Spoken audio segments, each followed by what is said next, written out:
Let's fucking go. Brandon Ryan, dude. I'm not even going to do the intro. Like, fuck that shit, man. Like, we got to get down to this, dude. I've been looking forward to this episode for so long, man. Conspiracy Theories with Brandon Ryan, dude. How y'all doing? We're doing good, awesome. man. Doing good. We're doing good. You good? You ready? Oh, yeah. Well, I was doing really good, and then you started telling us what was going down, and that's why we're wearing the hats right now. We're all fucking depressed. And terrified. Dude, yeah. How you been, bro? I'm good. Just been out on the grind. Went to Austin not too long ago. That was horrible. I never had a chance to do that. Yeah, man. Dude, you were texting me while you were down there, and you were like, dude, this place is fucking dangerous. And I was like, yeah, dude. Like, it's not a good place. And I've been in some dangerous fucking places. I've been in some places you're like, and I was down there like, pretty bad. Yeah, dude. It's pretty bad. Dude. It's not, war zone bad, but it's fucking, it's L.A. homeless camp bad. It's like, pushing yeah. it, man. And the thing is, like, I feel like that shit's kind of always just been there, and all the saloons and whorehouses. Yeah, it's just disgusting. It's like how many people died in the street, having shootouts, like, legitimately, in the early 1900s, all the way to dude. 1970 probably. Yeah. Last summer, Moses and I went, and we had a wild freaking time, man. So I went down there with the intention to do stand up, right? And I was like, all right, I'm going to do this. And man, it just got insane. So I did no stand up. Like, we just drank the entire time. And we went to all these shows, and we had a great time. It was a fun time. But dude, at one point, Moses like busted his head on the side of the creek in the cave, was like bleeding out of the ear, fell asleep in some rose bushes. Involuntary nap. I fell asleep in the middle of the street. Like, it was wild. We were one with the people. Y'all were down there. Y'all were getting to know we wanted to absorb the culture. I literally woke up to people stepping over me. Oh, yeah. That's... So, while I appreciate that aspect, I think back in the day I probably could have, but I don't have the kind of tolerance to do that because even if I drink now by 9:30, I need someplace to lay down. Yeah. And it doesn't even start getting wild there till about. But that's why I like comedy where we're at, man. Like, it's more like legit. Yeah, it's more focused on the comedy aspect. It's like everyone down there is just trying to exploit somebody. Oh, yeah. Like, well, it's like, so I came there on a Sunday, and in the first hour I saw 4 dicks. And I'm like, dude, I've seen 4 dicks in an hour. We're like, well, I mean, shit, it's Sunday. It's kind of slow. You know what I mean? Give it a couple of hours, you'll see some more. I'm like, no, wait a minute. I'm down here to do comedy because this is supposed to be the mecca of comedy. Everybody's supposed to fall and go to Austin to become a big-time comedian. Well, fuck, you can go to prison to learn how to fight. Don't make it a good fucking idea. There's gyms all over the nation that'll teach you how to fight, and you ain't got to see no dicks. I've been in them once or twice, not very many, but I've seen them. Yeah. You know what I mean? So it's just like, I don't understand why we got to go down here and step over homeless people to do comedy. And you have all these young, aspiring comedians that are just bait, man, shark bait. Yeah, just, dude. They're getting eaten alive. Eat alive. Yeah. If you spend 20 years working 6th Street to be a comedian, 20 years, and you never get on Netflix, did you spend that 20 years wisely? Probably Did not. you travel? Did you go anywhere? No. Did you have a family? Have you produced anything other than the fact that you know how to do 10 or 20 minutes on 6th Street? And you probably just aged yourself about 60 years by staying out there that long. How much debt? Yeah, dude. Yeah. Oh, yeah. Yeah. That's like, I felt dirty. Like, you talked about it earlier, man. Like, I felt dirty leaving that place. I was like, oh my God. Go to the dirty 6 and leave unclean. Yeah, the dude. goddamn infection. You just can't leave there without an infection. I couldn't do it, man. I was like, you know what, man? This might not be my thing, dude. I'd rather just focus on what we're doing here, like in East Texas, like, deal with that. Like, I think there's a lot more potential there, like between Houston and Shreveport. I didn't know streets could smell like staff. Yeah. I'm in jail for this place smells like jail. And I'm in a hotel room, right? And I'm not supposed to smoke in the hotel, but you can open the window. So I'm hanging out the window, smoking a cigarette with a lighter, and I dropped that bitch 3 flights of stairs. And I look down, and I'm like, I ain't got a fucking lighter. Fuck. Yeah. Now it's like prison. Because that's the only other time in my life I've been without a lighter. Yeah. Because out here in the fucking country, I'll find something to start a fire with. Yeah. I'm in a hotel room. I ain't got shit. Stick. I'm sitting here looking at that coffee pot going, I think I could fire something off that coffee pot and try it really hard. But nah, man, Austin is just not for it. Maybe if I was rich. You know what I mean? Had plenty of money, nothing to do. I feel like, honestly, like in all truthfulness, in all honesty, which we're going to get onto conspiracy theories here in a minute, but we're warming up. We just got to talk about what we've been up to here lately since the last time we talked to you. I feel like, in all honesty, man, to make it in Austin, you got to have money in the bank. Yeah. I like doing comedy. I think all that, rags to riches is just a bullshit facade, man. You want to hear something spooky? Y'all like spooky shit, right? Yeah. Spooky shit's fun. Yeah. Before I went to Austin, as I'm leaving, before I get in the car, I stepped on a nail. The nail is about this long. It's a cross timber nail. Yeah, you texted me about that shit, man. You were like, kind of familiar to a crucifixion nail. Keep that in mind. I go to Austin. I get to the hotel room. Yeah, I'm in fucking pain. We're going to brush past that. I go to find a parking spot. Go to one of these paid parking areas. A homeless man that lives in his car pulls up. Hey, if you park on the street, it's free. It's on Sundays. The city doesn't charge you. All right, I talked to him. We casually converse back and forth. Yeah. Hey man, you got a cigarette? I was like, yeah, I'll give you a cigarette. I gave him a real cigarette and a CBD cigarette. Yeah. CBD cigarette. Yeah. While it was still legal under the course of Texas. Yeah. He was very appreciative, and so that passes. I enter 6th Street. I find a place to park. I enter 6th Street. Do my little tour, walk up and down, just trying to figure out where everything's at. Yeah, you I leave, go back to the hotel room. Figure it all out. I'm going to meet up with some comedians later. We're going to go see some shows. Yeah. The second time I go to park to enter 6th Street, I'm approached by a homeless man who gives me a story. Of course, it's a story if he's asking for money. I didn't have money, but I had a cold bottle of water I just pulled out of the trunk of my car, and I gave him that. That's all I had. Had no cash on me. Couldn't give him anything else. Yeah. Enter 6th Street. I go to a couple of shows, and we end up at a show, and I see what looks like a humiliation ritual as what it comes off as. And I'm not thinking at the time. Do you want to name the club or no? No, let's not name the club. Okay. Let's just take my word for it. Yeah. I know the club you're talking about. Yeah. The club is on Indian burial ground. There's a lot of shit where that club is placed. If you know the history of Austin, or if you look into the history of Austin, it's very easy to find a place. Yeah. But I'm not going to name the club, and then, oh my God, in 6 months I'm actually, a comedian. They're like, nah, fuck you. Yeah, like, this guy, fuck No, I've learned my lesson. Thank you, Tyler, Texas. But, dude, are you banned there too? I'm banned. You're banned from Rose City as well? Hi, Shy. Dude, we had the second part. Let it go, man. I didn't even hit you, man. I just said I was going to. I say a bunch of shit. I tell my wife once a week, I'm going to do the dishes. Not one dish has been done. Damn. You're the second comedian we had on here that's been banned from Rose City. Yeah, What'd you get banned for? I think, Did you actually threaten to hit somebody? No, so here's the thing. The answer is yes. Dakota is like a soft ban. Dakota just says some out-of-pocket shit. But me and the club owner had been text messaging. If you're ever a comedian, don't ever have a one-on-one with the club owner. Don't. There's no reason for you to. Sure. You don't need, you know the club owners in passing, be professional, but don't get into a personal relationship with the club owner, because anytime there's tension or a disagreement, that can affect your career. Mm-hmm. Yep. I'm young, I'm stupid, I don't know that. Okay? Yeah, not very emotionally intelligent. Talk to the booker, man. That's the only person you need to talk to. Me and the club owner are going back and forth. There's a lot of dissension at the time in the Tyler comics about, what the club owner wanted to do and how he was moving forward and how he was running his club. A lot of comics weren't happy. And I was on Team Fuck Shy before there was a Team Fuck Shy. And Shy's the owner? Yeah, Shy is proprietor of Rose City. So all these comedians finally decided, we're like, well, we want to create a Team Shy. Now, at the time, I was in a frame of mind like, look, let's just listen to the man. He's running a business. Do it the way he wants to do it. Sure. You shouldn't turn on this man because of this. Yeah. They had their own fucking opinions, whatever. And at the time, I had discovered that another club owner in Tyler, who's no longer working there, was a fucking pedophile. Like, sorry. When you say that, do you mean actually legit, charged? He's banned from the Teen Olympics for having relationships with his volleyball players. And they were all minors. All right. And so when I was 25, I we're might have not even on the conspiracies yet.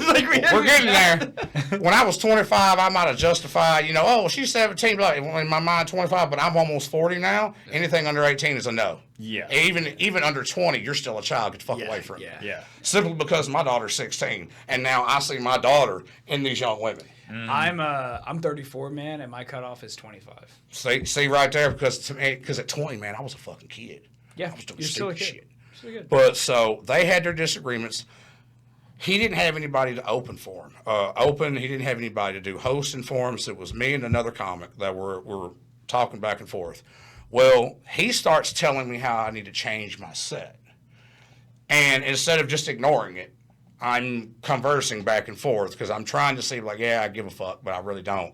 You know what I mean? And this is why I fucking love you, Brandon. This conversation takes place. You are, dude. It's like you're not even acting. It's just who you are as a person. It's like, yeah, dude. Well, I'm trying to placate him. Yeah. You know, just like you would any other job that you placate your supervisor or whatever, right? I'm coming from that kind of mindset. I'm trying to play the long game. And the conversation takes place over the course of a couple of days, and he starts getting ChatGPT to write him jokes. And I know that because I can tell the format of the joke. Yeah. And he's like, I wrote 20 jokes before 10 a.m. this morning. How many have you written? It balls in your court. If someone he's really trying to start shit like that? Like that's how he's approaching it. You know what I'm saying? Yeah. And so, and this has burdened me forever, and I really don't give a fuck. It'll be fine. Let's tell them the truth, Shy. I got the screenshots, so fuck you. Dude, fucking burn it, dude. Let's do it. I mean, it's not like I can burn a bridge that I've already burned again. Yeah. Like, and so I finally, he says some weird shit. Like, I could pull it up if I wanted to, but we ain't got time for that. Yeah. He says some weird shit. I was a musician in the industry, and I was pretending to be something I'm not, and blah, blah, blah. Motherfucker, you was an alcoholic on stage and had way too much fame way too soon and didn't know how to handle it. Let's be fucking honest here. And he starts telling me that I'm pretending to be something that I'm not. And I'm like, motherfucker, I'm holding back. Like, what do you mean I pretend to be something I'm not? I have never once, other than when I clock in at work, pretended to be something that I'm not. Yeah. And he keeps on. I'm like, Shy, look, I understand that you have a lot of power and you feel like you're very powerful in the comedy community in East Texas, but that power stops at that door at Rose City. Yeah. Now, if I yank you out that fucking door, yeah. Now you're on the you no longer have the power that you think you have. I'll show you what's up. And he's like, well, that's the second time you threatened me. No, that's the first. The first time I said Texas has a legal mutual combat law. If anybody has a problem with what the fuck I'm saying in this group chat, I'll be more than happy to discuss it with you in any form and fashion that you see fit. That was so. He took that as two threats. Trial by combat. You know what I mean? Yeah, dude. All right, Jesus Christ, it's like an episode of Game of Thrones. A seasoned Shreveport comedian, Glenn Stewart. He's talking about Brandon. Yeah, he's great, man. He said you can't threaten to beat the brakes off the club owners. You can't do it. There's just some things you can't do in this fucking business. I was like, I know, man. I made a mistake. It was a young comedian error. Yeah. Because everybody's all like, why can't we just all get along for stage time? Because morals and ethics, you motherfuckers. Like, yeah. If you don't stand for one thing, you just take anything. Like, what are you? No. You're not even making money. Like, you're going to take stands and fucking throw away your morals and ethics for stage time that you're not getting paid for? Yeah. Yeah, it doesn't make any sense. Like, you show me $1 million, I might let some shit go. I might, you know what I mean? $1 million, okay, I can take a lot, but for nothing, like you're just no. And that's probably why I'll never be a famous Netflix comedian, because I'm not going to go to Austin. I'm not going to do. We had another comic that went to Austin. He left. I thought he was just full of shit.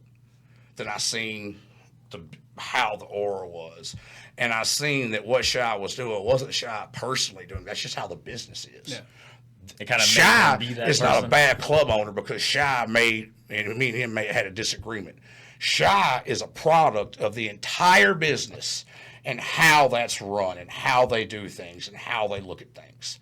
So I can't hold that one man accountable for trying to keep a business going. Yeah. He's concerned. He didn't want a whole bunch of cock dick jokes. Yeah, on stage with these ritzy white folks, a tile. They're coming in, spending all this money, sipping a little box wine. It's box wine. I seen it. Frenzia, come on now. Nice glass you got at the dollar store. Not impressed. Yeah. But so, I get his point. And I know I should have never did or said what I did. But, I did. I make a joke out of it. Because, let's be honest, if nothing happened, let's make a joke out of it. Yeah. That's how you sell tickets. Controversy. Funny. That's how radio shit sells. That's how they sell shit on the internet. They sell the fucking news. 100%. Don't be afraid of a little controversy. Yeah. If he was smart, he would get with me and we could make this a bit. and it would sell tickets. Like, he could, do a response and shit. Yeah, you could have escalated that shit. Escalate that shit. Yeah. Do the Cat Williams, the fucking, oh my God, who else is controversial? Help me out. Cat Williams, who else? There's there's just like a ton of comedians that are always like, controversial. You put me on the spot, man. I'm not good on like instant recall, man. All them motherfuckers are going Joe Rogan. Yeah.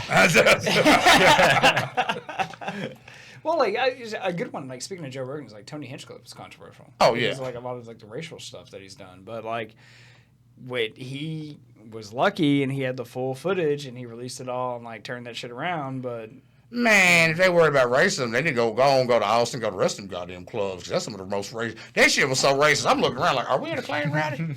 Yeah, nobody tell me, dude. It's the craziest shit I've ever heard in my life. It's a bunch of college kids that are in a place where they can get away from saying some shit they would not say in DFW or Houston. Yeah. Because I'm from East Texas, and I might have been in the trailer park, but the trailer park's got a nice little mingling of all the races, and the shit that they say in Austin, they blatantly get away with. Yeah. That's a lot of fights. Yeah, there's like shit that like, especially, comedians, I don't know, just hearing them talk, dude, some of the stuff they say, dude, like, I'm like, there's never in a million years, and I've said some crazy shit on stage. There's never in a million years I'd say this. No. Like, what the fuck? So I think there's like this whole community of people that are trying to be the most outlandish and stand out and just be like, look at me, like I'm crazy as hell or whatever, and it's just spiraled into chaos. Yeah, you have to stand out. Comedy is full of people that are mentally unwell, and how do you stand out in a room of mentally unwell people? Yeah. Because out of 100 comics, how many of them actually need therapy and need to be in some kind of all of them. All right? Out of 100 comics, how many of them will make it? Maybe one. You thought Richard Pryor was a stand-up guy? Y'all thought Sam Kinison was a stand-up guy? Y'all thought fucking Bill Hicks was a stand-up? No, they were fucking crazy. Yeah. So it's insane. Bill Hicks was like actually bonkers. It's not healthy for me to be involved in anything in Austin right now or go down there and invest a lot of time into it because I don't want to be around a bunch of other crazy people. Yeah. I need to be around people that are successful. I need to be around people that, have a grind that they're doing, but they're also have a side. This is what we're doing on the side to build something because then you make better decisions. Yeah, you got to keep you leveled, man. Right. Keep it grounded. Fuck yeah, dude. But, what's the first one you wanted? Yeah, dude. So, all right. So that wraps up our comedy stuff, man. We tried to catch up with you, man, because you've been doing comedy. And plus, we have the show on the 20th. On the 20th, Yellow Rose Canyon, June 20th. Yeah. The promoter of the Tyler area, Jason McAdams, will be headlining. Yeah. And PJ, he's a promoter slash... He's headlined a lot of clubs. He's headlined Dallas Comedy. Both Jason and PJ Dullard. By the way, Jason McAdams, PJ Dullard. Fuck y'all. Y'all didn't pay me. Y'all free. Come on the show, guys. We're trying to get you. Well, Jason's scheduled to come on. He is Dallas Comedy Club. He's been in a bunch of other shit. Plano. He's the main promoter of Rose City Comedy. Oh, no shit. Really? I didn't realize that. PJ. I mean, I knew he was working out there, but I didn't realize Yeah, he's the main promoter of Rose City Comedy. At least he has been for the longest. I haven't been there lately to know, so the last I heard, things could have changed. I don't know. You might want to ask Jason that. Because he threatened to kill the owner. Yeah. That's what me and Jason are cool, though. Jason's actually one of the ones who's like, Brandon, you need to shut the fuck up. He was trying to help me. I was like, I know. But still. I got to be right, motherfucker. Hold on. Yeah, we actually have Jason coming on. He's coming on the day of the June 20th show. He's going to come on the show. We're doing like a special episode. We're going to talk about it all. But yeah, we're still trying to get PJ on, man. I really want to have PJ. Once he sees Jason on, he'll make time. He'll come. He's a busy man. He's like me. He got 2 kids, full-time job. I think Jason got a full-time job. Jason actually used to sell some badass hot dogs. He had a hot dog cart.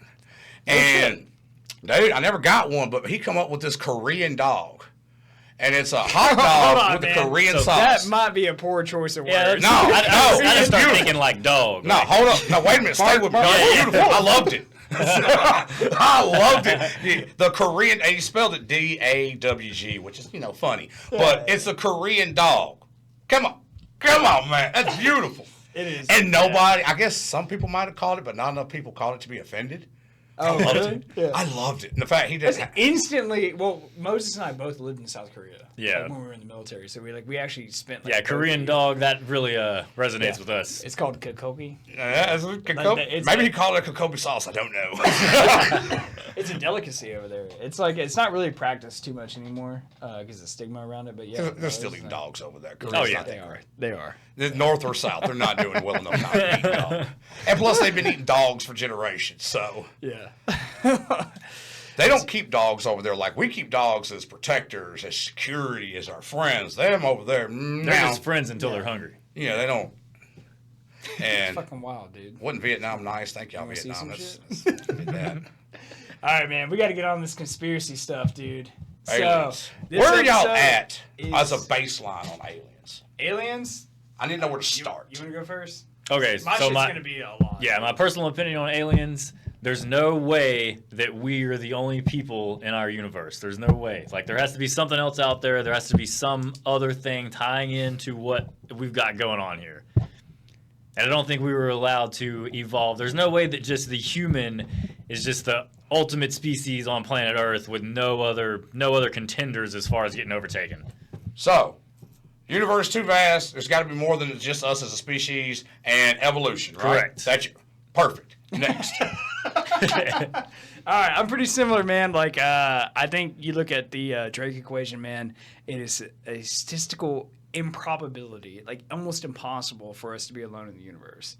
All right, so there has to be life out there. Now, you can argue, is that microbial or is that like E.T. walking off a spacecraft, whatever it may be.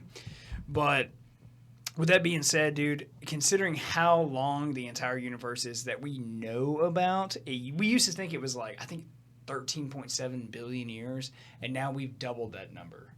Because we're like, oh, we're starting to realize that it's actually expanded a lot more by measuring like the light wave, like the wavelengths of like the red light coming off these galaxies that are expanding and moving away from each other. And we're like, holy shit, like the universe might, not billion, trillion. We're actually looking at it being closer to 27 trillion years old. And it's like, at that point, yeah, you're not fucking alone. Now, what has me going is, I think there's aliens. I think they've come to Earth. I can argue why they came here.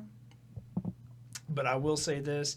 They have been here, in my personal opinion, and they're still coming here. And we have retrieved crafts from that shit. You cannot deny that. And that's my personal opinion with that. All right, so let's start simple. And Epstein didn't kill himself. Let's start simple. Where do you think remote controls came from? Like remote controls for the TV? Like the remote control, your basic remote control, infrared remote control. Yeah. It's just a basic infrared switch. Where do you think that come from? I mean, if you had to guess the invention of that, where would you say that came from? I would say probably a university somewhere in America. That was developed after they retrieved one of the crashes from Roswell. Once those crashes were retrieved, they were able to reverse engineer some technology that created the remote control, the microwave, the fiber optic cable. Yeah. Fiber optic cables are a cable that delivers information, but it doesn't deliver an electric signal like copper does. It delivers light speed. Mm-hmm. You see this now popular in your gigabit speed, fiber optic. We bring fiber optic to your home, which don't mean a fucking hill of beans if your fucking shit's any cable wire in between there, it drops the ability of the fiber. So it has to be a constant, continuous fiber. They're also making fiber drones now. Wait, what? Fiber drones? Like fiber drones? Ukraine and Russia are using, mainly Ukraine because we developed them, drones that are connected to a fiber optic tether. They can go up to 3 miles. And they're using those because then they can't intercept them with the anti-drone technology. Oh, so they're hardwired? Hardwired. Shit. I didn't know about that. Like fishing. Like a fishing string. Like your fishing string and, yeah. God, dude. It's like, dude, every time I talk to you, it gets crazier and crazier, man. And these are facts. You can Google these.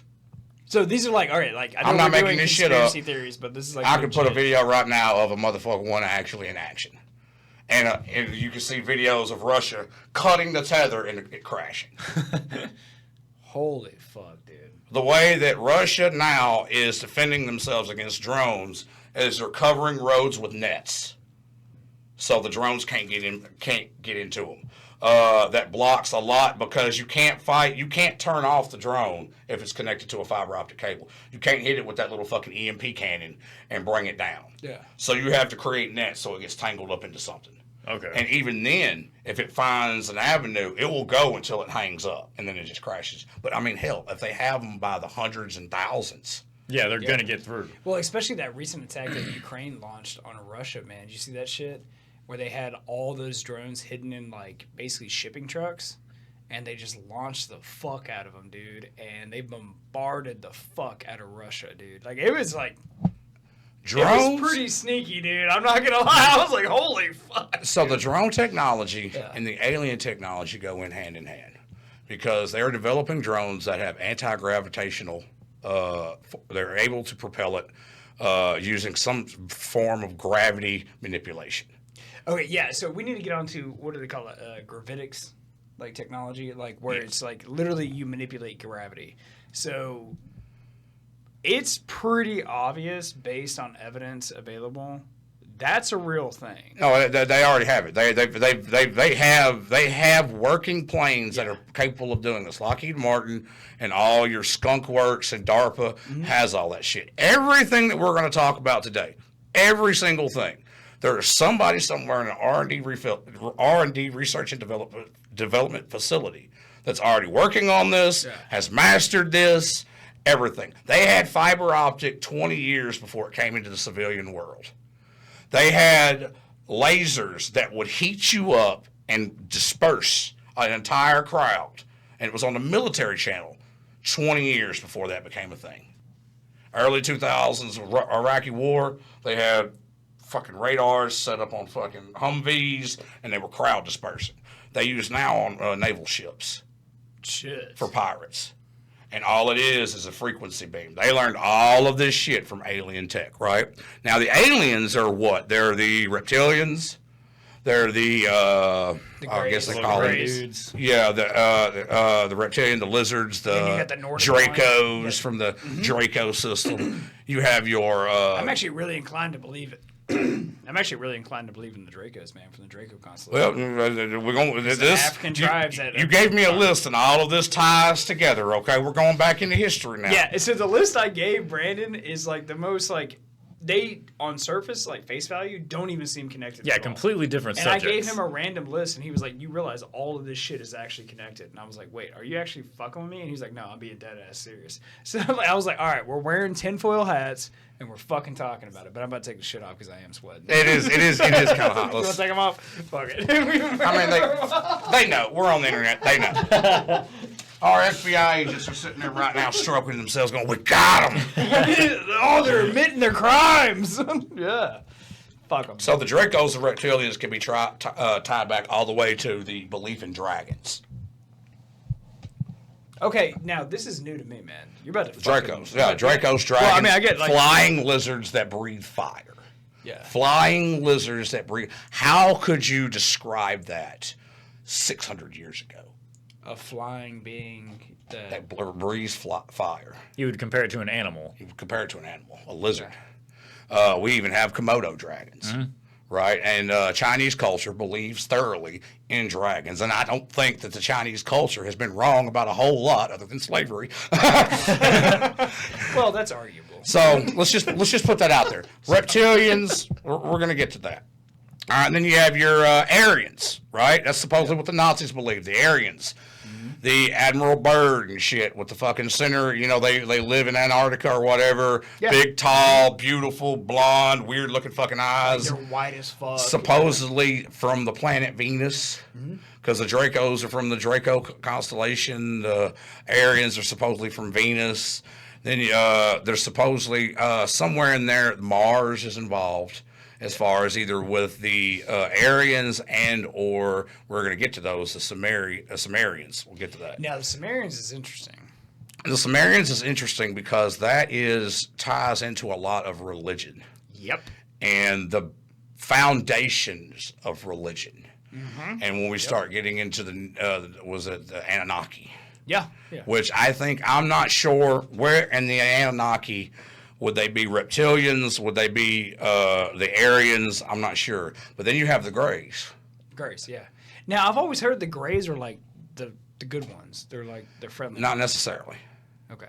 Because there's some I can't that are say like which one are good or which one are motives. bad. There's some that are not good. Well, based on they're all doing experiments. Yeah. Now, how much are they influencing culture? That could be argued back and forth, but all of them are doing experiments. We are cattle. Yeah. We live in East Texas. We all have seen cattle farms, pig farms, goat farms. We're going out there. We're medicating the cattle. We're putting them to sleep. We're doing shit, right? Yeah. Same concept. We are just cattle is all we are. We are nothing more but bags of meat. The only thing that we have different from any other fucking species on this planet is we have what's believed to be called a soul. Yeah. We have a life force that's in us that no other animal has. Well, that's where it gets interesting because literally I was watching Joe Rogan talk about his interview with Bob Lazar. And Bob Lazar talked about he saw documentation heavily when he was working at S4 in Nevada, like Area 51. He talked heavily about there was a lot of talk of religion. And he said that the aliens see us as vessels for souls. Yes. And that they created religion to basically preserve that soul. Yes. So we have something that's different from everything else.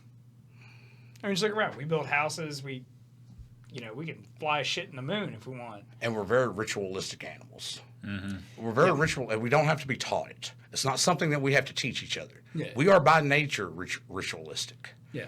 Now, we're going to work backwards from here. The Greys, what are they? Smooth, big heads, big round eyes, small bodies, small mouths, small Slits for chins. nose. Now, if you look at plastic surgery and what's popular now, big eyes, big lips, small chin, you know what I mean? They're changing. It seems like their heads are getting bigger. The Greys are not aliens. They're us from the future. I've heard this. Because eventually, this planet's going to go to shit. Yeah. Millions of years from now, what would we look like if we had to live underground? What are we building all over the planet? Fucking tunnels. Yeah. And we're going to, like I said, this is all going to tie together. So remember tunnels, right? Yeah. Remember underground. Because what would humans look like in a million years if there was some kind of cataclysmic event and we all had to live underground? We never saw the sunlight. Grow Ever. bigger eyes so we could see in the dark. Our heads would get bigger because we would have to become smarter because we don't have to farm anymore. We don't have to produce our own food. We have artificial intelligence to control the machines. So we don't need strength in our We bodies. we are a species built to farm, to war. Like our bodies are, when y'all were in the military, y'all were trained your body as a tool, right? Yeah. You keep the tools sharpened. Yeah. Sharpening the muscles, keeping the muscles and everything in shape helps keep the mind clear. Everything, we are a walking computer, a biological computer. What happens if you have to take away all the strength, all the labor, all the heart, the physical of what a human has to do? Now you don't have to do it. All you have to do is sit in a place and use your brain to control the machines through the artificial intelligence. Well, your brain over time will evolve because you're learning how to use more of it. You're learning how to use telepathy. You're learning how to use remote viewing. You're learning how to use all the shit that we're not supposed to use because that's witchcraft and voodoo, and religion says, no, don't do that. We're going to get on the remote viewing shit here in a minute, man. That's actually one, like, all jokes aside, ladies and gentlemen, like, that shit, there's something to that. There's something to all of this. Because Aryan, there is no such thing as fucking Aryan. No, we are fucking either sun people or cave people, one of the two. If you go back, sun people, cave people. Sun people came from Africa. Cave people came from the fucking European Asians, and then Europe. And Asian is this whole different fucking. It's almost like 3 different species of humans. Yeah. I read about that in school, man. Like when I was like studying biology, man, I was like, holy shit. Like, I mean, well, I was going to school for chemistry, but I was taking a bunch of biology classes. But like part of it was evolutionary biology, and like, dude, yeah.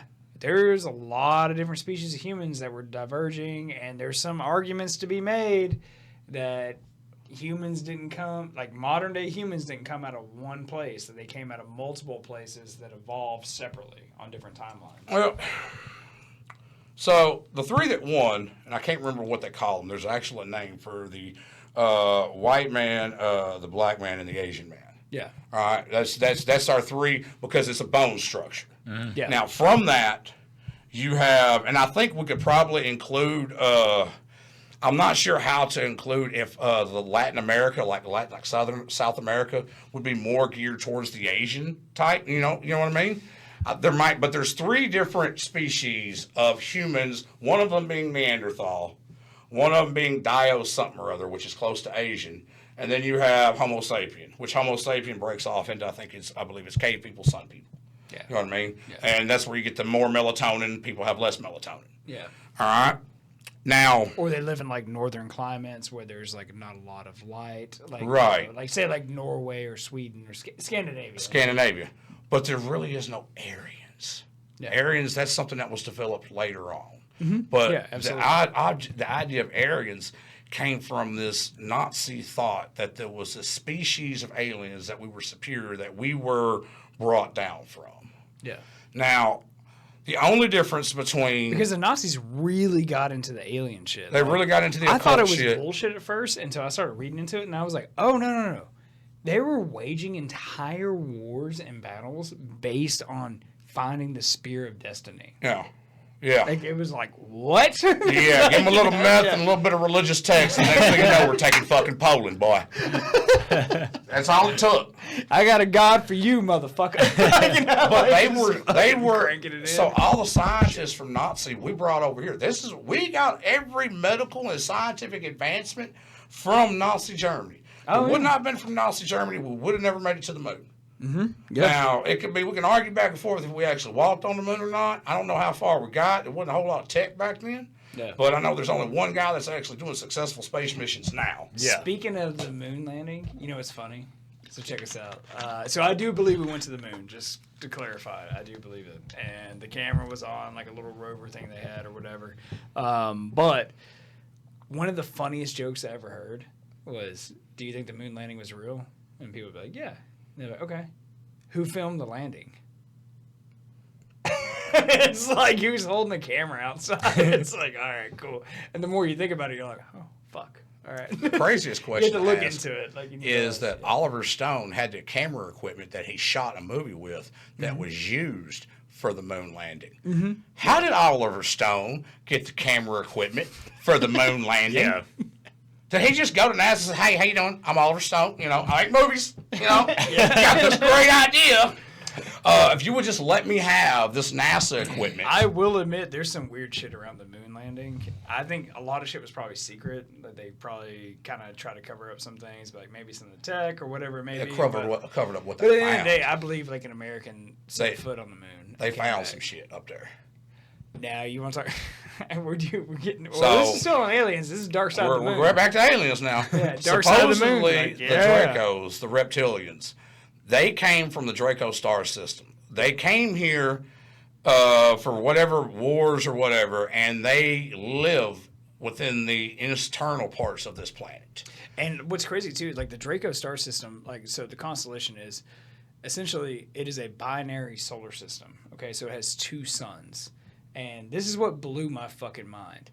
There is a remote tribe in Africa, this is very well documented, that has not only described that constellation, but in detail described all of the planets, all the solar bodies, every single thing involved in it, and has talked about gods arriving from that solar system. They cannot see these planets. They have no capability of even knowing they existed, but they can perfectly describe Somebody taught their them. solar system, and somebody gave them information. That's what it is. I was like, dude, that's like that to me. Like that's fucking proof. Yeah. That's proof. Sumerian texts are proof. They've uncovered some shit down in South America that has the famous Sumerian purse. all their fucking hieroglyphics. And then it's popping up in Egypt, too. It's popping up in Egypt, so how the same thing's popping up? Well, this planet, all of this shit was connected at some point. We all grew up, knew that the continents were connected at one point. Yeah. You could walk from fucking L.A. to Africa, no problem. Yeah. And that's a lot of I wouldn't say no problem, but yeah, it was there eventually. It was possible. You wouldn't have to cross an ocean, right? But the Sumerians believed that the Anunnaki came down here and they used us. They took the Neanderthals and they changed some of their DNA. They may have mated with us. That's the stories in the Bible of that's what I've heard. Fallen angels that came down and mated with women and blah, blah, blah, blah, blah, blah. Well, because what's crazy is, like, in the Bible, everyone thinks, a lot of the religious folks that I know, they all think that the fallen angels went to hell. But it says, in the Bible, it never says they actually went to hell. It says they were cast onto the earth. And they're immortal beings. They are entities. Yes. They're not beings. They're entities. They're energies. Oh, and those shit. energies. So they don't have a physical body. So when the Anunnaki came down here, the Anunnaki are energies. Now, they took a physical form. They had a physical form when they were down here. But that physical form only lasts so long. Yeah. And so it's the energies. When they're talking demons, when they're talking angels, when they're talking jinn, because you could take Christianity, you could take the Islam and what they teach as far as demons, aliens, all that. All of it's very similar. Yeah, it's basically the same story. And they all agree with Jesus Christ. This guy right here, this one guy, Jesus. They all agree with him. We're not disagreeing. This guy was doing some shit. But then the Bible, if you look at it, the Bible from a historical context, all right, God created man. It took him 7 days to make. One guy took 7 days, made everything. That's a parable. Yeah. God, being whatever alien entity, created man from Neanderthal. Yeah. All right, because the Neanderthals, we lived amongst Neanderthals. Yeah, 100%. Dude, I took a 23andMe for Christmas, dude. It came back. I'm 67% more Neanderthal than the average person. So there's argument to say that Neanderthals may have been some of the Neanderthal bloodline and the Nephilim bloodline could have been some of the things that were wiped out in the flood or wiped out in Sodom and Gomorrah. Oh, shit, okay. Yeah, because if you start looking, because we are a very primal species, like...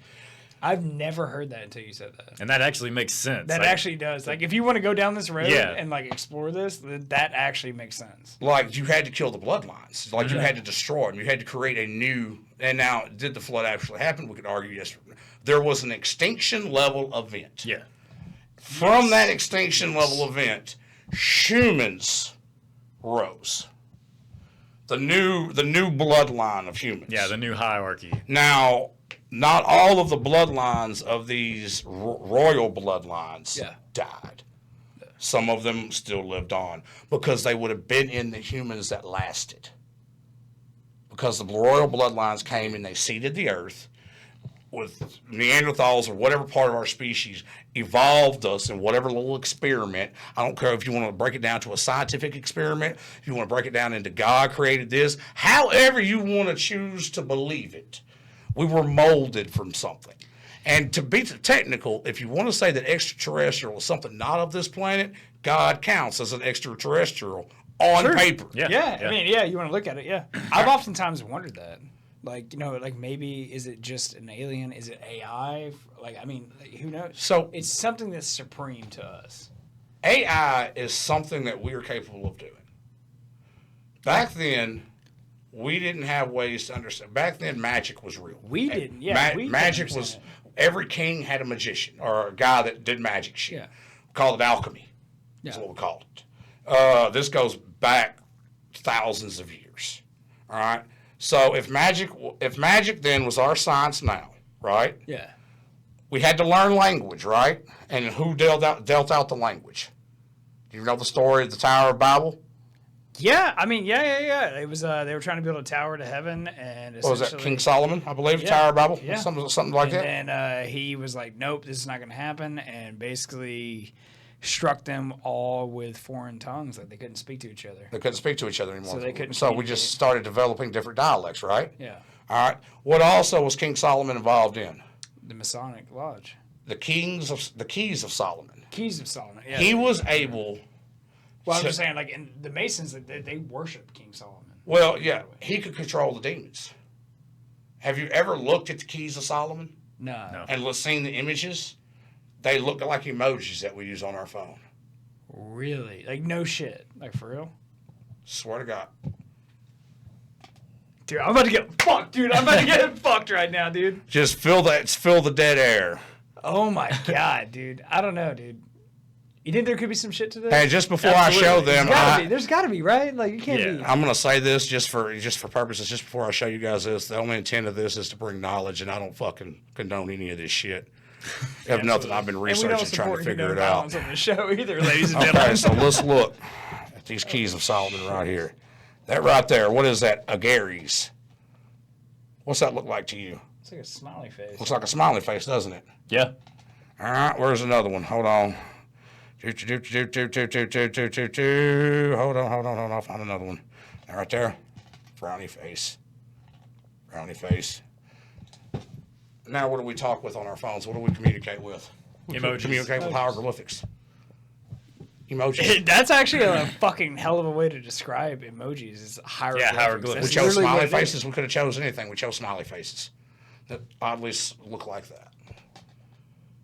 All right, so what's your point, man, with the Keys of Solomon? Keys of Solomon. All right, so he could control demons, right? Okay. He could speak to demons. The demons are the aliens.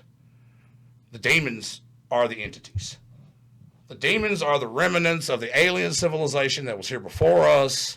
That, and there's still maybe pockets of aliens, a little small species here and there. Sure. But they're not. There's not enough of them that they could tell us what to do. Yeah. It's not They something could to write physically Little control sleeper us. cells. Yeah. Now, is there more aliens coming? Is there new? I don't fucking know. There could be. But what was here was left here. Yeah. And Like abandoned. Just be like. the Dracos survived. The Venetians, the Aryans, they didn't survive. Venetians, I think that's what it is. From Venus, whatever. Yeah. And then you have the Greys. And the Greys' only ability is to transfer through dimensions. Because y'all look at space like, we're here, that's way the fuck over there. It's going to take us that long to get there. That's not how time works. Time is not, even our Albert Einstein said, my theory of relativity isn't right, but it's the best way that we know how to describe it now. Mm. So you can travel through universes. Y'all seen the movie Three Body Problem? No. Dude, it's wild. It's wild. It's wild. You can travel from one place to another. It doesn't affect time. You're breaking the dimension. Right now, quantum theory, the quantum theory is saying that we have 11 or 12 dimensions. I think it's 11. Somewhere in there. I think it's 11. We're on the that. third. Yeah. We can only see 3D, 2D, 1D, right? Yeah. That's as far as we can. And it's like when you get to the fourth, it's like everything is happening simultaneously at the same moment. Like, and that's hard to even get. Like, when we were walking in that other room, like, before we got into the studio earlier, man, like, we're still there. And we're here doing all of this simultaneously. Like, and being born and dying and all that crap is the same shit, man. And I'm like, what the fuck? When you get to the fifth, I can't even comprehend what that I'm like, what? These entities have a way to manipulate time. They can go in and out of the fourth dimension.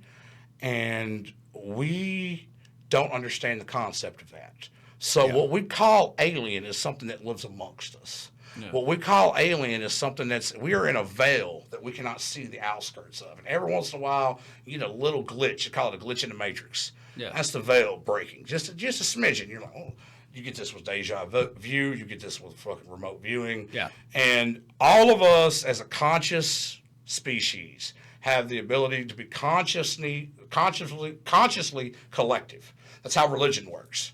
Yeah.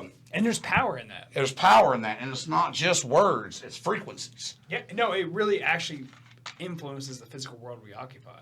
Like, it's not even conspiracy theory. Like, this has actually been proven. What was Satan? Well, he's a fallen angel. He was a musician. Musician. He used music. Hey man, I like Led Zeppelin. Frequency. And it's not just Led Zeppelin. But it's the frequency that opens up something in your mind that makes you the beat. You know what I mean? Yeah. He used frequency. Satan was an entity. Yeah. That understood frequency, and supposedly, Satan was cast to this planet, cast down. Okay, so he was cast from whatever community he was in however you want to call it, and brought down here. But he's not a demon. He's what's called a jinn. Well, yeah. So like they could talk about the jinns like in the Middle Eastern like theology and stuff. The thing is that's interesting is so you had 1/3 of the angels supposedly in the Bible. They were cast out of heaven because they rebelled against God because they wanted to give humans free will. Well, they were jealous of us. And they were jealous of us. Well, you had this group of species that did not like this new creation. Because for whatever reason, when we're created, we had the abilities to do things that they could not. Yes. And we had free will. Yes. And we have the ability for telepathy. We have the ability for remote viewing. We have all these fun little... And they don't have it. Yeah. And they hated us for it. Yeah. The angels that were cast from heaven didn't hate God. They loved him, or whatever you want to call God in whatever religion. Well, they hated humans. They didn't have a choice. You know what I mean? No. And so when they were cast down here, the Nephilim were cast down here. Mm-hmm. They were the Sumerian gods. Mm-hmm. And you find that in Greek mythology. You find it in all your... You can take all your mythologies, put them out there, and well, that fits there. All different religions. And it says their children became known as, and I quote, legends and giants. And they believe, like, figures like Achilles, like, were the offspring of this, like, descendants of these people. They were just, like... David and Goliath. Yeah. Where it was just like, oh, these people that were just capable of these insane fucking things and stuff, dude. And it's just like, why? They have like almost godlike demigod qualities. And it was like, well, they might and be you half had your angel. god of war. You had your god of love. You had your god fertility god. Because they all specialize in something different. That was the thing about those angels. It's like one was alchemy, one was music, one was like mathematics, like you name it, everything. And so they came down. That's why God has such an issue with them, is because they educated humans.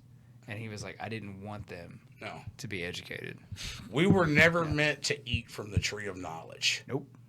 We were designed to just be a regular animal. Just an animal. Live amongst the nature. Yeah. And somebody brought us the tree of knowledge. Now, what is the tree of knowledge? It's the apple. Adam takes the apple.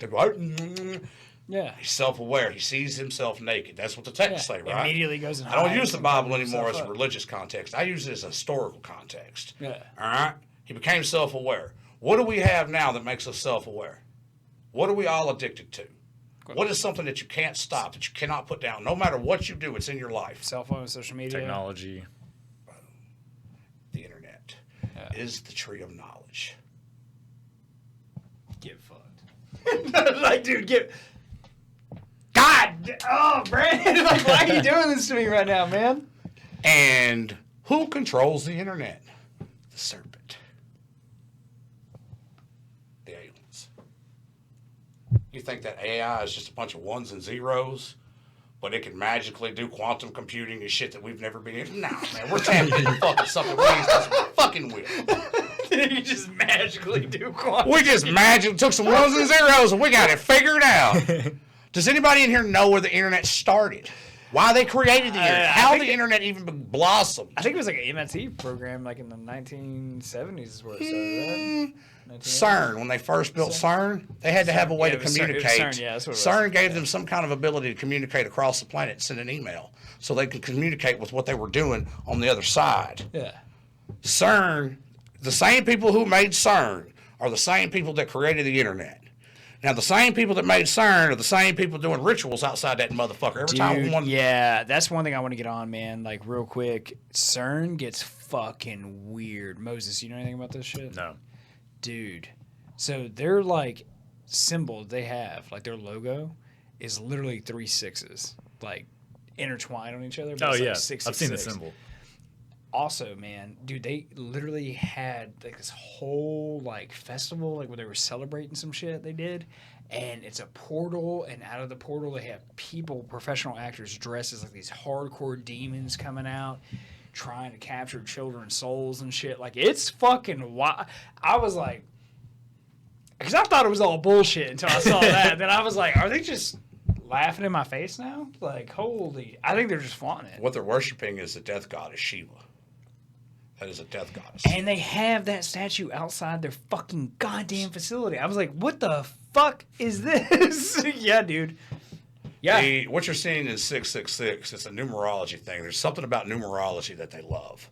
Yeah. And numerology also ties into a lot of the astrologers and shit like 1313, 111, 77. There's angel numbers and shit like that. Yeah, I've seen that movie 23. 666 is supposedly tied into that. Yeah. Now, this is all belief system that they developed for whatever reason, and all of it's coming from alien technology.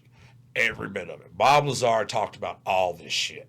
Dude. Bob Lazar talked about all this shit, laid it out before anybody even wanted to listen. He was talking about this shit in fucking 89, dude. There's another guy, Phil Spector, I think his name is. Not Phil Spector, Phil something. I'm thinking Lorenzo. Hold on, wait a minute. Phil Lorenzo? No, Phil guy who underground alien fight. What was his name? Phil Schneider. He's a fucking Fight Club. Yeah. So in 1996, Phil Schneider died. Now Phil Schneider circulates on YouTube. He claims to have gotten into an actual gunfight. He was security for one of the Los Alamos bases. I've heard of this, and he got shot by one of their weapons. He got shot with one of their weapons, and he shows his shirt, and it's a scar that nobody can explain. Jesus. Yeah, dude. This is not done with any kind of knife. There's no way a knife could have made that scar. No. It looks like someone just flayed his skin off, man. Damn. And he testifies that he killed one of them, but one of them got him. They were in the base. Mexican fucking showdown with aliens. For whatever reason, the story is they got into it and shit. The thing got mad and started killing people, so he shot it. And one of them had a weapon, some kind of weapon, and he didn't know it. It hit him with it, and it just cooked his sternum. And for some reason, he lived. Now, nobody has debunked him at all. They just said, we don't know who this guy is. He never worked with any, Yeah, they just denied it. Yeah, they did the same thing that they did to Bill, what was his name? Oh, my God. Bob Lazar, sorry. Yeah, Bob Lazar. Yeah, same thing. The only difference is he didn't give as much details as Bob Lazar did, because Bob Lazar wouldn't say shit just to keep his family safe. Mm-hmm. Now, this guy died, of course, suicide. You know what I mean? Took his own life. Yeah, it's always suicide. That's the baseline suicide. It's always the Clintons, and it's always suicide. Let's start asking questions, people, is all I'm saying. So, Phil Spector, that is the evidence that they were actually working. And then you have all of the, which was the president that made the treaty with the Galactic Federation? Oh, fuck. Was it Reagan? No, it wasn't Reagan. It was Dwight Eisenhower. Eisenhower. Yeah, they landed, they talked to him. Uh-huh. And that is when the tunnel construction commenced. Yep. It started out as the interstate system, but that is when they started developing the tunnel systems. Yeah. Now, they didn't master the tunnel systems till the early 90s because that's when Elon's boring machines came in. Yeah. Elon bored all of the fucking tunnels that we have under Colorado. His company did that because he designed either designed or he bought the boring machine that did that. That the patents for it. So those big fucking tunnels, that's Elon Musk. That's why your boy has all the contracts he's got. Fuck. Now, Brandon, there's no such thing as tunnels, blah, blah, blah, blah, blah, blah, blah. Yes, there is. A lady named Catherine Fitz.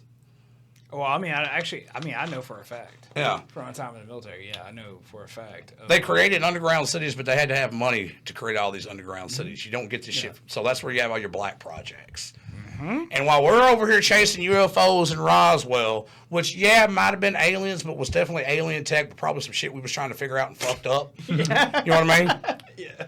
Couple people died in the process. Because nobody's traveling light years their way to get here just to crash. Yeah. We're doing our own crashing. Yeah. Now, we might shoot them down if we get lucky. Sure. Or something happens and there's a malfunction. Do you think we've actually gotten lucky and been able to shoot them down? I think... because they can bend space and time, man. It's like, how can you shoot that down? Yeah, how can we catch that? Yeah. Russia shot them down. Well, once we develop LiDAR technology, we can shoot them down. Okay. Y'all remember the balloons that was flying over America and flying all over the world? Yeah. The shit Joe Biden. Everybody was around. Controversy this, controversy that. They were mapping the world for LiDAR. What LiDAR is instantaneous. Yeah. Radar works off of whoop, whoop, and if it pings on the radar. LiDAR works off light. Yeah. So if it bounces off of it, LiDAR will see it. LiDAR is the same thing that they're using to try to find under the pyramids and shit. Yeah. We've mapped the entire globe with LiDAR, so now we can shoot them. Because a missile will follow it. And all you need is just hypersonic missiles and LiDAR technology. That's what we were missing before. Y'all can look this up. I keep looking back at the camera, looking back at you, dude. I'm like, oh shit, dude. But you've seen evidence of LiDAR technology. Russia actually, there was a video circulating online of Russia, and you see this green laser grid pattern over Russia. Now everybody's like, you say grid like it looks like it's a grid pattern like that over Russia. You see the lasers. That is Russia developing their LiDAR technology. Because there's so many missiles that get shot into Russia testing the LiDAR technology. You've seen the same thing a few years ago. There was a green laser that went into a volcano, and they said it was lightning. Y'all remember that? Yeah, actually, I think I saw a volcano picture on the internet. Green lightning, straight line into the volcano. Lightning doesn't work like that. Yeah. That's not how lightning works. Lightning is never a straight line, and it's never something that you could capture an image on without distorting. So do you think it was like a direct energy weapon? It was a direct energy weapon. I mean, what was put up in the sky a few months before that, about a year before that? I don't know, Brandon, you tell me. Like, dude. Starlink. Oh, shit. You think Starlink's just for communications? You think we give that fuck much about communications? I don't know. We're using Starlink in the studio right now. I'm happy with my internet. I'm just. What does Starlink do? Starlink just provides internet to the civilians, right? Yeah, I like it. That's all it does. It's expensive, but I like it. Now, if you have the ability to send the internet to anywhere in the world, what do you also have the ability to send anywhere in the world? A missile or a laser? Because that's all you need. No fuck. I never thought about that shit. It's a weapon. You think they would just let Elon Musk surround the fucking planet with a bunch of goddamn satellites? Just to help the people? Go outside and launch a fucking rocket and see what happens. The fucked up part is the more you actually say it, the more it makes sense, dude. It's like... Yeah, because when have they ever had our best interests at heart anyways? Like, there's always an ulterior motive. Yeah, so like, weapons, if you mention weapons, then yeah, it's totally believable. What we love more than anything, other than titties and cold beer, is a good weapon. Yeah. You know what I mean? I mean, it's human nature as a weapon. From the little sharpened stone to the fucking satellites that circle the planet. Yeah. Now I watched them motherfuckers line up one night, and I thought I was seeing UFOs. Because you just saw shit. Oh yeah, that shit's crazy. It's like you start seeing a straight line, like it looks like stars, and they just start moving. That is a planetary weapon. You're like, now, can they shoot shit out into space? Probably been trying to figure that out. Yeah. They know they can't fuck with the moon because we gotta have it. You know what I mean? Dude, we're like over an hour in, and we're not even off the subject of aliens. Because it all ties together. 3 more talk. Dude, this might have to be a 2-part series. But so Starlink is a planetary weapon. It is because now after Starlink's up and going, now you have weird shit like Maui fires and shit like that. Yeah, really strange shit that just happens to happen after. We're just, but yeah. So all of that is alien technology. Yeah. Now, how did Elon Musk come across that alien technology? How did we come across the alien technology? Yeah, that's where it gets interesting, man. Because everyone focuses on Roswell, right? And do I think a crash happened? Absolutely. Do I think bodies were recovered?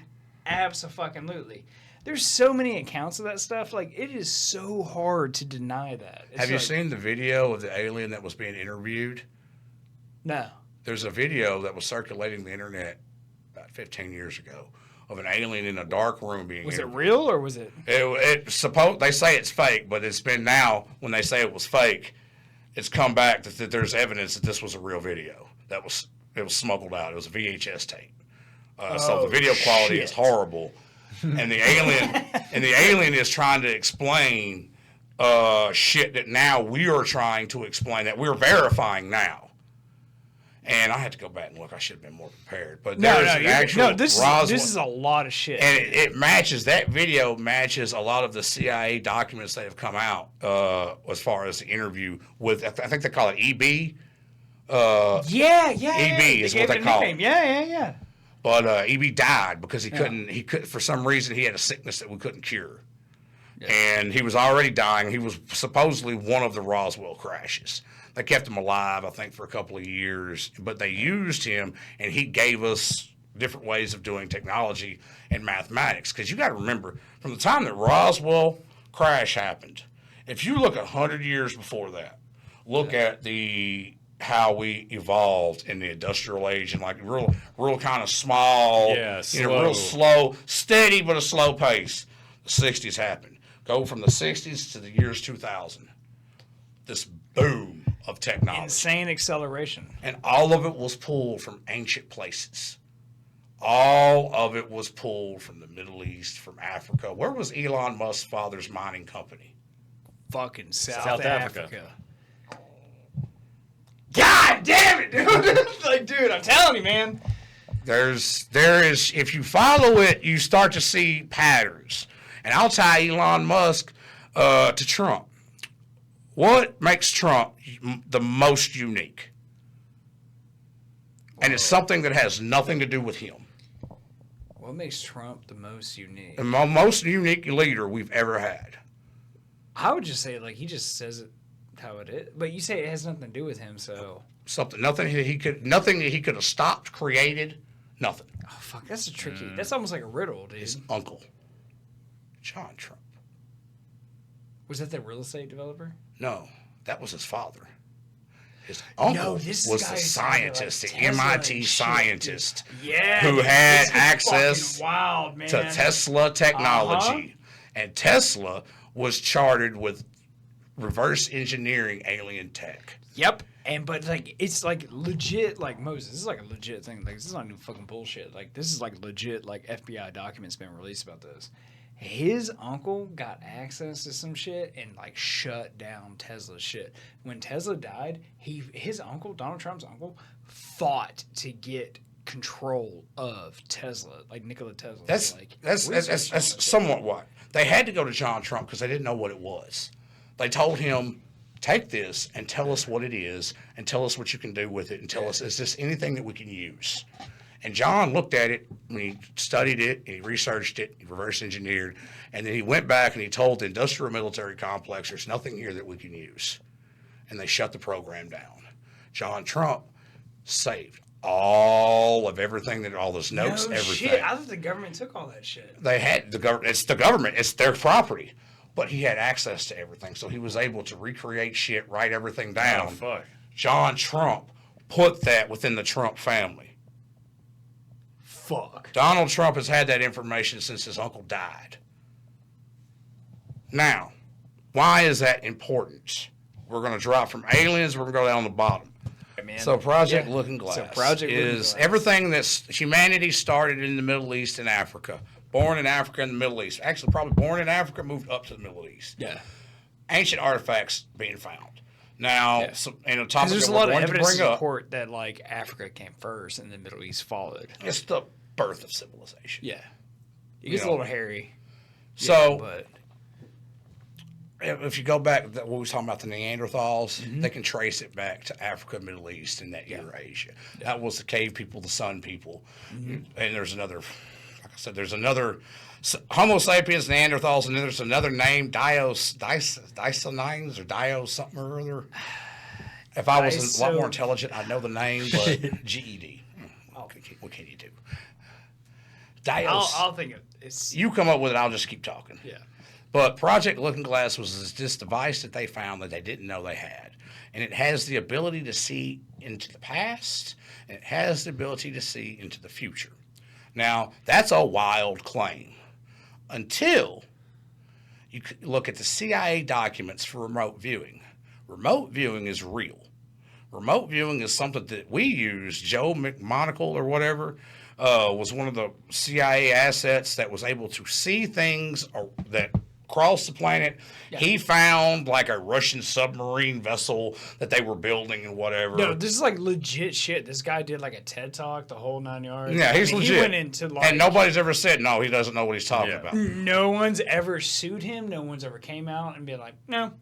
Like, the remote viewing was done by, a lot of it was harnessed and kind of built by Robert Monroe. Yeah. And his ability to Did you ever find that name? Yeah, it's Denisovin. Yes, Denisovin. Yeah, it's Denisovin. Yeah, I call it Denisovin. Yeah, those are basically supposed to be the Asian people. Okay, that is what they derive, if I remember correctly. But Project Looking Glass is the ability to see into the past and into the future. Now, we as humans have that ability. Now, I'm going to tell y'all some things because this is going to support the Project Looking Glass. Yeah. Because this magical machine that can do some shit seems kind of out of, seems like kind of fantasy until you understand Science fiction. Until you understand that there's a science about humans actually being able to do it. And this isn't a machine more than it is an amplifier on frequency, like an antenna. Now, I have sleep apnea. So before I had a CPAP machine, when I had Dude, I'm sorry, this is going like crazy. No, this fine. We're Project Looking Glass. We have a machine that can see into the future and into the past, right? Stay with me there. As humans, we have the same ability. Yeah. How do you get that ability? You have to become, you have to practice with your brain, and then you can weaponize it, you can focus it. But you do it somewhere in your sleep, in REM sleep. Yeah, you just threw me off with the sleep apnea. No, because there's a point there. When you have sleep apnea, you choke in your sleep. Yeah. So you choke in your sleep, you're not all the way in REM sleep. You're somewhere in that realm, which is the same realm that remote viewing is done at. You can meditate and get into that place, but you also get into that place when you start to choke. When your body is dying, your brain goes into that, checks into that frequency, so you get some kind of something to look at before you die. No shit. You can see your life. People say flash before their eyes. Shit like that. There's that. It's like if you stacked everything on top of each other, there's a thin line that your brain can get into that allows you to remote view. You can do this when you have sleep apnea and you're choking in your sleep and you have these visions. You have what's called dreams. You're not supposed to fucking remember your dreams. Now, I have... Oh, really? You're not supposed to remember your dreams? No, you're not supposed to remember your dreams. Oh, fuck. When you wake up, you're supposed to forget your dreams. You're not supposed to remember where you were at. Why is that? I don't know. It's kind of weird. I'm scared now, Brandon. What does that mean? Back in the early 2010s, I would see shit. Specifically, one time I saw mountains. Now, your brain cannot create something that you have not seen before.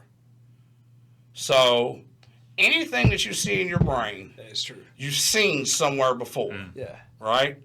In this dimension or... Oh, fuck, dude. I can see where you're going with this, dude. Oh, my God, dude. I saw mountains, the mountains of West Virginia. I've never been to West Virginia. Never been to West Virginia. No doubt. 10 years later, I get a job. I have to travel through West Virginia to get to Maryland to go to a job. I see the mountains on the exact same side of the road. Identical. The sun, the cast, everything. Identical to the image that I never forgot. Now, that's called premonition. That's called an out-of-body experience. I've had that a lot in my life. As a kid, I can remember pulling out of my body and flying over a countryside. And the whole time, in these incidents that happen, I'm snoring or whatever, having a sleep apnea episode. Yeah. Snoring is a sleep apnea episode. Yeah. That's the lack of oxygen getting to you're on the verge of death. Oh, you're not dying, but you're not... Hey, is anybody there? It's enough to make your body go, oh, shit. But that your brain goes into a state to where it's able to transition into different parts of time. You can see different parts of time. You can go back, and I've tried this through meditation, and it's hard if you don't know and you haven't been trained to find to understand what you're looking at. But if you're trained right, you can go and you can see that bottle of Dasani was used as a spit cup in another room. I forgot it was and you can describe it without ever having to see it. Yeah. We have that natural ability as humans. It's called premonition. It's called, you ever walk into a room, all your hairs on your arm stand up? Yeah. Where the fuck you think that comes from? Yeah. That's a defensive mechanism. Well, the thing is, man, like what's crazy is, I was listening to like some of these researchers and stuff that were working in this field, and they describe being like, hey, tell me the combination to this safe. And they can do it. Well, they can literally be like, what 5 numbers do I have written down on this piece of paper right now, and they could do it. And it was just insane. That is a different type of. That's an ability. I seen that on Joe Rogan the other day. He was actually supposed to. He guessed. Yeah, that's what I was telling you about. Yeah. Moses was trying to I need to go back and watch that. That shit was crazy. What the fuck he did. Yeah, he said he like literally figured out what his like bank pin was. Well, there are people that use parts of their brain that the rest of us don't use, and they've been trained. No doubt. No. And that's a little bit because what remote viewers can do is they can see what's in the safe. Mm-hmm. They can see the color of the paper. They can see what's written on it. Yeah. So what Project Looking Glass is, because they use remote viewers on Project Looking Glass. Yeah, sure. And it is this device that they had to figure out how do we even make this work. Tesla looked at it. John Trump ended up getting his hands on it. And they even sent it down there to EB, that alien. That alien supposedly gave them some information, but there were pieces missing out of it. It wasn't a complete setup. You think EB was like holding back? Possibly. Like, I mean, for real, like, think about it. Like, be like, hey, these apes can't handle. You know what I mean? I bet he was. He had to. He had to have been. He was like, I'm going to give him a little bit. Yeah. Yeah. Because EB probably already knows what's going to transpire in the future. Yeah. Now, Honestly, if you want to talk about this technology, he probably already knows it's going to happen and be like, this doesn't end well. But here's the thing. Like, at all. Let's let him live a little longer. The magical thing about Project Looking Glass is it's different for everyone that uses it. What, hold the fuck on, Brandon. Your reality as you know it is your reality. Your reality isn't my reality. My reality isn't your reality. If we're all sitting here and a plane crashes into the room next to us, and there's this big explosion, and they come out and they want to interview all 3 of us, and they put all 3 of us in a different space, we are all 3 going to give 3 different stories. Yeah. They will be similar. Fuck that. It's going to be like, dude, the fucking plane went through the goddamn side of the building. Doesn't matter. You experience reality different from everybody else. So there's no way that your future will be the same future as mine. So when they were using Project Looking Glass, they were seeing things based off what that person believed. A remote viewer cannot go back that does not believe in God and see the crucifixion of Christ. Why? Get fucked. Get fucked. Oh, that's if they don't believe in God and Jesus Christ, they cannot see the crucifixion. They see something else. But what are they seeing?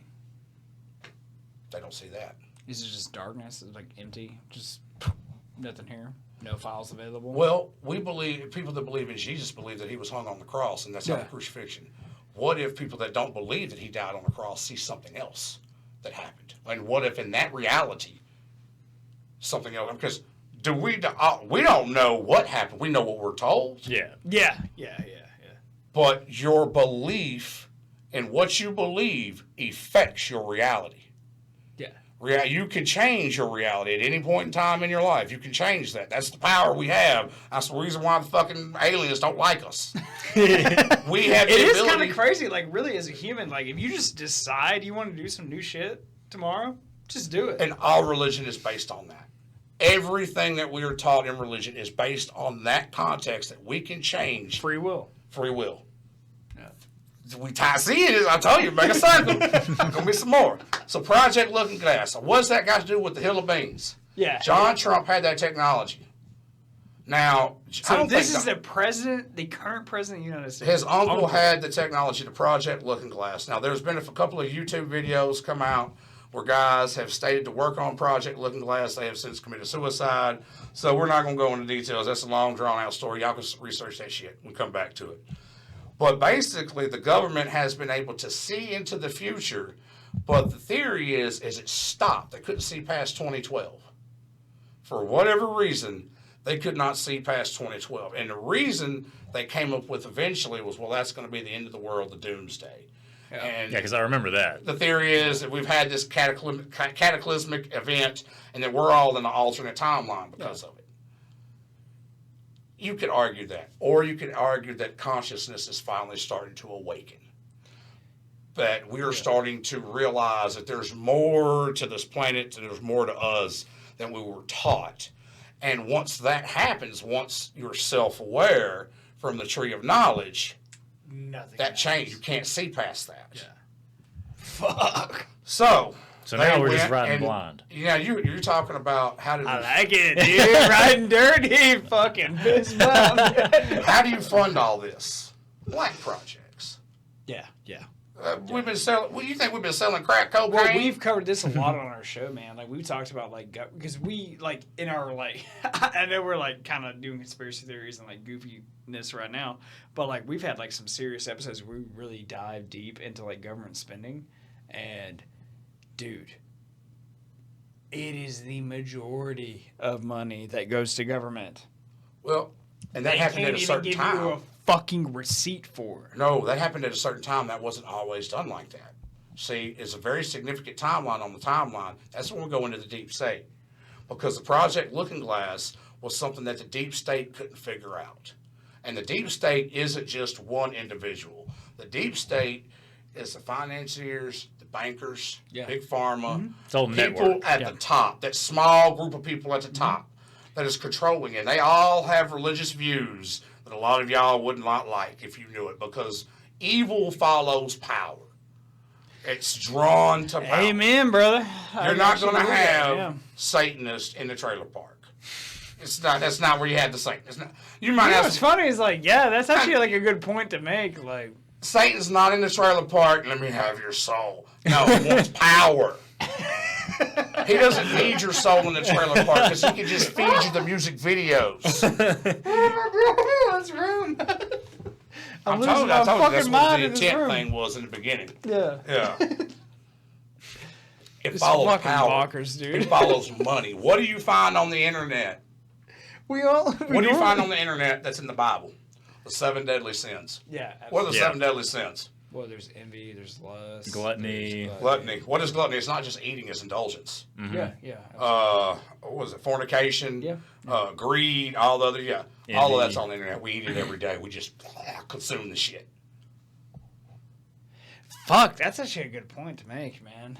I'm actually a religious guy. I do go to church every Sunday. But you see the, and I've sat here and I've looked at this, and it's taken 39 years to go, holy fuck, there's more to this than I really was. Because at first you're like, oh yeah, the aliens, but there's more to the aliens. Yeah. They're not just aliens. Because it sounds goofy, like, on the surface level. Yeah. It's just like, like, it's some little thing, like, it's like, whatever, like, who gives a shit? And then you see the occultish side of it. And then you start to see the symbolism, the occultish side, and these weird patterns that start following. Patterns. And, like, I'm like, dude, what the One of my toxic traits is I have this, for some reason, I see patterns. Yeah. And when I see patterns, it fucking makes my ass itch. It just, I can't. There's a connection here, and I'm going to find it.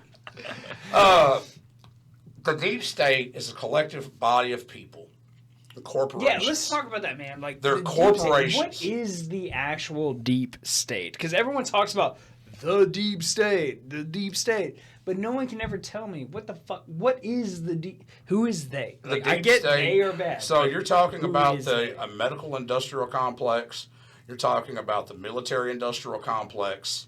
And I don't mean the people that work in the offices. I mean the people running shit. Yeah. You're talking about Hollywood.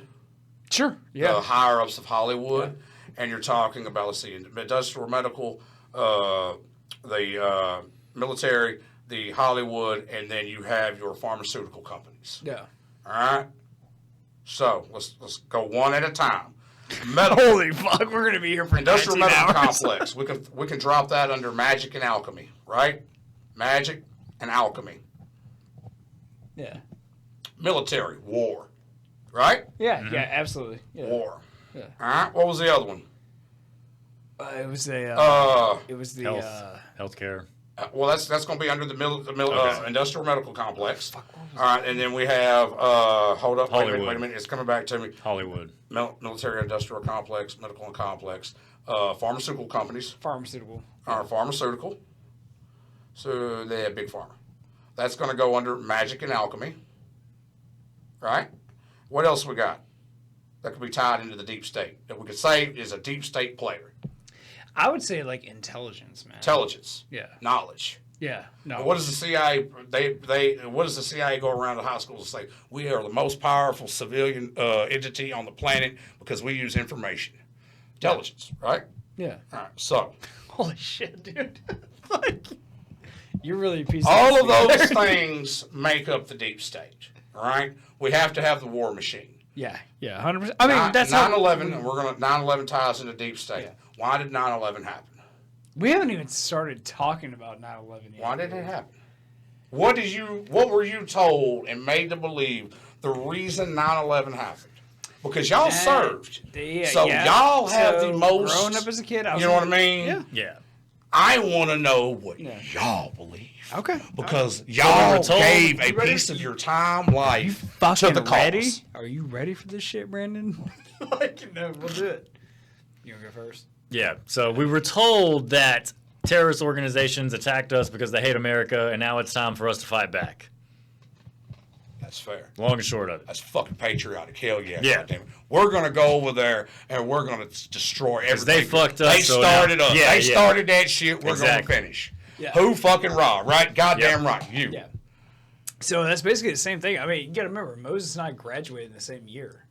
Like, same class. Like, we went to high school. We were in together. 5th grade when 9/11 happened. Yeah. 5th grade? Okay. And so it was just kind of like, fuck these guys. But, like, for me, in the end, dude, I was like, you know what? I just need a better life, man. Nothing was working out for me. So I was like, you know what? This story seems good enough for me. And the story was, they just fucking hated us. And they fucked us up. For no reason, man. Okay. Now, you gotta remember, I believe that. Now, you know what? I sat there. Kids. No, hey, I sat there and I watched the TV as the second plane hit. Because by the time the first plane hit, no. Yeah. What was the question? I said, we getting crazy. I'm about to. Oh, no, go ahead. No. They'll be all right. If they hung in this long, they're good. So, hold on. We're trying to find this exact number because it goes back to exactly what you said. Now, I want you to know that I told Quantum to give me all this information from our conversations before you talked about the deep state. We talked about the deep state and how much money and how do we get all this money for the deep state.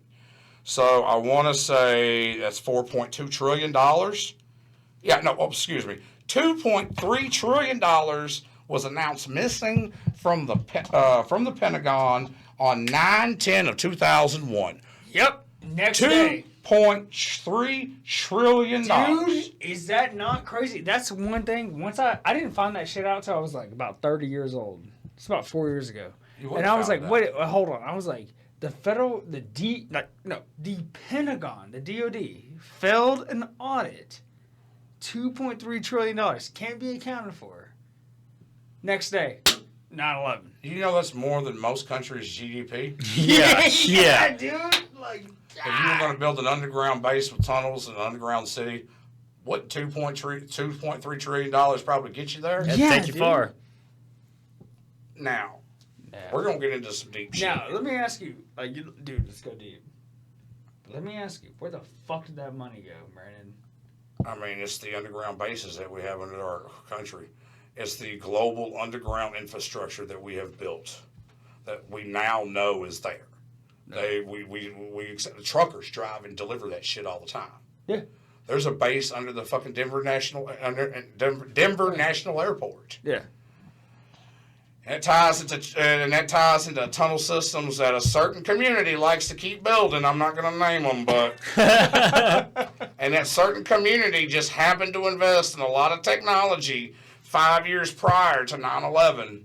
That was all. It is the fucking alarm system, the fucking security cameras, the doors, everything that's secure about the internet was developed by one country. It just happens to be in the Middle East. And it just happens to have on their patch the entire of the area of the Middle East that they think is theirs. Now, say it. It rhymes with news. They've been accused of controlling the media. Yeah, they have been accused, and I've went back and forth on ChatGPT and argues that you have to look at this from a non-anti-Semitic. Yeah. And when I say this, I'm not talking about the Jewish people. Yeah. I'm talking about because we're talking about government. Government. We're not talking about people. We're talking about government. And Zionism is a political faction Yeah, it absolutely is a political faction, not a person down there at the marketplace. A political faction.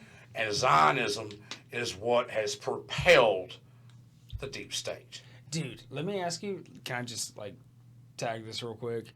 Have you ever read, now this is normally spread as like anti-Semitic propaganda, like it's all bullshit, but have you ever read the Protocols of Zion? I've read the Protocols of Zion, and I've also had ChatGPT, because you can't just go read the Talmud. You have to have it translated. Yeah. And I've read some pretty horrific shit. Dude, it gets fucking, it talks about enslaving Western culture, through, like...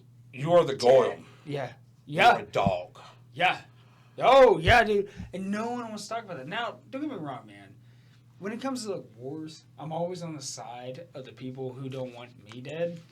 You know? And right now, it seems to be, like, the news is the way to go. Like, you know? Like, yeah.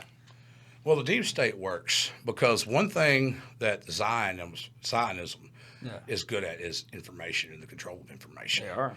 And there's power and in they information. talk about that in the Protocols of Zion. Now, dude. It's like, Jesus. Dude, Moses, you gotta read this shit, dude.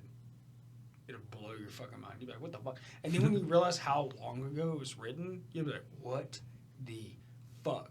And then you'll realize our entire banking system is based on this. Entire banking system. Yeah, dude. It's fucking wild. Our central banking system, our stock market, is based off of just fake numbers. Yeah. It's inflated. It's all numbers. bullshit. It's and that's why they want to go to a digital currency so fucking bad. Yeah. Because if you get away from the gold standard, then there's your digital currency. They can control it. You can't control a gold or a silver standard. Yeah. That's why they want to get away from it. God damn. Yeah, they want to lose the tangible Where the asset fuck is my of it. tinfoil hat? We're going back. We're going back in the deep. But the deep state is a product of Zionism and how it has affected this country and how it has influenced this country. They call it APAC, something American Israel. Oh, yeah. It's where they lobby to Congress. Now, their power did not start getting good until after Vietnam. While Vietnam was going on, we was fighting wars. We'd have... Why is that? Because I think it would be good after, like, World War II. Nah. Israel was a state established in the 1950s. Yes, it was a state established in the 1950s, but it was still fighting wars. Because they came in, they took over, they took part of Palestine, or whatever they call it at the time, and said, this is ours now. So there was an Arab war between them. And there was a series of wars, and they had to come to, I think it was some kind of like peace treaty, Arab agreement. Okay, can I go ahead and give a disclosure statement? We are not anti-Jewish. No. No. One of my favorite comedians, Ari Shafir, love him. One of my best friends. I think Ari's kind of anti-Jewish, though, isn't he? That's a bad example. I love Fran Drescher. Well, Ari was an Orthodox Jew that was like, I don't want to do this anymore. I listened to Barbara Streisand on the way. We're good. So that's not what this is. It's literally like an establishment. It's an establishment of what may have been happening, what's going on, that we weren't told for whatever reason. Sure. Now, the reason why everything is said to be anti-Semitic, if you question things, that gives me a problem. Because if I can't question you without being anti-Semitic, now let's. Well, they've always been oppressed, and they've been oppressed since the dawn of time. Okay, all right, bitch, we can argue that. I'm asking a question. We're just asking questions. You know what I mean? I'm not saying you did. Where'd the money go, man? Why did Israel place themselves into American politics post-Vietnam or during Vietnam and strategically make moves to take to make sure they ensure the political strong point in America? We're across the fucking globe. Why would they do that? Yeah. Right? Yeah. Well, it's because we have Jewish Americans in this country. Not that goddamn many. I mean, there's some. Yeah, we got a few, but not like, we got a couple million, but damn. You know what's crazy? I want to tell you like a crazy story, man. Like, well, to me, it's crazy. So, I did like 12 years in the military, right? And so I served with Muslims, Jews, atheists, Christians, you name it. Anyone of any background. And So one of my good buddies, I won't mention his name on here because he's still in and he works on some secret shit, but doing really good things. But he's Jewish. They grew up in a Jewish household, like straight up, like hardcore Orthodox. And he was like, fuck this. And he joined the military. And he got out, traveled the world and stuff. And he got tattoos. And I remember one time I was hanging out with him in a tattoo parlor in South Korea. Like, you know, the guys. And we're drunk to the gills. Like, 100%. And he starts telling me the story. He was like, you know, like in the Jewish community, if you have tattoos, you cannot be buried in a Jewish graveyard because they have their own graveyards. And I was like, what the fuck? And he was like, yeah. And he was like, so I can never be buried with my family. And I was like, what the fuck? I'm not going to lie, man. That level of dedication, I kind of respect. They also don't believe in cremation. Yeah. That's important because we're going to touch on that. Fuck, dude. Like, I feel like every single thing that comes out of your mouth, you're like, we're going to touch on that. Like, it all ties together. Yeah, we're going to be here for 19 hours. So they don't believe in cremation. They believe in the Old Testament. They believe in the old way. And the Talmud isn't their Bible, but it's also a group of discussions from priests of the laws of man and everything and how everything should. So they don't believe that we are equal to them. If you marry a Jewish woman and you have a son with her, the son is considered to be Jewish because the mother was Jewish. Yep. But if your mother was not Jewish, you are not Jewish. Yep. So it is a very, and there's two factions of Jews. I can't remember the names of them. But in every culture, there are fanatics. There are fanatic Americans, fanatic Christians, fanatic Muslims. I personally know, like, hardcore fanatic Christians where I'm like, hey, man, you need to pump the brakes. All right. God hates the fat, but he needs money. I need it now. Give me your 10%. Because that George Carlin bit where he's just like, oh, he's all, like, what's it, omnipotent, all-knowing, like, he can be everything. And it's like, but he just can't figure out money. Yeah, can't figure out money. Help him out, you know what I'm saying? The AC in heaven is broke. Yeah, dude. Where was I? I don't even remember. Sorry. But there's fanatics in every religion. But the Zionists have the upper hand because they're the bankers. They are. The Rothschilds. Yeah. They have. Now, if you want to talk about the Rothschilds. They were the reason Israel was created. The state of Israel was created. This is not even a bullshit conspiracy theory. Like, this is like a real fact. The Rothschilds family is so wealthy, we have no idea what they're actually worth. No. People think they're worth trillions of dollars. They make, what is that goddamn guy's name? The one that owns Halliburton. Or is it Halliburton? Berkshire and Hathaway. Oh, I was going with Dick Cheney. Warren Buffett. The Rothschilds make Warren Buffett look poor. Yeah. Yeah. So. Yeah. That's like, you can't even find their name. They were the reason dude. that the Israel state was created. Now, how does the Israel state create and keep the power it has in an area surrounded by everybody that wants to kill them? Because they just took Muslim country, and the Muslims believed that the Holy Land is theirs. Mm-hmm. The Jewish people believe the Holy Land is theirs. I get the fucking argument. I get it. I get it 100%. Like, that's mine. You're like, no, that's mine. Fuck you. Like, I'm going to take it. But at the same time, it's like, dog. How do you protect your home? You get guard dogs, don't you? Yeah. Who do you think the guard dogs are for Israel? We are. Who's been the guard dogs for Israel since it was a state? Us. Now. There it is. There it is. If you wanted to expand your land, you wanted to buy the neighbor's land.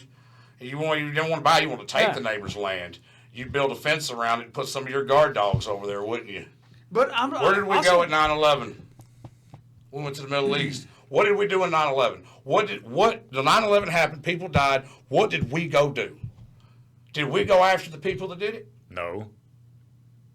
No, we went after the Muslims that magically figured out and went from throwing rocks at each other. Came over here, figured out how to fucking on a flight simulator with Windows 95, how to drive a 740 fucking 7. So, all right, are we getting into 9/11 now? We're this all time. This is the deep state. The deep state wants you to believe that guys that were herding goats, throwing rocks, living on an ancient type of way that the Muslims lived in. Farming opium. Yeah, let's talk about that. Yeah. Flew planes with no training. Let's talk about the actual facts here. So, Afghanistan produces 90% of the world's opium. Fact. Okay. All right. Fact 2. I want to get on to 9/11. I'm not doing this as well as you.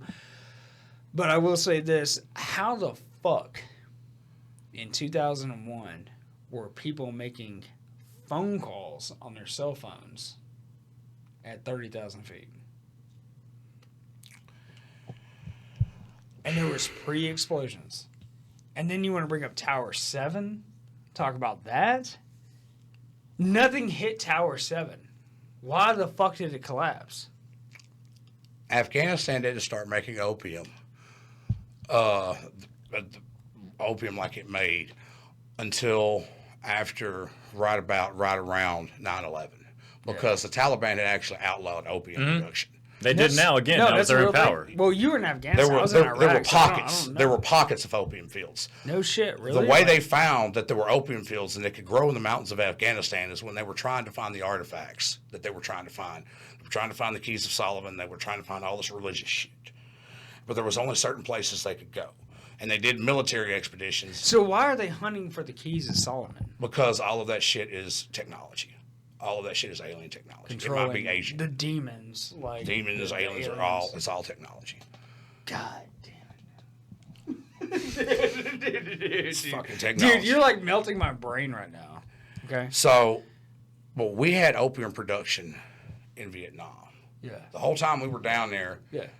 During the war, especially the last parts of it. Yeah. 1/4. We were bringing in the heroin from Vietnam. 1/4. That dried up in the late 80s. Somewhere around the 80s. Yeah. Heroin dropped in the 80s. Cocaine production went up. Yeah. Right? Let's follow the timeline here. Yeah. And you have your Contras, your Columbias, all that. We were involved in the heroin production of the 70s, the late 60s, early 70s. That's when you have your heroin epidemic. 80s moved into the crack cocaine epidemic because of cocaine. We were involved in that. We have to be involved to fund everything. Yeah. That's what funded our black projects. Mm-hmm. It wasn't taxpayer money. It was black projects, cocaine. We flood the communities, blah, blah, blah, blah. The cocaine was paying for everything. Yeah. We get to the 90s. We got to pay them bills, man. We got a mortgage, we get to the Gulf Wars, right? Now, the Gulf War is interesting because the whole time we were involved with Saddam Hussein in the Gulf War, Saddam sent missiles to Israel, and nobody did a fucking thing about it. Yeah. That's how Israel got... no, it's actually fact. Like 100%. That's how Israel got their Iron Dome. Mm-hmm. All right? So now they have full capabilities.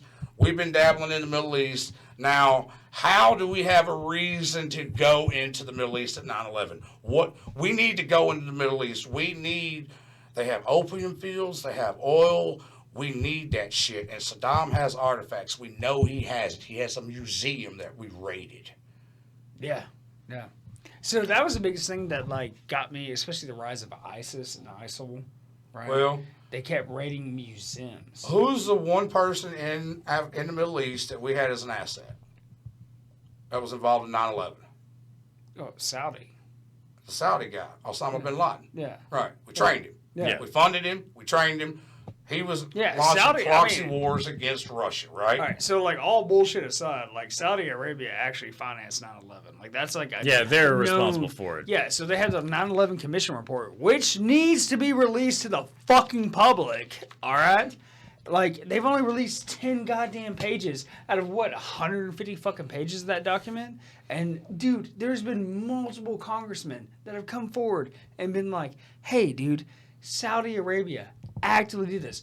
I'll do you one better." So I went to fucking school in the Air Force, and I learned how to build bombs and all this other shit, right?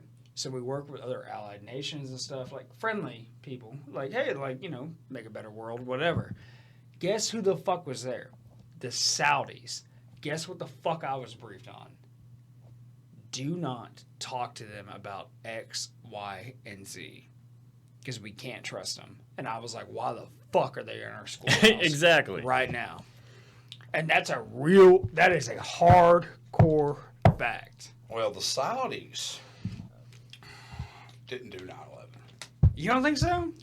Dude, bro, like there's so much evidence to support they did. The Saudis didn't do 9/11. Who do you think it was? Now there might have been some Saudi people, you know what I mean? But the Saudi government itself. His passport made it. The fuselage. Well, yeah, his passport made the fucking, everything else burned and melted. The passport right here. Yeah, dude. No, because and you know what's what funny? did the That guy Saudis was have actually to watching. gain? Tell me what the Saudis had to gain from 9/11. What was the gain? Everybody does something for a reason, right? Yeah. There was no gain. What gain did Saddam Hussein have to do 9/11? There's no gain. What gain did Osama bin Laden have to do 9/11? Yeah. Osama bin Laden was a CIA asset. Osama bin Laden was the bad guy. We needed a bad 100%. guy. Dude, there's actual evidence. The CIA paid his medical bills, had him on dialysis. And I'll give you one better, man. I was at a base in fucking Kuwait called Ali al-Salim, okay? All those buildings were built by the bin Laden family because that's where that's where Osama bin Laden's family got their money, is they were defense contractors for the United States government. And literally, like in the early 2000s, so you can go into these facilities and it literally has a plaque that says, built by the bin Laden family. And I was like, what the fuck is this? Yeah, dude. And I didn't know that until I got there. I was like, what the fuck? Yeah. What is the one thing that would have stopped us from going through the Middle East like we did? The Saudis. Well, no, Saudis wouldn't give a fuck. But bin Laden and Saddam Hussein. Yeah.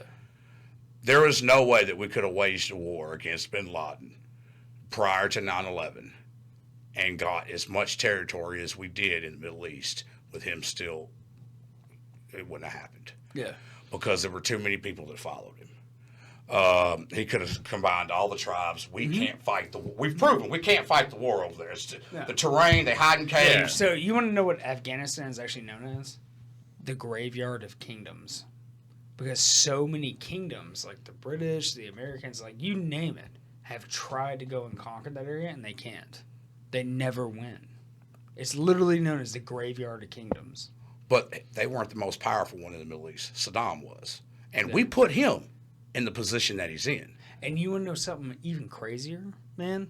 So when I was deployed to Iraq, I was taking online school while I was deployed, which was fucking bonkers.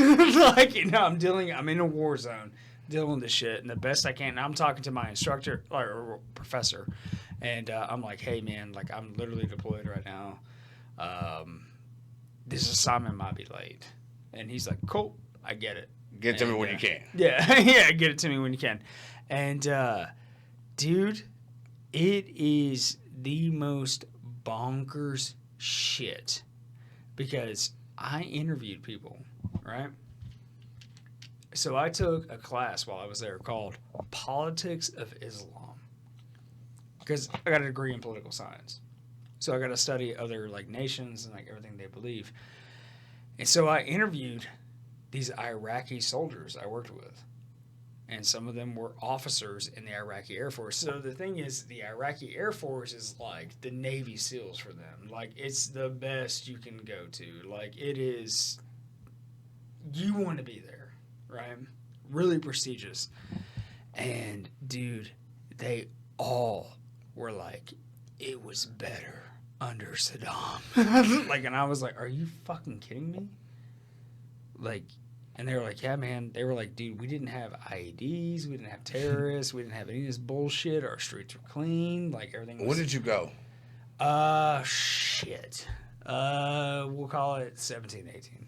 17, 18. Yeah. So When did you go? Might be off a year. I was in Afghanistan in like 2010. 2010. So roughly more than 5 years after the conflict began. Yeah. Yeah. Okay, 5 to 10 years. Yeah. Long enough for children to see what happened to their families, their uncles, or grandfathers. Yeah. Yeah. And So- I talked about that in my fucking, like, my paper, man. Like, this was a senior seminar, man. Like, I wrote heavily about this shit.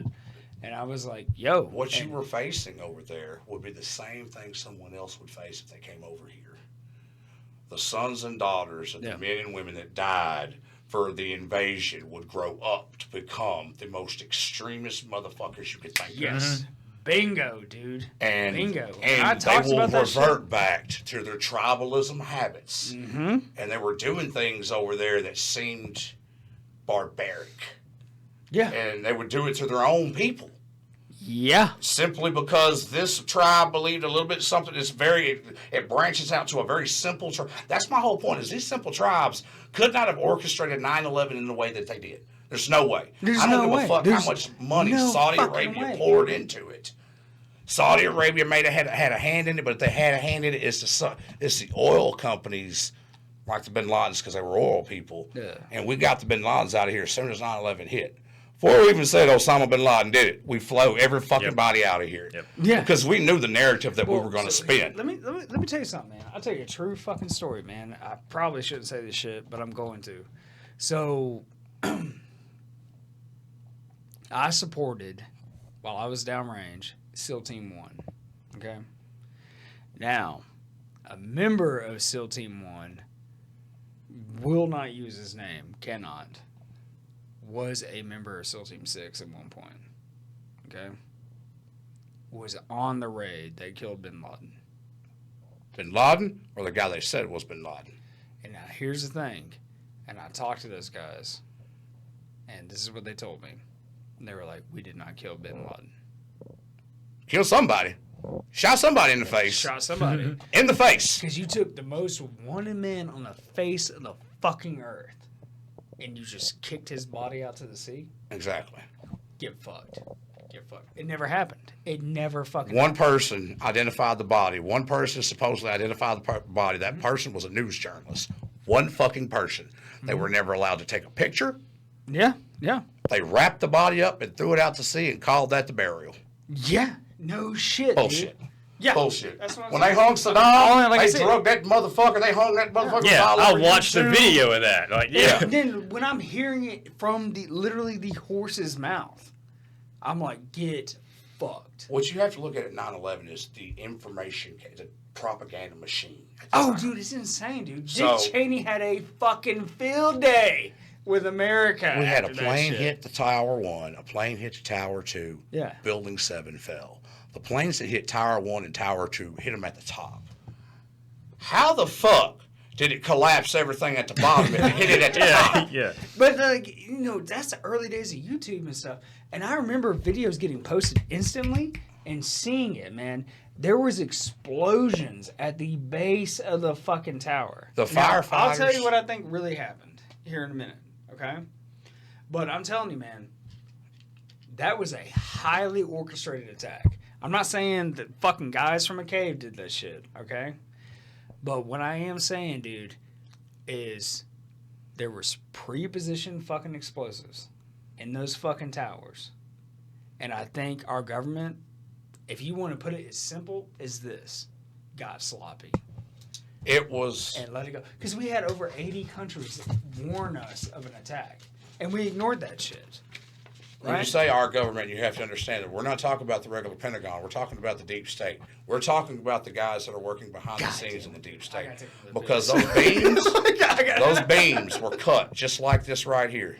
Yeah. They had angles on them just like this. Yeah, 45-degree angle. Like that. Cut. It was cut. This Yeah. is And the not to beam. mention the fucking aluminum oxide that was coming off that, which is evidence of thermite being used on those fucking towers, man.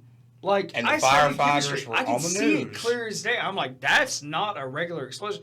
Not only did I study chemistry, I built bombs for the United States Air Force. And I am very familiar with our current weapon systems. And that is not it, dude. That is a controlled demolition, dude. The way the buildings fell is controlled demolition. You see that in 7. What they were doing was they got to bring the buildings down. Yeah. Majority of the buildings were evacuated, were supposed to be. For whatever reason, there were still people in the buildings. Yeah. There was never supposed to be somebody in those buildings because there were a lot of people told don't go to work that day. Mm-hmm. Well, now the firefighters, the people that were told not to go to work that day, their last name ended with Stein or Berg. Fair enough. Sorry, just another, you know what I mean? No, it's a real thing. If you look it up, like it's like a real thing. It's like everyone whose last name ended like the last part Stein or Berg. But I watched the news. Yeah. So I watched the news. Yeah. I was in 9th grade when it happened. Yeah, I watched right the there. news and I watched the firefighters saying that they heard explosions and there was all this crazy shit. Like there was explosions. We're worried about more attacks. Molten steel. Molten steel pouring out of the side of the building. That took over a month to cool before Yeah. they could even pick it up. And everybody that thermite. was at ground zero's dead. Nobody survived that. Yeah. Even they didn't die immediately. They died 10, 15 years later from the stuff in their lungs. Everybody on SEAL Team 6 is dead. Are they not?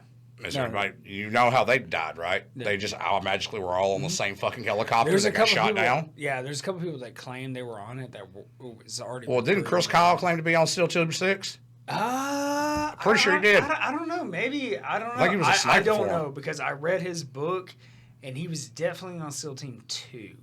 I might have that confused, but they killed him too. But yeah, You just want me to believe that this mentally unstable Marine got the better of 2 Special Forces guys with Maybe. a pistol? Yeah. yeah. Yeah. With a 9, he got 2 of them with a 9mm. That's fucking Jason Bourne fast. Because you think, because they were already texting each other talking about this guy's a little fucking weird. Keep an eye on him. You know what I mean? Yeah. So they were already, Have you ever read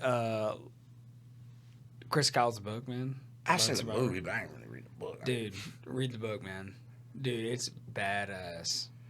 It's fucking good, man. I think Chris Kyle was utilized somewhere. I want to say something. He had some involvement with SEAL Team 6, or he claimed to have.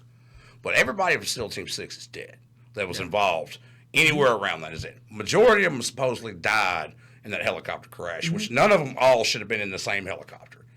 Yeah. They should never have put the entire team on the same helicopter. Yeah. That's something that for whatever reason it was shot. Well, there's like the one guy that goes around talking about how he's like, oh, I shot bin Laden, but like it's been proven like a few times over that. There's no way anybody that's alive that was there, they should all be. Is it the guy that you was with? Is he still alive? No, this is completely different. Like the guy that I knew, like I mean, as far as I know, I don't know. I might want to check on that. Because to my knowledge, in between I was doing some fucking like shit company work 2016, downrange, dude. everything I found out, well, everybody was involved in the assassination of bin Laden is no longer with us. Yeah. And that's from what I could tell. Now, that might be conspiracy theory, but I thought everybody was gone. And anybody that was saying that they were there. So, like, when I was deployed to Iraq, I got a very special job. So, basically, I was a weapons expert. And, dude, I got assigned to a task force. And next thing you know, I'm talking to Navy SEALs. I'm talking to Delta. I'm talking to Rangers. Like, the whole 9 yards. Like, everyone. Combat rescue, you name it. What base? What base? Al-Assad. Yeah, okay, so they were running all kinds of shit. Yeah, it was for that about base. 100 miles south of Syria. Yeah. And so we were doing a lot of shit in Syria. Like, we were flying up there and stuff. And, man, dude, it was fucking wild. Every fucking day. And so this is where the point I stopped becoming a conspiracy theorist and became a realist. Because we would do operations, and then it would make it in the news, like, the next day or two, right? Like CNN, Fox, whatever. And it would all be bullshit. Like, I'd be like, what the fuck are they even talking about? And they'd be like, and literally everyone would be like, oh, this is a game. We play with the media and propaganda and yada, yada, yada. And I was like, what the fuck is going on here, dude? But, I mean, we had CIA agents on our shit. Like, I mean, I didn't work for, but I worked with the CIA in Iraq. Well, the first thing that they learned after 9/11 is, and this was because there's this big propaganda campaign to support the war, 9/11, we'll go after Afghanistan. All right, we hate Afghanistan. Then we go into fucking Iraq. Why are we in Iraq? We'll go there first, right? yeah. We went there first. That's We was George fucking Bush around in stuff. Afghanistan, but we really went to Iraq first. Yeah. We went to Iraq for two reasons. We had to establish a stronghold, Yeah. and we had to get Saddam out of the region because he was the strong point. Yeah. We could not do a full-on invasion of the entire Middle East and still have him as a power vacuum. We have to remove that power vacuum. Yeah. Because he was the only thing keeping all the tribal chiefs in line. 100%. And now I'm gonna say this very lightly. Saddam was not a good leader, but he was an effective leader. He was exactly what we. Yeah. Well, he was exactly what we paid him to be. Yeah. Yeah. He was doing a job exactly what we. That's why the Gulf War they never fired a shot.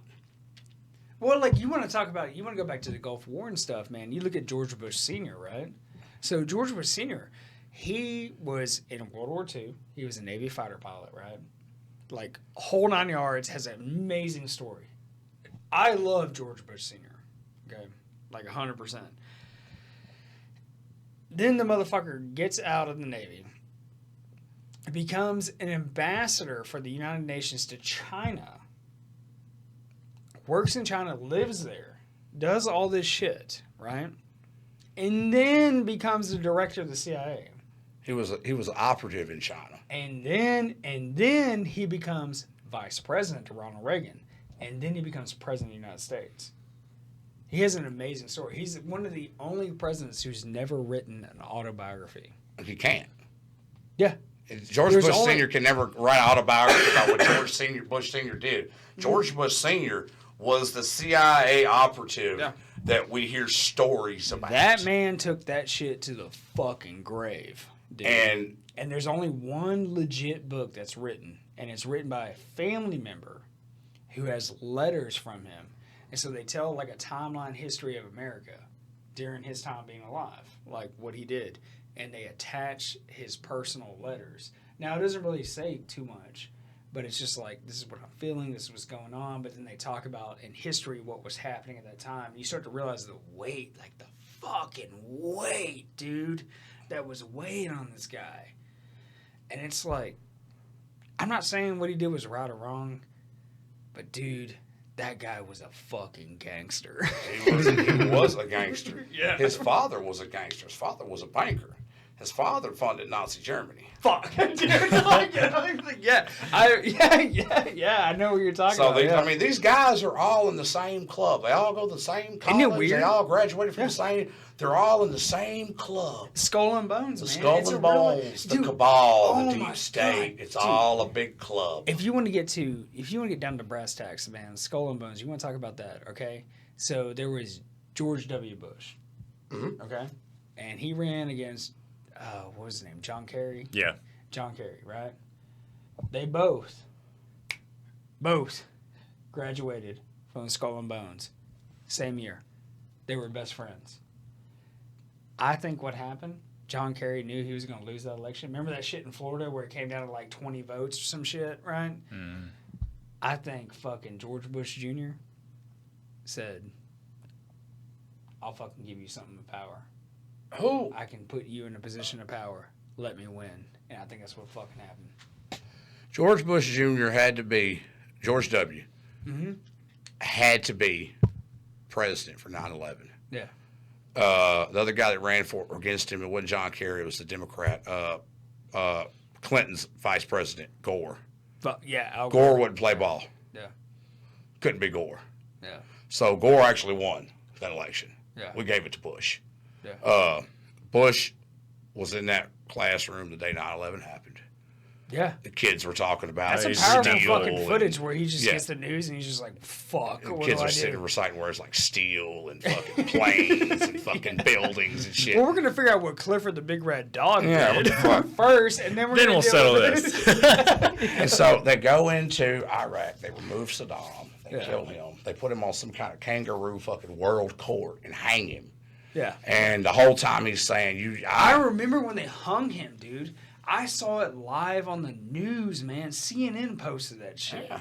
I was like, what the fuck? They took it down later. The only thing we do, we don't do that to people unless we're sending messages. Yeah. He worked for us. He was an operative, and this is the message to the rest of the folks that don't play ball for the deep state. This is what happens to you. Yeah. Now, Bin Laden dies somewhere of renal failure. Yeah. Whoever we killed in there might have been the imposter. It might have been the person that's playing the position. But in 2006, we had the life flight. I think it was 2006. Life flight Bin Laden onto one of our bases. Yeah. And we gave him dialysis. Yeah. So he was up to it. You just don't go from dialysis to no dialylis. I think if I remember right, it was in 1996. Yeah. So and then we mysteriously gave him $100,000. He had more than that. No, we just paid him off that one time. Whatever the fuck that might have been. But look at everything around 9/11. Let's talk about Guantanamo Bay. Guantanamo Bay is a prison that we have in Cuba, right? And that's where we were putting and housing terrorists. Yeah, because like on paper it sounds good. It's like, all right, like we're sending the most dangerous, the most vile people on the face of the Western world to this prison. But why is that prison not in America but off our coast? Because then we can do things that we can't do in this country. Sure. Yeah. Because in this country we can only do so many things before someone might find out about it and it's a crime. So we're essentially denying them like due process. Well, when you're a military prisoner, you don't get due process. Well, depending on who you were fighting and where you were captured, it gets really complicated. Well, after 9/11, they changed the Patriot Act, which didn't include just surveillance. If you were terrorists, you were imprisoned indefinitely. Yeah, I remember that being like a big thing because it was like an American citizen could literally, basically, if you were considered a terrorist, then in their eyes, you denounced all your rights as an American citizen. That's why them boys that would go over there and decide they wanted to play Muslim got treated as terrorists. Yeah. Now, you had two prisons, Abu Ghraib and Guantanamo Bay.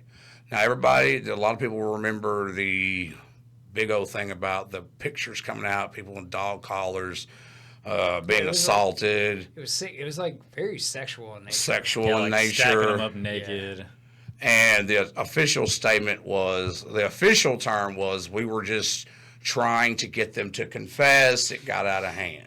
Isn't that what the official?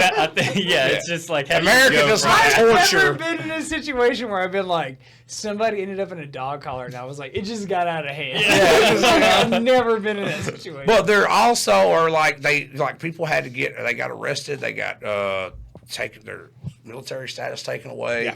Yeah. Because they were just bored and wanted to have a good time, didn't have nothing to do. And there was that one really, how did you get a fucking dog collar in Cuba? I can't remember her name, but I think it was an Abu Ghraib. She was a female soldier. She was like the main one they made an example out of, and she was just like, whatever happened to those soldiers after that? None of them ever wrote a book. None of them ever talked to a journalist. Nobody ever put out a story of how you just lost all kind of military, honor and everything. Just not even a TikTok. So what's your angle, man? What are you getting at here? When you make a Manchurian candidate, or you make a terrorist. Fuck, we're on Manchurian candidates now, dude. Jesus Christ, dude. Are you serious? You have to break the mind. Yeah. You have to split the personality. Okay, so I'm laughing, but no, what you're talking about is actually a real thing. Yeah. And I'm leaning on y'all's experience because y'all probably have read something about this. You have to split the mind in half. And the only way that you can do that is through trauma. Yeah. This happens with soldiers in the battlefield. This is why they come back and they have PTSD. Their mind is split. They're here, but their brain is still there. Now, you can use that as an effective weapon to make someone do stuff. Make someone strap 10 pounds of dynamite on their chest and walk into a market and hit the button. So you think that they want us to believe that Muslim culture believes if you go in there and you kill yourself and you become a martyr, this is what they pushed. Yes, fanatics do believe that. Yeah. But there's no way to account for as many fanatics as there was in the time frame that there was without those being created. How are you going to convince 13 guys? We're all going, all right, guys, We hate America, right? We're going to strap some bombs to our chests. We're going to go down to the Kroger, and we're going to hit the button because fuck America. Now, I know there's supposed to be 72 versions at the afterlife, but how do you convince him to go through with it? Now, of course, you probably got somebody with a secondary trigger if he did, flakes out. Yeah, he flakes out. Jesus Christ, dude. But what of all the stories of these soldiers? Like, you remember the Boston bombing? Mm. Yeah. The fucking war on the streets of Boston for a couple of hours because that terrorist that they fucking trained, the mind that they split, decided to say, fuck this. You want to bring up the Boston bombing, dude? I remember watching that footage and breakdown early on, dude. And there was some weird shit. There was operatives there. Yeah. Like, it's like retired, like, teams guys, man. Like, they were there, like, the hats, like, holding on. You could tell, like, and people identified these guys. They were like, oh, that guy was a SEAL at this point. This guy was Delta at this point. Like, yada, yada, yada. Dude, what the fuck? The Boston bombing, it scrambles my goddamn brain when I look at it. Because I'm like, there is way more to that. Oh, yeah. Oh, absolutely way more to that. You know? That goes into the false flag shit, which we can cover that at a later date. That's but we're on another topic. But so they had to develop these soldiers, and developing these soldiers has come out from what's called Project Monarch. Project Monarch has been studied. Okay, I don't know what Project Monarch Project Monarch is a branch off of MK Ultra. Okay, yeah. When we say MK Ultra, we think back in the day, guy sitting in the chair, give him some acid. We're gonna put something on his head. He's gonna put a bunch of lights and shit. You know what I mean? Break the fucking mind. Yeah. It's not just that. All right. So what is it? It's physical trauma. They sexually assault them. They beat them. Slap them they around. sleep deprive them. They starve them. They make them do the worst possible. They make them rub shit on themselves. The most depraved things that you can do to a human being. The worst shit you can imagine. The worst shit you can imagine. Yeah. Beyond torture. Beyond just putting a fucking goddamn pair of goddamn jumper cables to your nipples. You know what I mean? Giving the old 120 volts. Yeah. A couple razor blades. Because they have to break you. And not only do they have to break you, they have to convince you that they're the only person that can help you. And I've seen reports that the occult does this with children. And the occult, what they do is they'll traumatize children. They'll send them somewhere. They'll be sexually abused. Yeah. And then what happens is they, while the children are being sexually abused, they say, call out to Jesus. Call out to Jesus.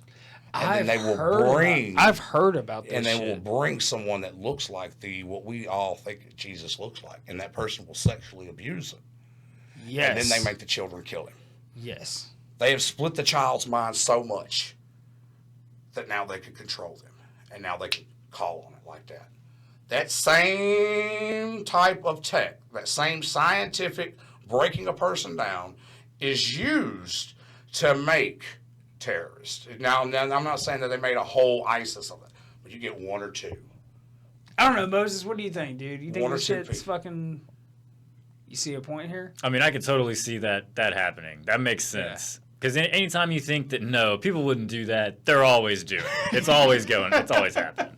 And you see it in your own military. Yeah. Tesla guy.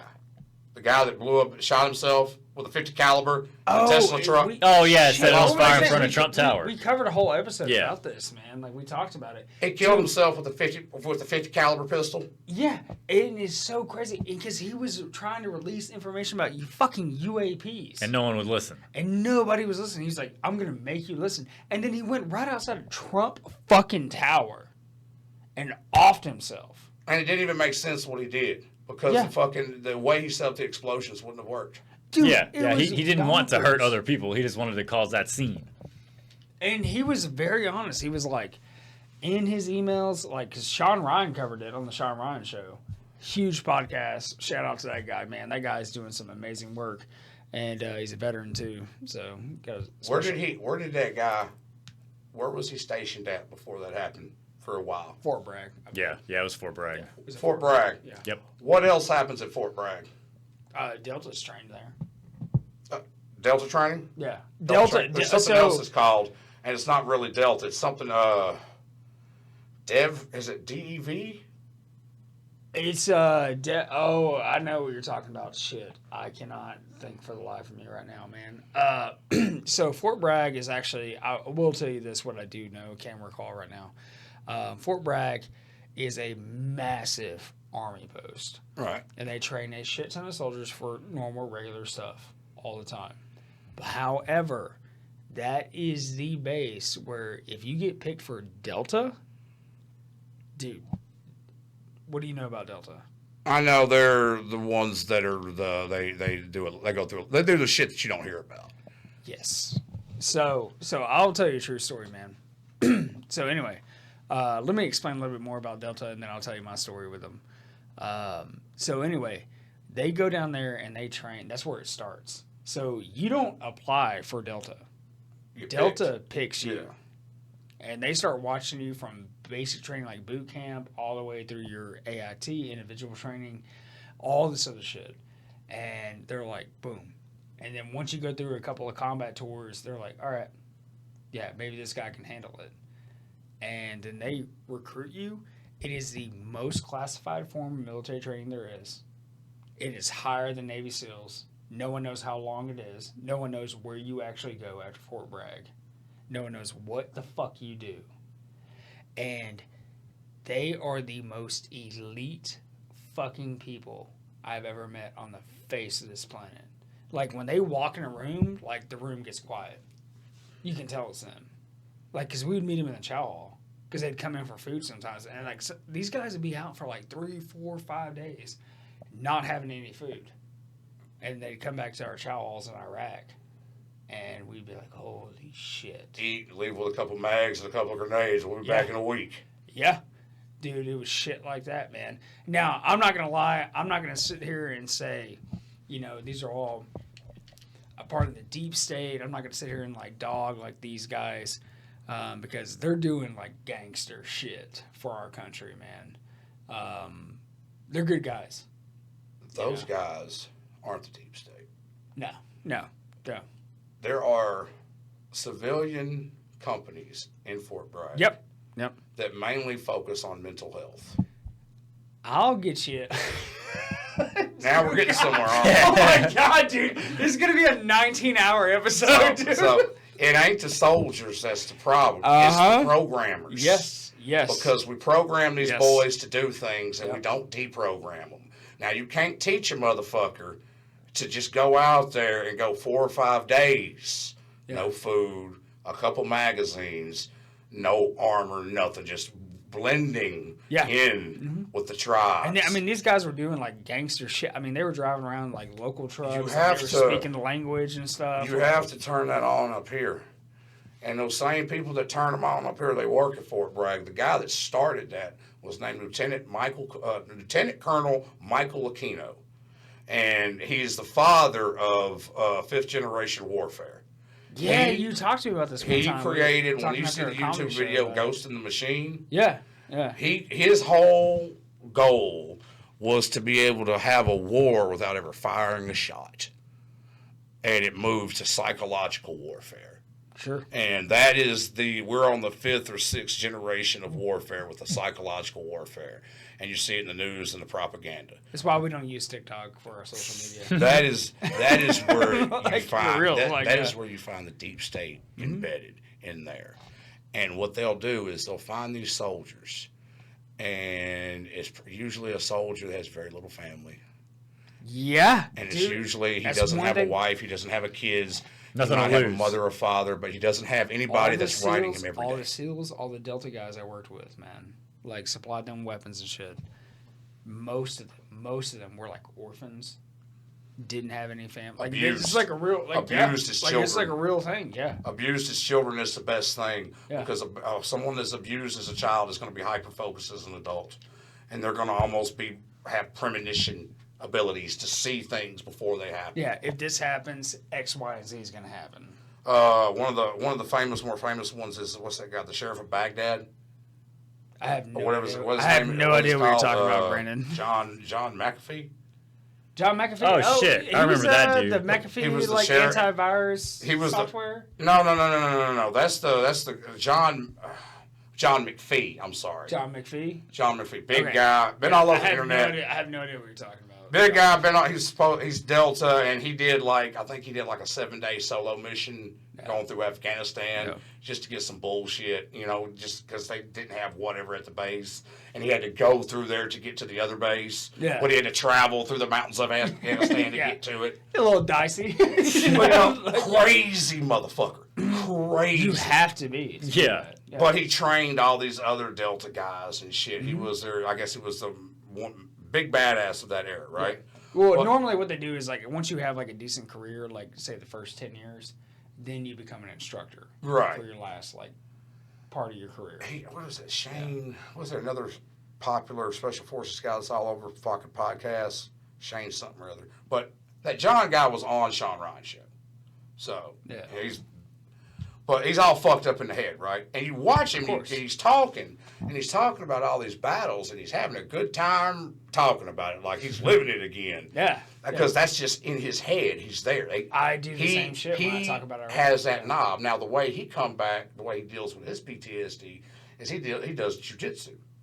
And that's his way of getting that out. Yeah. That's his way of working that warrior back out of him so he can be a normal person in society, right? Of course. Well, they weren't just making soldiers. Well, we got guys put out here for hero, but we got this one guy over here who's really trouble. We're just going to work on him a little bit. Yeah. We're just going to kind of push him over to the side. We're going to assign him these little small tasks, and he just kind of branches away from everybody else. And that's where you get your fucking Missouri candidates in the MK Ultra. MK Ultra never stopped. So I know I kind of laughed earlier, but I actually do believe in Manchurian candidates, like MK Ultra project. Like that's a real thing that's been proven. Yeah. Time and time again. And it is a real fucking thing. And if you want to talk about MK Ultra, man, the worst people in society were a part of it. Yeah. So let me go ahead and say Timothy McVeigh was in it, right? All right. Also, Whitey Bulger. Do you know who that is? Yeah. No. The biggest fucking Irish gangster in Boston. Controlled Boston.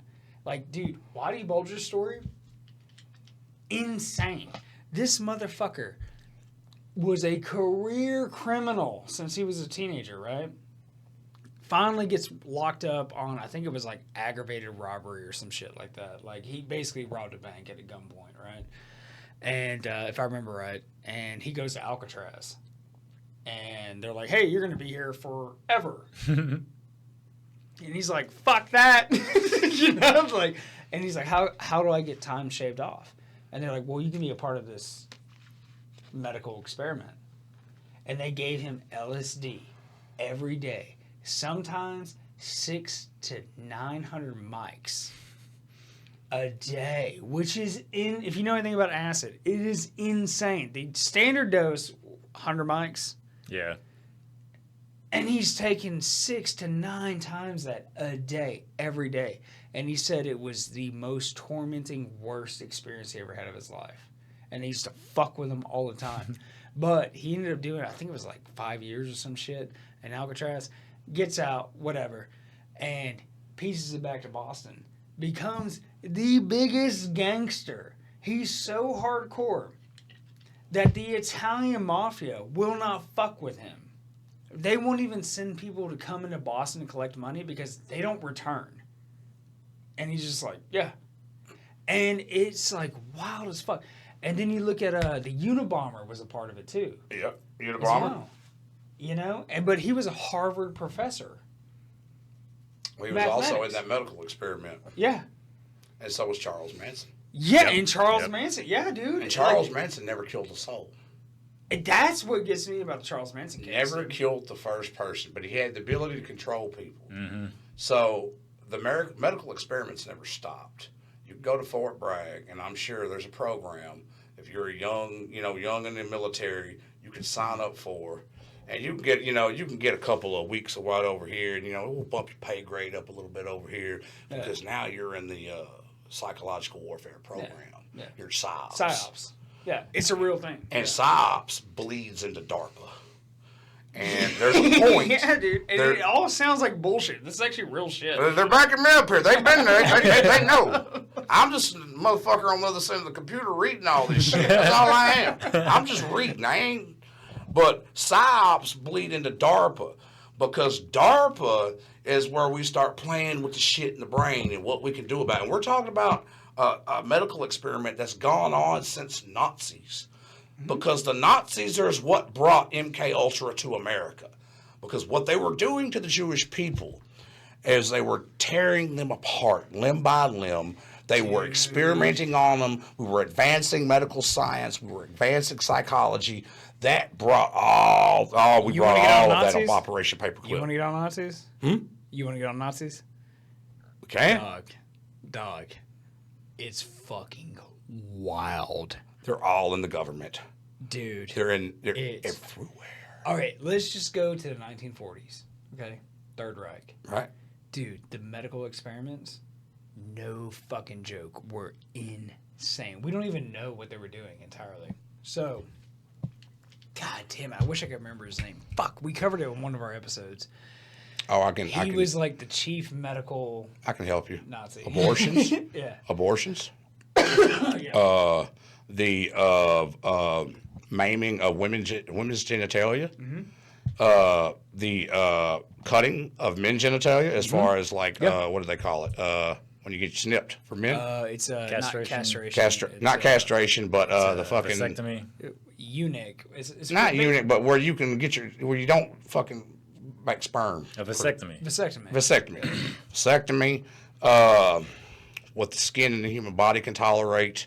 What certain organs we. So there's a terrifying story, and this is actually a true. God damn it, dude! We're about to open a fucking can of worms. God damn it, Brandon! Like we brought him here. We said, "Hey, come on over." Normally we do an hour-long episode, dude. And like now we're like sitting here and we're like what, like 2.5 hours in? Right? If they were so bad, and what they did was so bad, why did we bring them here and give them a job? Okay, so because they did things that we weren't allowed to do. Exactly. Yeah, I will tell you this, man. So this is a true story. And it's one that makes me sick to my fucking... All right. God damn it, dude. I'm about to go all over the place. All right, now we're on Nazis. I'm not a Nazi. Like, we're not condoning this at all. Yeah, and... we're sitting there going, what the fuck? So, like, 90% of the Nazi medical records have never been recovered because they were destroyed. All right. Like, literally firebombed in a truck. So one of the stories is that just fucking, dude, it makes me disgusted, man. It's a true fucking story, man. So I believe it was in Dachau concentration camp. One of the experiments they did was on a set of Jewish twins. And they, God, dude, I don't even... They skinned their backs. I heard that so one. No skin on. And they sewed them together. I heard that one. Yeah. They were also changing limbs and trying to see if this limb would go on this person. Yep. They did some decapitations to where they could see if they could transfer the head of a human to another human. Yeah. It's real shit. Yeah. No, it's terrible. It's fucking horrible. But I will say this, man. I kind of want to plug this book. It's a fucking famous book. It's been out for a very long time. But it's called A Man's Search for Meaning. Have you ever read it? Mm-hmm. By Viktor Frankl. And he was a Dachau and Auschwitz Jewish concentration camp survivor. And the thing is, Viktor Frankl was a psychiatrist, a medical doctor for the mind, before the Holocaust happened. He experienced all of it and then wrote a book about it, and then dedicated his entire life offering therapy to people who survived the Holocaust. And it's all about how do you come to terms with finding meaning in your life, dude. And that's one of the most powerful books I've ever read in my life. It'll make you lose faith in humanity real fucking quick. I lost faith in humanity a long time. Because Fort Bragg, we got to go back. Go back, Dave. We got to go back to Fort Bragg. So because we're talking about medical experiments. Let's go to Fort Bragg. Because what the Nazis did as far as their experiments was crazy. Like, there are so many experiments we couldn't sit here in a day and go through them all. It's insane. It's literally millions of records, man. And we brought them over here. We went, through the 60s. Now we're going to NASA. Hey, brother, we had to get to the fucking moon. Okay? Yeah, we had to supposed to get to the moon. All that shit there. We're going to race Russia to the moon. And we're going to do it on the same tubes that barely run this Curtis Mathis TV I got in my fucking living room. Same vacuum tubes and everything. In the 1980s, there's something called the Presidio case that came out. Okay, I don't know anything about this. This was a daycare that was on a military site. It's called the Presidio case? Presidio daycare.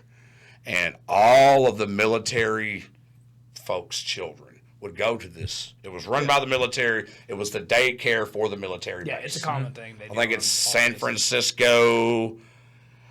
Oh, shit, it's California. Yeah. Now, the only thing this plausible about this is the fact that one of the top FBI investigators did tours talking about this case and swore up and down that all this shit really took place. And this is actually one of the first cases my father was a criminal investigator for the sheriff's office down here, but he worked in Dallas. He was on the Dallas fucking motorcade when Kennedy got shot. No shit. Yeah, he was at the front. He was at the very front. Like, you wouldn't, it's a long ass motorcade. He was at the very front. I keep saying it, dude. Small world, man. Right. Small world. So, he's seen a lot of shit. He was a Dallas motorcycle cop, seen a lot of shit. But Ted Gunderson was an FBI agent, was an investigator, and he worked the Presidio daycare case. Now, the Presidio daycare case gained traction because it was a satanic cult scare in the 80s. And supposedly, the people that were running this daycare, there was someone that was running the daycare, can't remember the name of it. He ended up getting fired.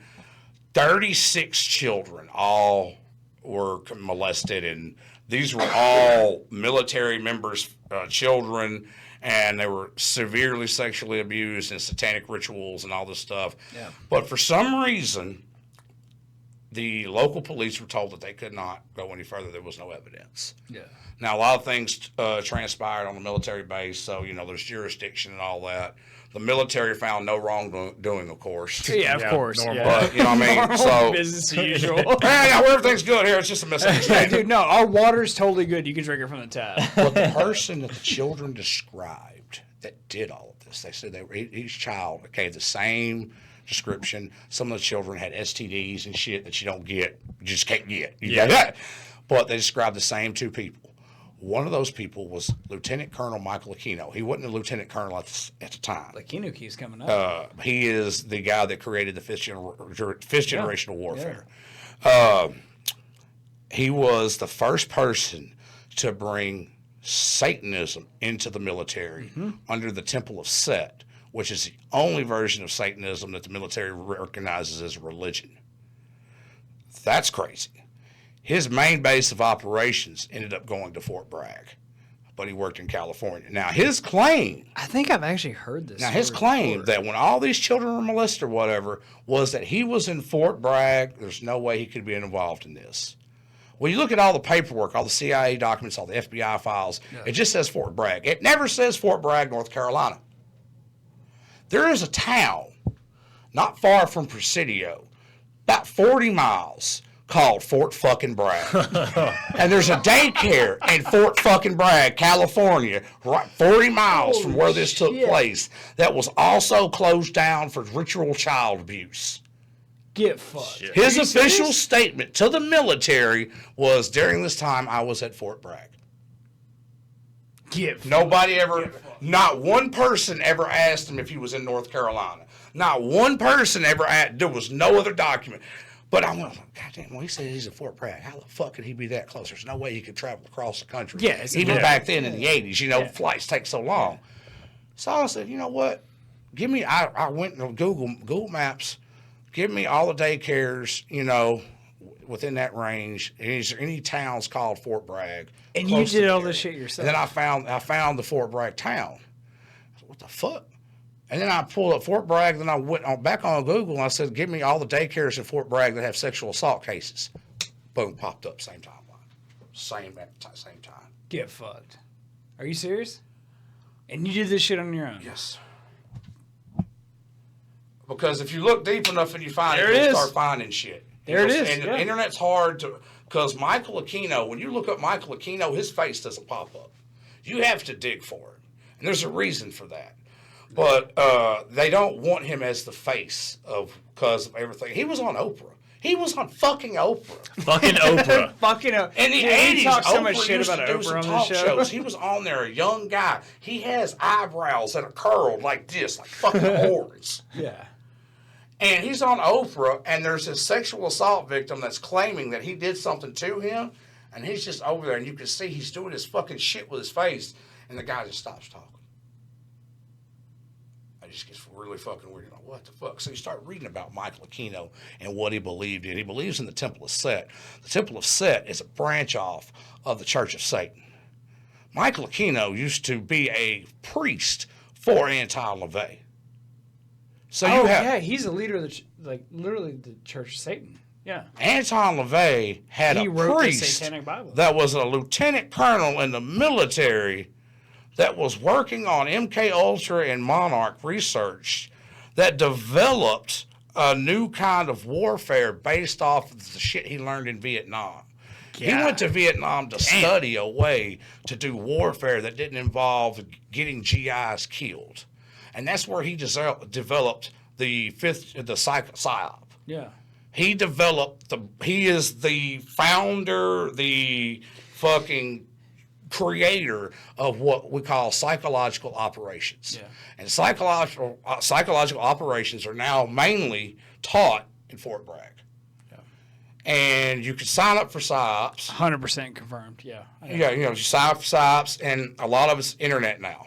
Yeah. Because it's changed. The times have changed. It's had to evolve. Sure, absolutely. But there are still MK Ultra psychological and medical experience exams going. Now it's been done to a science. It's very easy. It's what I'm finding, and everything that I found is based off of old information. So let me ask you this, man, to kind of bring it full circle. I think I already know the answer based on what you've been telling us. But so when you talk about the deep state, you talk about government influence, all these entities and stuff, why is there a focus on the Satanism, like the occult? Why that? Because Satanism follows power. The whole drive of Satanism is power and do as you do it. You're human. Do as you will. Yeah, like indulgence. I think literally it's Aleister Crowley said it was do as thy will. Do as thy will. You know what I mean? Yeah. But there's power in that because you can control people. And at the end of the day, all the deep state wants to do is control people. And you see it in Hollywood, separated from the military. Because it's not just in the military. It's not just in the government. You know what I mean? Looming, it's everywhere. Yeah. It's in stock market. These financial, you get these guys that are so fucking powerful that's doing all these meetings, brokering all these meetings, and managing hedge funds of fucking $1 billion. That's a lot of goddamn stress. Yeah, dude, you got to diversify your portfolio, dude. How am I going to diversify my portfolio? How am I going to? American Psycho was the perfect version of this idea how someone on Wall Street can lose their mind. Yeah. Now, someone like that, do you think they all just go to church and go to Jesus? No. They're finding these influence to drive them. And there's power in the occult because the occult will get you money. The idea is it will get you there. It will push you there. So where do we find them? Because we're looking for some financing. Apparently, like in Hollywood, once you hit a certain level, they make you an offer. No shit. I've actually heard. I think Cat Williams. Cat Williams talked about it. Yeah. But that was mainly because Hollywood has always been in the occult. If you look at, there was that movie, Babylon?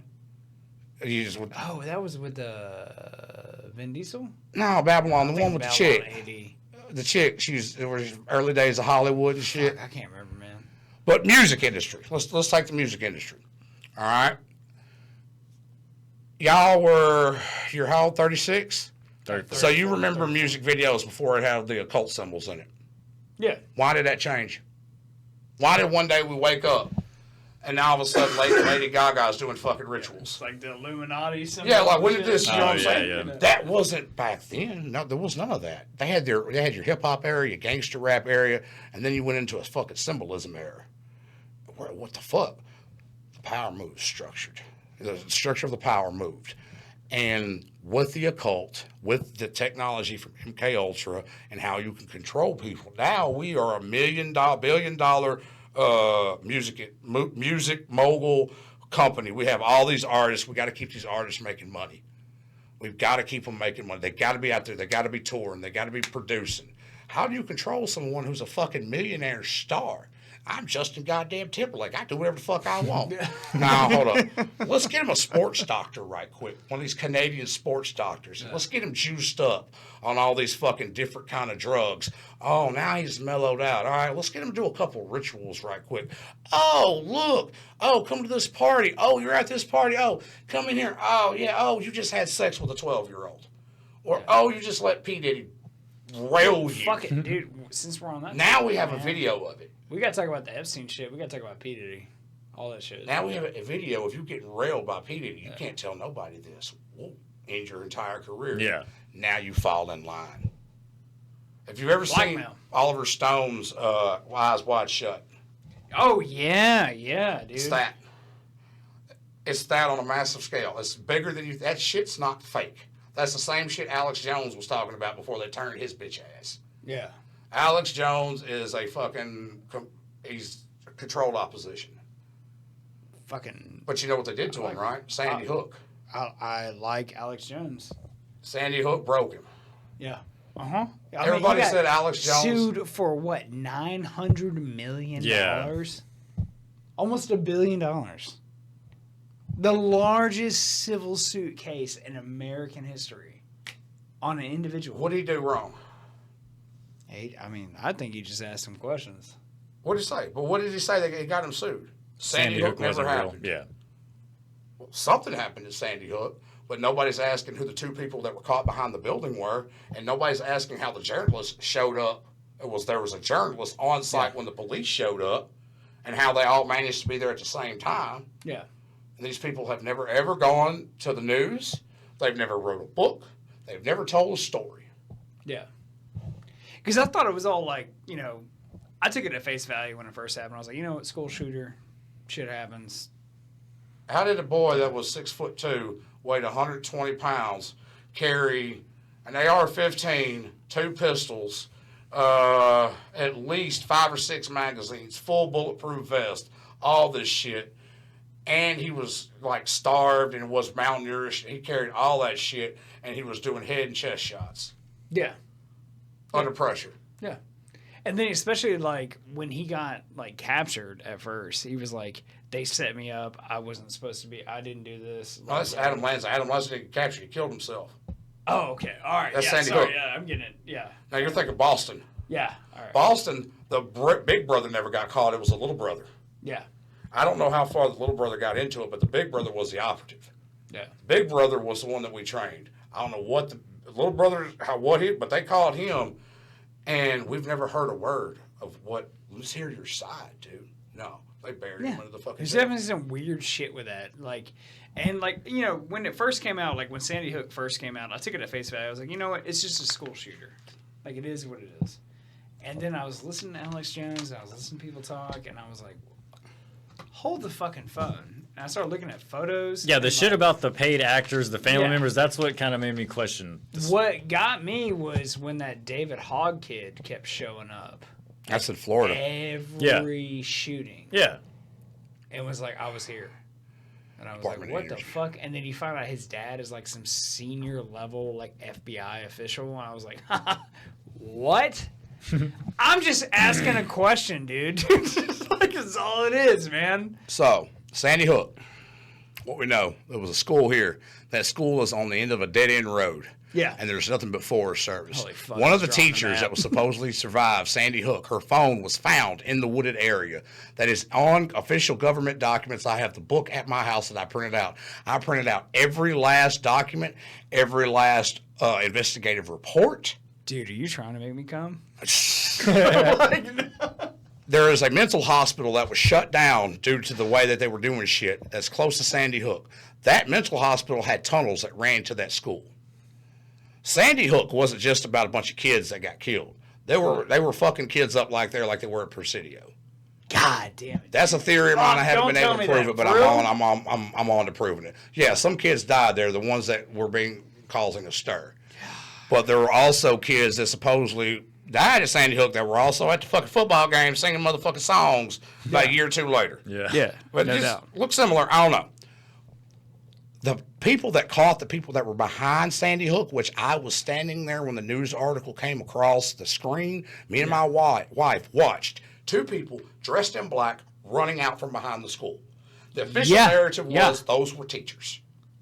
Yeah, I know, dude. It gets shady. I'm just saying, there's at a minimum, like, fuck all the conspiracy stuff. Just ask a question. Like, what the fuck? You know, like, yeah, dude. You know who caught those 2 people? Federal agents. Federal armed agents for the Department of Energy, which the Department of Energy runs and connects to the backside of that school. So you have a mental hospital, the Department of Energy, Sandy Hook. Now, where are all the black projects run out of this fucking country? The Department of motherfucking Energy. Yeah. I'm going to lose my fucking mind.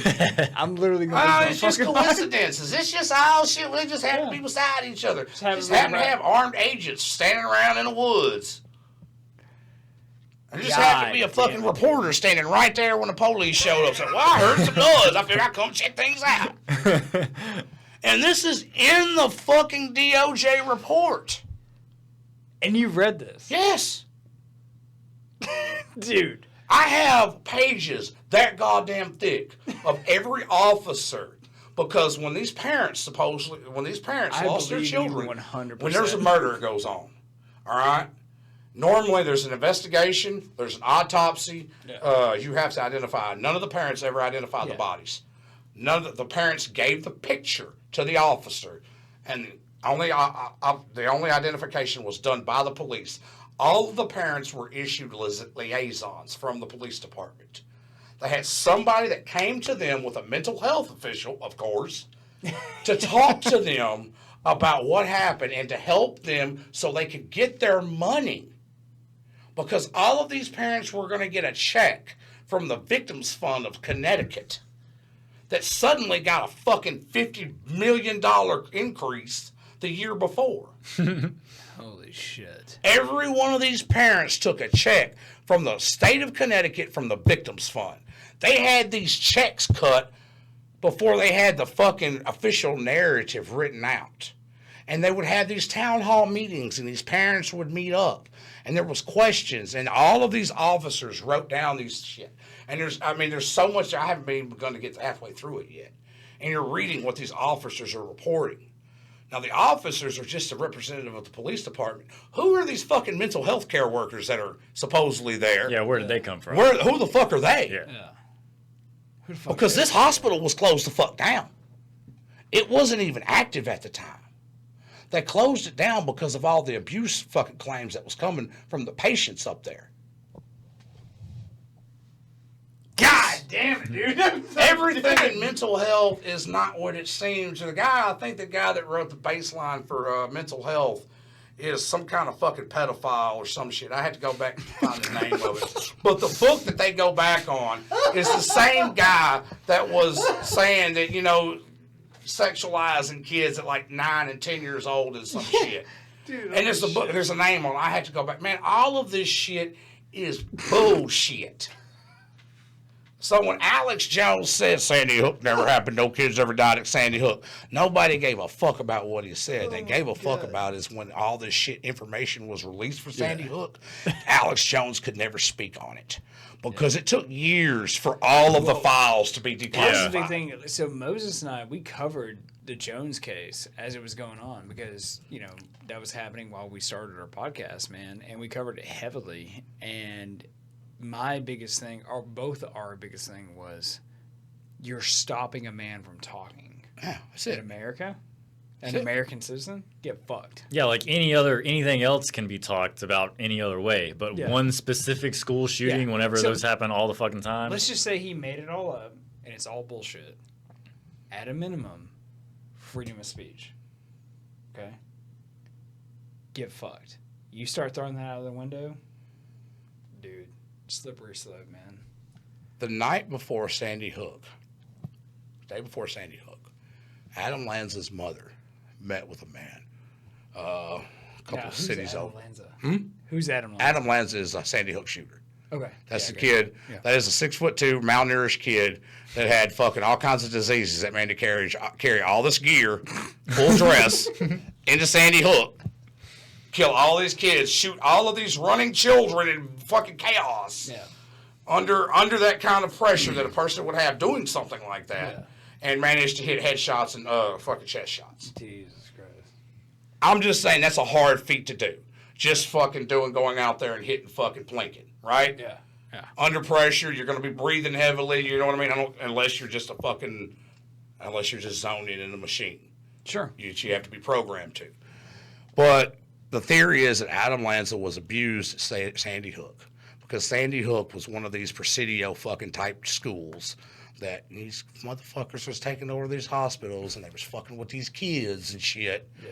Because that's what they do. There's a fucking group of folks in this country that do that because they're trying to create the right mental state for the super soldier. They want somebody that can turn on and off with a switch. Well, that's what I kind of wanted to ask you about, man. Like, out of the focus of everything we've been talking about here recently, like in the last, 30, 40 minutes, why does the focus seem to be children? Children are easier to break than a grown man. And they learn that at... But even, when you talk about, the Epstein stuff, which we touched on very briefly. He's just a pedophile. It's like, okay, so there's, half of them want to just fuck them, and the other half want to break them? Well, no, so Epstein is separate. Epstein's died. Well, no, okay, so when you're doing medical experiments and you're doing, you're trying to break the psyche of a child, you're working on psychological development, how it affects the child, because nobody knows anything about trauma in children. Yeah. We had to learn that shit. When I was born in 1986, nobody knew that the child born from the womb carries the trauma that the mother experienced during pregnancy. Yeah. So if she got her ass beat or whatever, all of that transfers to the child. So the child could very well be born with already trauma embedded in him and already has it. So they had to learn that. Well, the only way you can learn that is human experiments. Human experiments are not legal in the United States for the most part. Not to that extent. Under certain, so you had to do it over here, over there, over here. The only person doing human experiments in this fucking country are branches, DARPA, Department of Energy, places like that. How that tied to the military Presidio is those are the kids available. Fuck. Those are the kids available. These are our. There it is, folks. These are our military ladies and guys that are colonels or accountants or Air Force or Navy, just desk workers, just not guys that are in the field, just your administrators. But that got these kids that are going to this daycare. We're going to use one or two of them. You know what I mean? We can control it. And then when it all came back and it was this big old fucking thing, nothing really happened here. It's fine. Yeah, don't worry about it. Because we don't cover things up in the military. No, never. All of these suicides and the sexual assaults that happens on these bases, But it doesn't stop just in the military. It doesn't stop just at Sandy Hook. It's an entire group of people that are trying to develop and work on the brain and what's capable with the brain and what they can find. It's human medical experiments. My question to you, Brandon, is: do you think this is still going on? It never stops. It's advancing. So where's it happening? Right now, it's in your social media. Because in the 80s and 90s, it's more of a physical thing. We got to physically break you. Yeah. In the 90s, it's more like, all right, now we got to mentally break you. We got to mentally control you. All right? Yeah. We know what we can do physically to children to make them do that. We know what we can do to teenagers to do it. We know what we can do to grown men. We know what we can do to grown women. Yeah. All right? So we've covered all these little bases, and now we know how the brain works. We know what you're susceptible to. We know that there is this collectives that people will gather up. There's this mob mentality. Yeah, people, absolutely. you can make people support things. You can change the narrative as you want. You can spin the ball, and the ball, however the ball lands is what everybody will follow. Well, now that's in social media, because who created the algorithm that we all use now? That's in all the social media. I don't know. That algorithm was created by Mark Zuckerberg.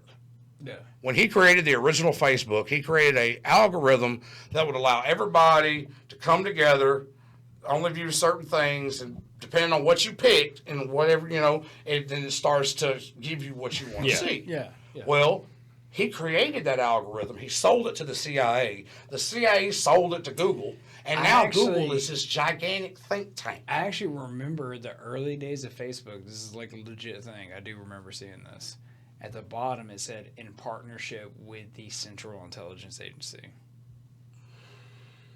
It was a real thing. It was only there for like maybe a few months, and then people started sharing it, and they took that shit down. So how do you control what everybody sees and what everybody thinks on the internet, right?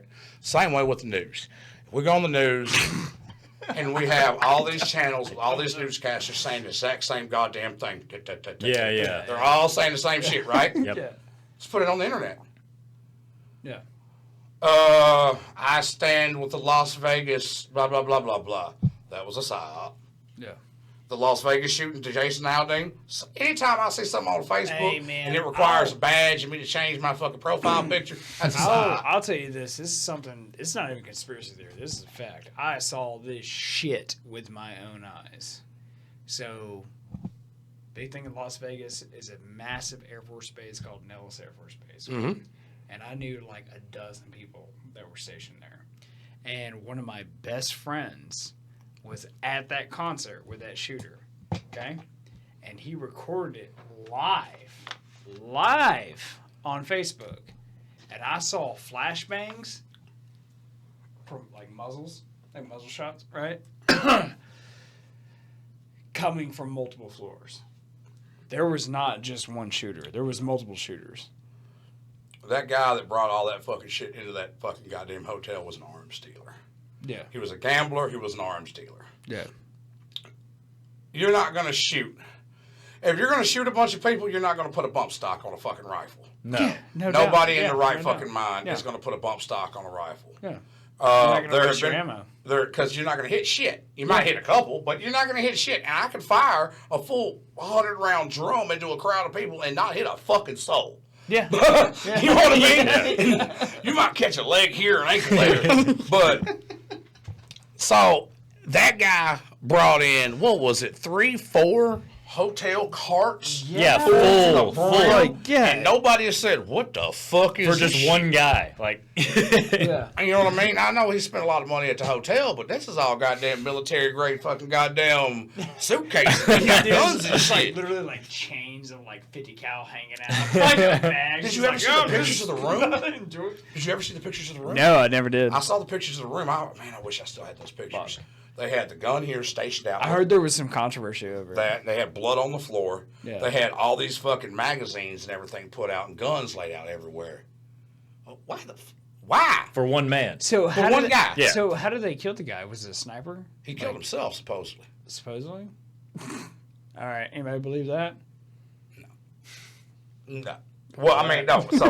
So they definitely shot his ass, but I believe he was there to sell guns to the Saudi government because the Saudi prince was supposedly there, and there's video evidence of the Saudi prince being walked off the casino floor, and that for whatever reason, whatever team, whatever government, whatever operation came in there.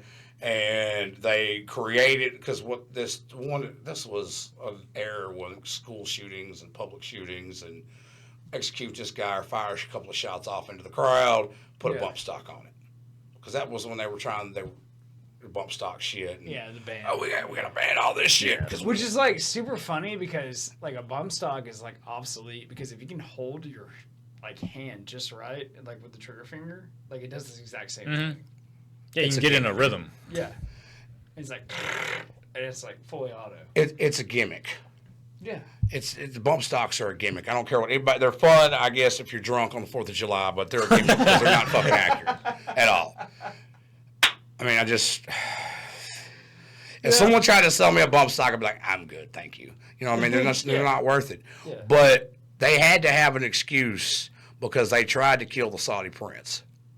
And the hotel, I'm pretty sure the hotel that happened at was owned by Trump. Didn't Trump own that hotel? I don't know. We don't know. Because now all of a sudden the same Saudi prince that was supposedly conspiracy correspondent. So supposedly that's what you are, chief conspiracy correspondent, dude. Supposedly the same Saudi prince that was in that hotel is now the same Saudi prince that Trump just made a deal with, because now he's in fucking charge. Now I don't know. I have to go back and do some digging on that if that's factual. But supposedly, if they made a deal. I believe it was in 2017 when the Jason Aldean thing happened. Trump was in office. Supposedly Trump interfered. Supposedly Trump interfered with that, saved old boy. You know what I mean? And now they got this big old fucking Saudi deal going on, where they're going to build all this bullshit. So that's one of the things everybody talks about. It never fucking ends, man. I never ends. So I was one of the ones that was first in the Q conspiracy that Trump's going to save us all. Dude, we haven't even started talking about Q. Dude, fuck, we doing this? Are we going deep? I can go fast. I can go fast with this because everybody says Q. You know what? Fuck it. I'll give you it wasn't even a clearance. That's bullshit. Q is a clearance in the Department of Energy. Fuck this shit. Back it up. Who the fuck is Q? Q is it's a clearance level. It's a clearance level that you get in the Department of Energy. Yep. Top secret. But who is Q that was releasing that shit on the internet? Probably Elon Musk. Fuck. Because he's the only one. Dude, I didn't think you were going to say that. He's probably the only one that had Q level clearance that was in the Reddit forums and in the internet doing all that kind of weird shit. Now that you actually say it, that makes sense. Also had the clearance. Had the access to the files, had access to everything. Okay. Because Q is the one that promoted the Project Looking Glass. Oh, fuck. God damn it. It was in all the Q drops. Fucking circle, dude? Well, that's what fifth generation of warfare, psychological operations. Q was a psyop, but it was a psyop from what everybody's calling these white hats. My brain is baked. So okay, all right. So Q is it's a clearance. All right, so let's just say, where's the information come from? So Q is a source on what, Reddit? No. Q is the Q drops started in what, 8chan or whatever. Yeah, I think it was called. It was a form of Reddit. Yeah, it was basically 4chan. 8chan, and they were done under, I think, some kind of marker key. Like you type it in and it only comes back to this address. That same number that appears as some kind of code for when they. Yeah, but you knew definitively it was the same origin. Same one person, not several people. Yeah. Because any drop that didn't have that same number, which is basically a key. Yeah. Then it's not considered to be authentic. Yeah. Because there was a lot of fucking shit that came out. Nice to know 8chan's checking their shit. Well, yeah, right.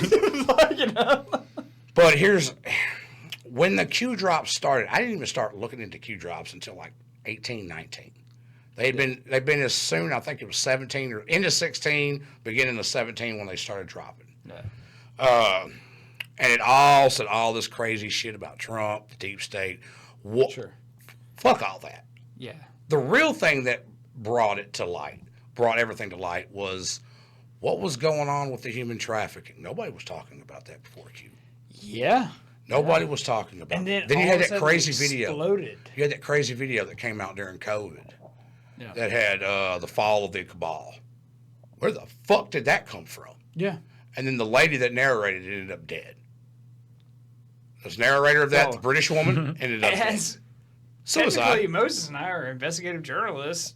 We're just asking questions. You asked the wrong questions, you ended up dead. Because that's all she did the whole fucking documentary was ask questions. Yeah.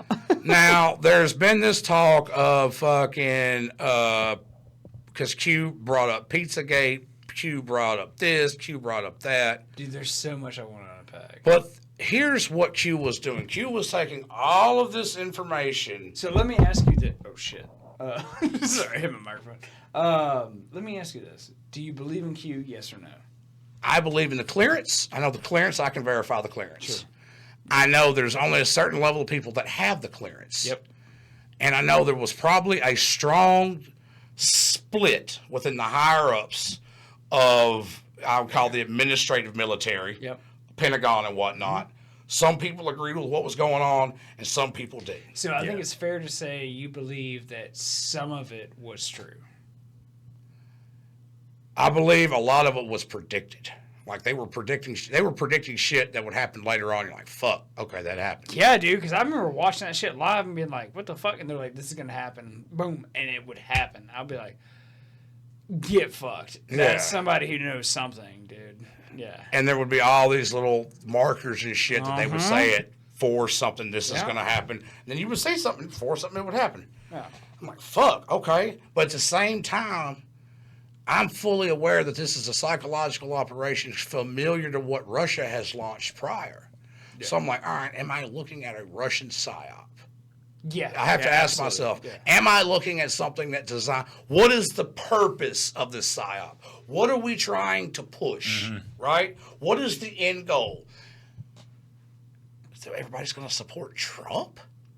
That's what the Russians want? That's what Putin wants? Of everybody, he's going to bring the one guy that's going to talk shit and say some out-of-pocket shit. That's the guy he chose? It doesn't make sense to me. So what is the purpose of Q? The purpose of Q was information drop to bring things people are talking about today, what 10 years ago they never would have talked about. Sure, absolutely. I agree. Yeah, I agree. Now, there were moves made, and the verification of Q is you can pull up the White House right now while Biden was in office. Go to the backyard. There's a fucking goddamn little thing shaped like a Q in the backyard in the lawn of the White House. Now, that's fucking power. I knew you were going somewhere with that. Dude. No, I mean, just you want to look. Is it real? Is Q real? As Q tells you in the fucking drops, we will show you signs that we're here. And then they had the fucking White House lawn for some reason with the shape of a Q in it. What if it's just a White House gardener? And you can pull it up. No, you pull it up on a Google Maps. Yeah. And you pull it up prior to Joe Biden. It wasn't there. No shit. They installed that after that Joe Biden came into office. Because Joe Biden had to become president. He had to. They had to see. Why do you say that? They had to see. What do you mean they had to see? Would you have known how corrupt this government was before Joe Biden if you didn't see everything that happened during Joe Biden? True. Would you have believed, honestly? That's actually a good point. As someone who took an oath to serve this country, that it was actually that fucking bad until you saw it with your own eyes with Joe Biden?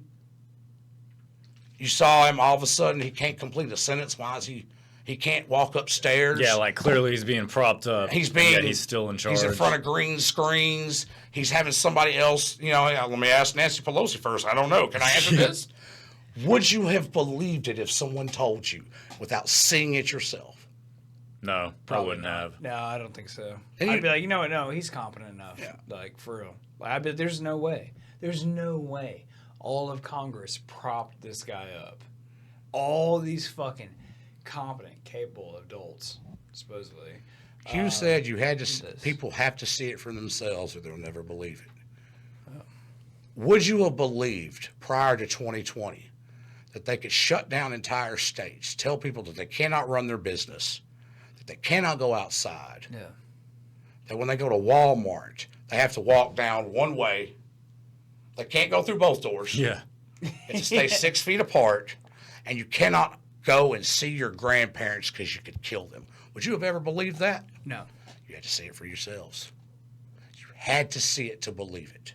Fuck, Brandon. Now, the only person in this fucking world that is crazy enough to start popping off some shit like that had the clearance, that had the fucking, all the government contracts, that was working with SpaceX, that was building all the fucking weapons and all that other shit, and the rockets, Elon Musk. Yeah. There's nobody else. No other, he might have been getting, and that's one of the reasons actually Space Force was created, was I do believe, honestly, and that's a theory, I can't prove it, but all the white hats that were involved pushing the information that Q let out, drops, were put into the Space Force. and that became its own, because we just created our own military fucking branch. Yeah. Out of nowhere. Yeah. Just out of fucking nowhere. We're like, we're doing it. And have you ever seen the Space Force logo? Yeah, I have. It's like, kind of like Star Trek-y. Yeah. With the Egyptian god looking at the fucking dude, star. I knew you were doing that that they were shit. going to take a picture of with that they took a picture of with a James Webb telescope. Yeah. That's the imagery. Space Force is a lot more than we think it is. Goddamn, but where the Space Force gave us the power is the Space Force, because we were. Is Satan in space? Satan is confined to this earth, though. No, the story of Satan. For real. He can't. He's the god of this earth. So he remains. What is it? So dominion over man. So we got to get to fucking Mars, dude. Is what you're saying. Mars. We got to get away from Satan. We got to go to Mars. Like we do this. Mars is something strange, because Elon Musk has an obsession with Mars. Yeah, he does. I don't think it's without cause, man. There was a remote viewer that did a case with the CIA that was asked to look back millions of years prior and was able to make contact with people on Mars. Yep. That's in unclassified documents. Mm-hmm. So, like for real, like it's. And I have a brother that's very skeptical, and he always argues that remote viewing didn't make any money, they didn't get anywhere, so they canceled it. They didn't cancel it; they changed the name of the fucking program. They ain't changed. They ain't canceled. That's what the government does. We just revamp it, like repackage it. And what happens is it gets exposed. It gets on the news. Hey, we can't call it this no more. Let's call it something else. Yeah. It's kind of like UFOs to UAPs. Yeah, slap a new acronym on it. Slap a new acronym. give it to a different branch, or let's hire this private company to come in here. I know some guys, because a lot of the stuff that we do that we can't do ethically or legally in the United States, we just fucking give it to another company to do. Yeah. And that was one of the things about Ukraine. You know what the fuck we were doing in Ukraine before Ukraine war kicked off? That's where we were doing human experiments. Get fucked. Oh, yeah. How do you know this?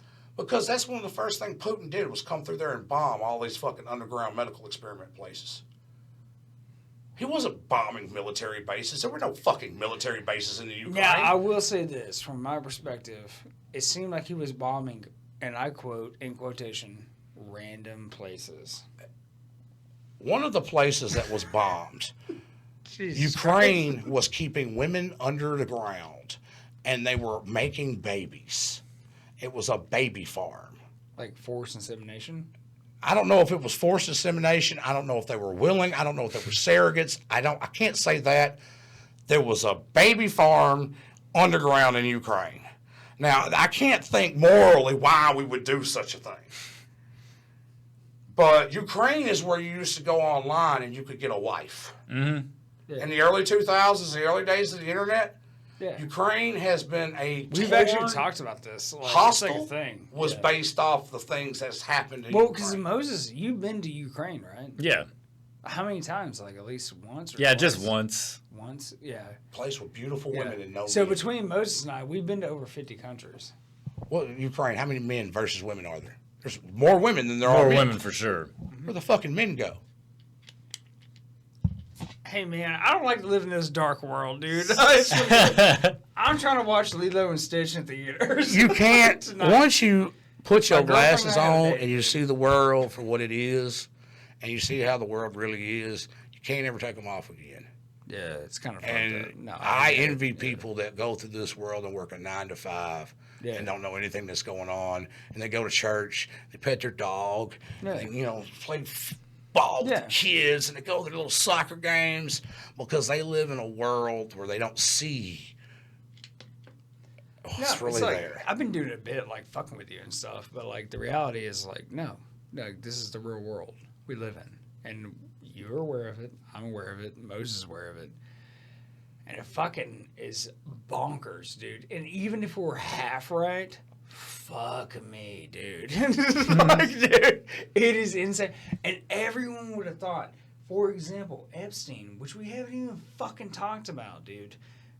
If you would have talked to somebody 10 years ago about Epstein, they'd be like, that is complete bullshit. That's not there's possible. no way that it's on that level. Yeah. He's not dead. All right, so Epstein, man, we got to talk about Epstein at least. What do we know about Epstein? We know he had an island. Okay, so he had an island. He was a multi-billionaire, right? But he started as a high school math teacher. Didn't have shit. He was also a dual citizen between Israel and America. Okay? You're right. Right. No, we're right. All right. Dual citizen. He also went to school, or no, he was a teacher. He was a professor. Bill Barr's father hired him. Bill Barr. Really? Yeah. Bill Barr's father, Bill Barr, the same Bill Barr that was secretary of what the fuck ever for Trump. Yeah. No, I hired remember. Holy So Epstein shit. worked for Bill Barr's father.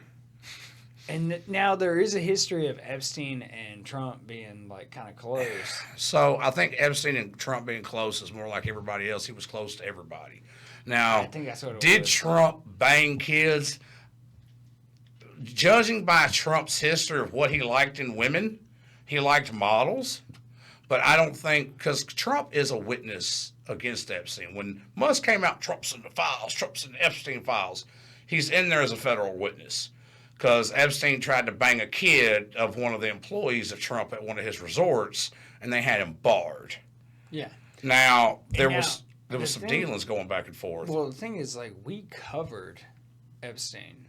And so when they initially dropped the flight logs. Yeah, we read all that We went shit. through line by line. We have an episode about it.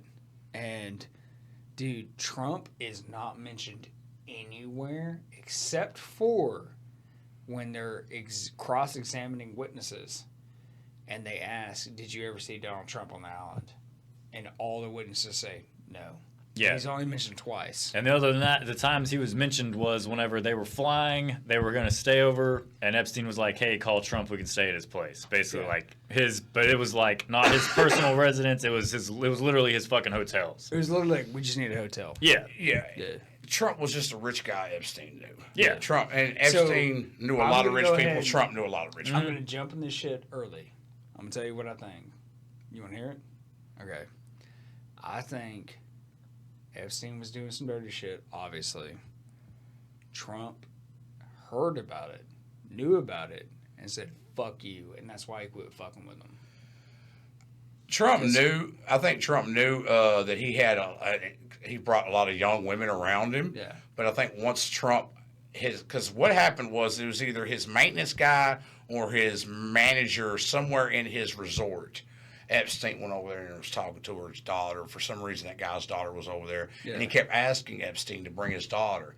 And then Trump got wind of it. And once there was actually, I think that guy called the cops eventually. No shit. And it was like some kind of shit that happened in Florida. I have to go back and look at. Well, the he had the records. shit that went down in Florida, man, where he basically beat a charge, like, for fucking. He didn't beat a underage charge. They told him, "This is all you're going to prosecute. This is all you're getting. You get a little Dude, have you ever bullshit read in that prostitution charge." Have you lower read level into shit. that fucking bullshit where, like, the fucking chief of police were like, no, I was contacted by the federal government and it said he was a high-level asset. Yeah, he was an asset for Mossad. He was an intelligence gathering asset. Yeah, and that's what I want to get into, man, because he had dual citizenship. He was an American citizen and he was an Israeli citizen, dude. Well, And when you want to start looking at what the fuck... Now, I'm going out in left fucking field here, dude. If you want to start looking at all the funding we've been giving Israel, how the fuck do you think that's possible? Well- how the fuck do you think Congress keeps approving all that goddamn money when all the American citizens are like, stop doing that? I mean, there's a town in Texas that just got talked shit to by Greg Abbott because they wouldn't send $4 million to Israel. They said, no, this is our tax money. We're keeping it. Yeah. And Greg Abbott said, well, you will not be anti-Semitic in the state of Texas. And why the fuck do we need to give them $4 million? I'll be like, You're no, not- we need to take care of our own fucking Just because citizens. you don't want to pay someone else's bills doesn't mean you're anti-something. But Epstein what I was mean? into bigger shit than that. Epstein was bringing in scientists. He had that fucking one guy, the wheelchair, fucking Stephen Hawkins? Stephen Hawkins. And Stephen Yeah. Hawkins liked to see. We made a joke about it. Yeah. We made a whole bit about Stephen it. Hawkins had an obsession with midgets. Yeah, That's right. No, we literally made a joke about that. Yeah, Yeah, like I guess he like got to off watch. to watching midgets trying to solve complex mathematical problems on a chalkboard they couldn't reach. Yeah. You had to put him on a stool. Yeah, dude. But no, Epstein was the guy who catered to everybody. Hey, we're going to go out. We're going to have a good time. Hey, you guys, y'all a couple politicians. Come out, fly with Business me. 101. Hey, we're just going to party. Hey, we got beautiful girls. Hey, Business 101. He's that guy. You want a massage? You go back here, you get a massage. You go back there, the massage turns into something else because we sent a 14-year-old in there. Yeah. That we've been. And now you're on film. Here's the thing, when you want to talk about the flight logs and all that shit, here's what I got to say, okay? If this is fucked up to talk about, but if I was in Epstein's shoes, okay, if I knew I was running this op, okay, I would invite everyone to the island. Everybody's to incriminate as many people as possible. 99% of the people who showed up just once or twice would know shit, but that 1 or 2%, like, and maybe you had to go to the island Prince 10 times. Yeah. But the same thing Epstein did, you see in Hollywood. Because the person that taught P. Diddy to do it was Clive Davis. Clive Davis just happens to be a Mossad asset. Or are you busting? Who the fuck is Clive? Clive Davis is the owner, I think is it Sun Records or Sony or someone who's one of those big time music record owners. No Clive shit. Davis, yeah. And he just happens to be a homosexual gentleman. Is he one of the news? You very rarely hear anything about Clive Davis. Very rarely. Yeah, he's one of the news. But he is the one that molded P. Diddy into being fuck, dude. back when he was Puff Daddy. Yeah, Back when he was Puff Daddy. and he was still Puff Daddy is fucked right now, dude. So we couldn't give you Epstein, so we're going to give you P. Diddy so you don't think about Epstein. Yeah. Because that's the way that's the way it works. We're going to give up the Black. Yeah. We're going to give up the Bill Cosbys. We're going to give up the fucking Michael Jacksons. Yeah. Bill Cosby was doing the same thing everybody else in Hollywood was doing. And but you want to say, well, that was awful. Bill Cosby's a rapist. Yeah, that's what they fucking do in Hollywood. They rape you. I mean, they're not. This is Los Angeles, Lost Angels, the city of lost angels. That is why I've never done an open mic in Los Angeles. I run a relatively successful fucking media company. I am not fucking with LA. Dude, I'm not getting fucked in the ass. That's all I'm saying, dude. I'm not doing it, man. Not for free, any goddamn way. I need some zeros, a lot of zeros. There's shit that came out the other day. They were talking about they literally like duct tape handlebars to like dudes like backs, so you can hold on to handlebars while you just rail them. Poor Meek Like, Mill. I'm Meek not Mill doing never it. saw it coming. I'm not doing it. LeBron James. They did it to LeBron James. Yeah. I think it was Suge Knight that was actually doing it. Suge Knight. No. See, Suge Knight was never involved in that shit. That's one of the things about Suge Knight. Suge Knight, he was doing bad shit, but he wasn't sexually assaulting dudes. He was beating the fuck out of people. Suge Knight was holding people out by their fucking ankles over the balcony, talking about, I want my money right goddamn now. Suge Knight, I give Suge Knight credit. He was an old school gangster. He was out there slapping the shit out of He was people. doing respectable gangster Yeah, he shit. was respectable back in the day. You know what I mean? And he was I think he was calling them like gay, like slurs. He was saying words you can't say now. Calling for Faggots. sissy. You know, I didn't say it. Book me for shows. I didn't say it. But Suge had been saying that shit for years, and everybody thought Suge was the bad guy of Hollywood. No. Yeah. Suge was sitting right there when they shot Tupac. Yeah, but Suge was a killer. No. Suge didn't kill Tupac. No. Suge didn't kill Tupac. Come on, man. No. Come on. Even you don't believe that Biggie shit. and Tupac died because of Puffy. I'm telling you right now. God damn, dude. Puffy Fuck did all you. that shit. Fuck you, man. Puffy did all that shit.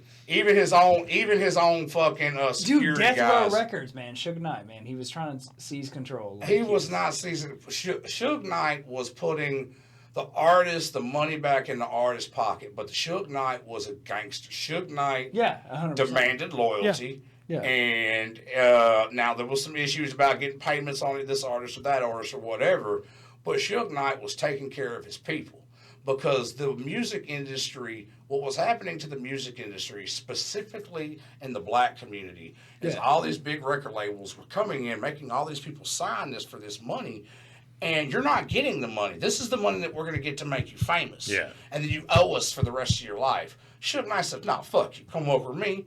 We're not going to put the producer on the front of all these albums and all these fucking shows. We're going to make music together and we're going to get money in his own community. Suge Knight separated himself from the music industry. So is it fair to say your team Suge Knight? Is it fair to say your team Suge Knight? I'm not Team Suge Knight, but compared to what the others were doing, Sure.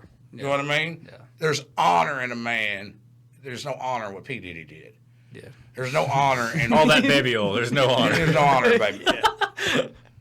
I like how we started with Epstein. Now we're just like focusing. But on no, Suge but they're the Knight. same. It's the same kind of program. It's the same blackmail.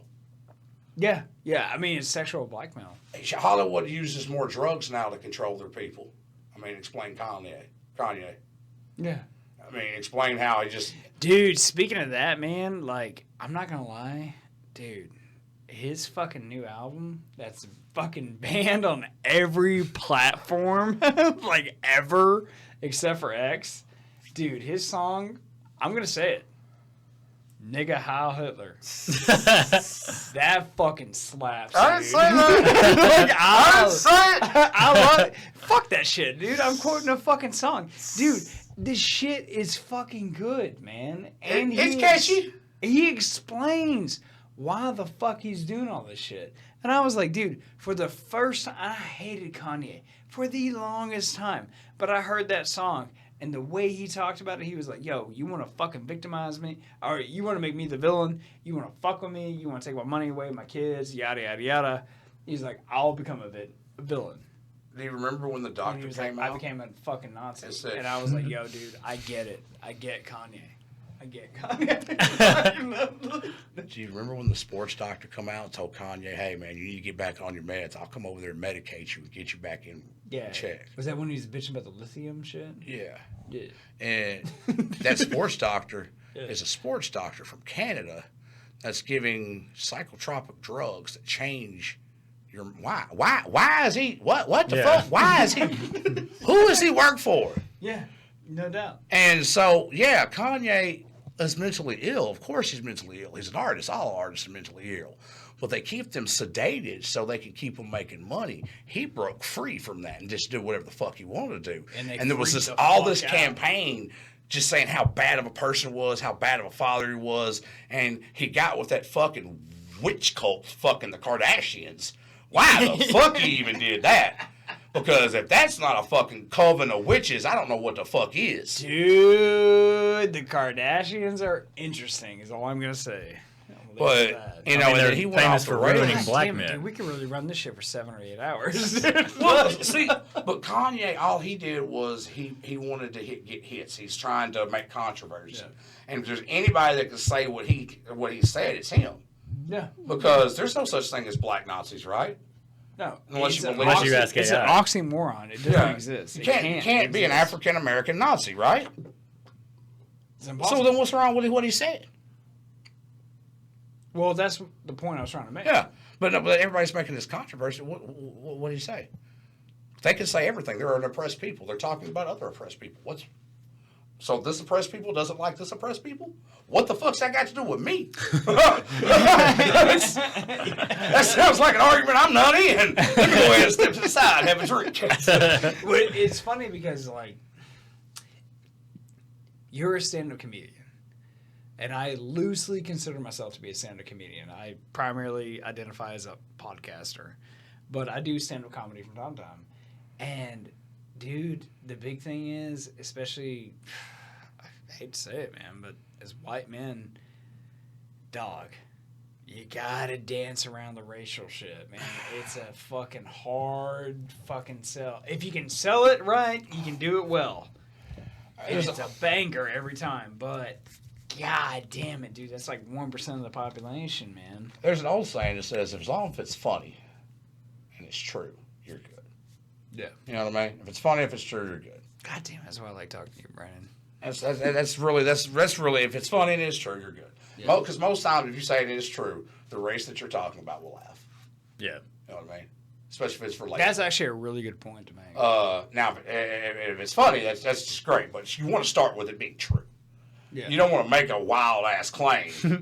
You know what I mean? Like if I said that 11 million babies were aborted in New York State alone between 1997 and 2011, which actually is bigger than the Holocaust that happened in Germany. Well, that's not very funny. I feel like you're actually quoting some real shit. Oh, that's true. God damn it, dude. Of course it is. Planned Parenthood.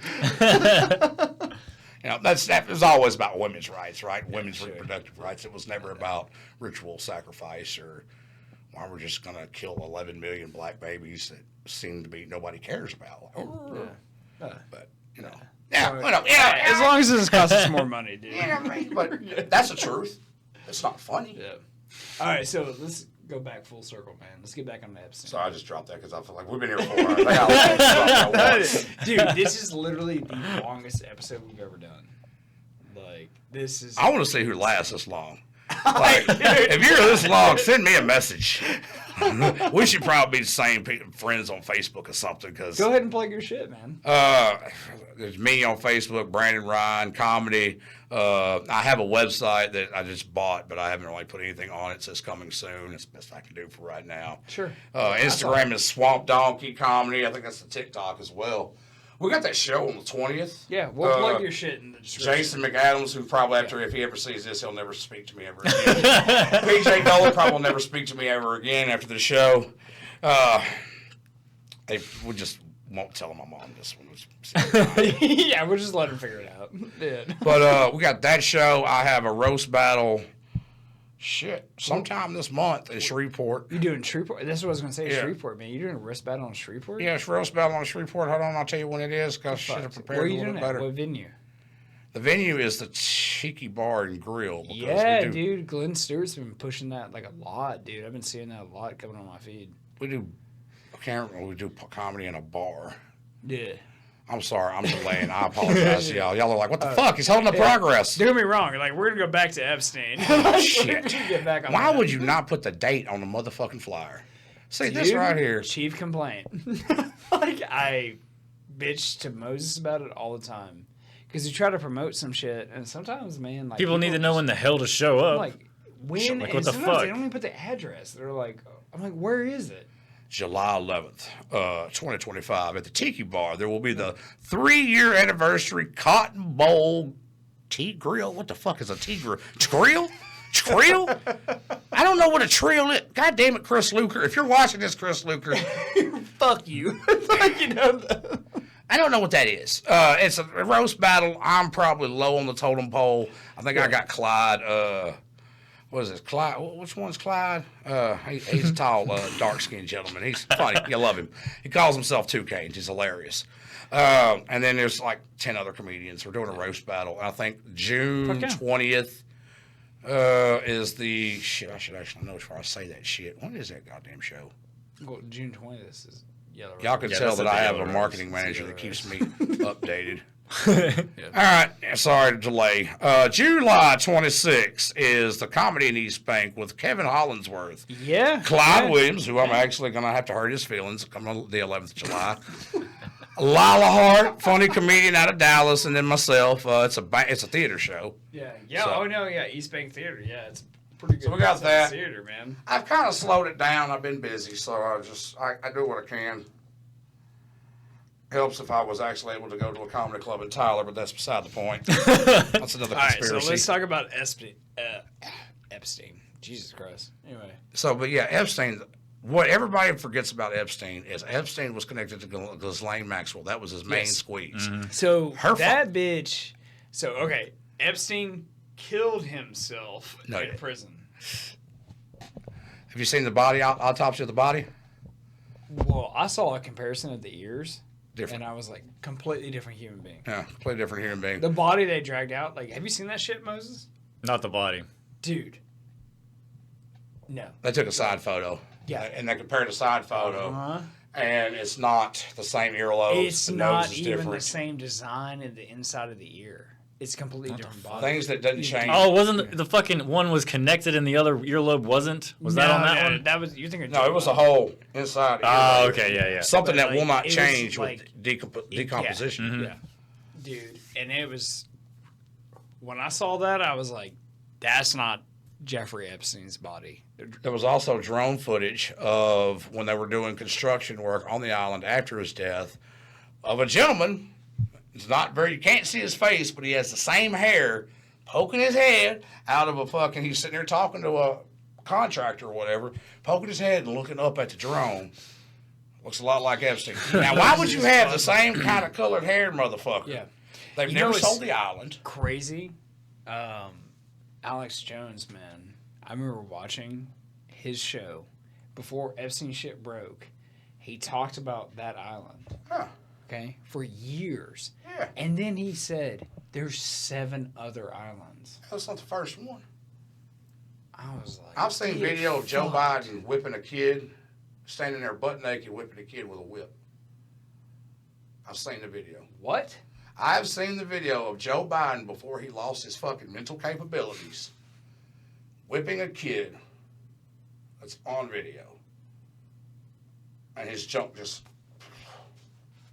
And the only reason why I say that can't be fake is because the quality of where it came from, it was found from Hunter Biden's laptop. Yeah. And the same body structure of Joe Biden will be very familiar to his son. It fucking very close. Because we won't talk about it, but you actually had access to the leaks. I've seen just about everything that was on the Hunter Biden laptop that they said was fake. Yeah. I've seen the daughter of Obama's credit card sitting on the table, cutting cocaine. Yeah. I've seen the pictures that doesn't have her face, but has Malika, I think is her name. Yeah. With the body and everything. I've seen pictures of all of these hookers that he was paying for. I've seen the transmission Texas texting back and forth. I've seen him hitting up his father for more money. I've seen the text message to the Secret Service agents that were in between him and his father. They were the liaisons. Jesus Christ. Telling me, you got to keep it in control. I've seen the videos of him swimming in the pool. I've naked, running around naked, and having his little hookers naked. I've seen the video where he's videoing the hooker, and he's telling her, so I didn't hurt you. You're okay, right? We're good, right? I didn't hurt you. You're okay. And she's just fucking devastated. What the fuck? And I've these seen were all from like text hacked, messages. like somebody hacked like his iCloud. They took everything. Well, no, his computer ended up at a fucking tech place. Yeah. Is that where it all came from? Well, I have my theory on that. I think he gave that up. I think he got caught and he gave that up. Like he knew the gig was up. He had his own father in his contacts as Pedo Peter. Jesus, the name to his father like for was real? Pedo Peter, the nickname in his phone. So you think he found out about it and like wasn't okay with it? I'm sorry, I gotta back They're up. both pedophiles. You're not making Okay. that shit up. Like No. that's like a real thing. That's real. Seen this shit with my own eyes. There's a book that came out about the Hunter Biden laptop. The book that came out, I had all the files that made that book. And that book is little individual screenshots made into a book. There is hours of pictures. There's sex videos. There's all of it. Jesus Christ, man. The majority of these people that were on, the majority of the hookers are Ukrainian type hookers, shit like Eastern that. Europe. Like sex trafficked over here? Sex trafficked women is basically what it boils down to. Now, where it gets to the part where I'm like, I'm glad I didn't see any pictures of, is the grooming that he did of his brother's daughter. What was her name? Natalie Biden. Yeah. There it is. They had conversations, and I looked at this from a standpoint, I'm a father. If I had a brother and he was having conversations with my daughter, would these be appropriate? Mm-hmm. Yeah. They weren't. They were grooming. It's manipulation and grooming. And then there's pictures in there of her sending him selfies that are a little provocative. And then there's pictures. It's just so many fucking pictures. And some of the faces were blurred out. But then you see the watch. And then I go on and Google the name of the person, and I'll find, like, Natalie's in a picture. You can see her body. She's clearly naked on the bed. He's in the room with her, and she has a watch on and a bracelet. Well, then I Google her name, and I go to look, and I find the same watch and the same bracelet on her wrist. My father was a criminal investigator. I learned how to notice patterns and how to kind of, you know what I mean? I look for things that make sense. You know what I mean? I do deep investigations in it. And he was 1,000% had an inappropriate relationship with his niece. There was the other, what was the other Biden that had the book, the journal, about the inappropriate shower? That was Biden's the sister? The sister of Hunter Biden. Yeah. That turned out to be it was Biden's daughter, yeah. Biden's daughter. Yeah, talking about like Joe being like super creepy and weird. And taking showers with her and shit, inappropriate showers. And she was like 14 or something. Because Project Veritas like actually paid like $10,000 to get that copy. And that's one of the reasons Project Veritas went to jail. Yeah. Well, they didn't charge him on that, but they found a reason to put him in prison. Yeah. That was also authentic.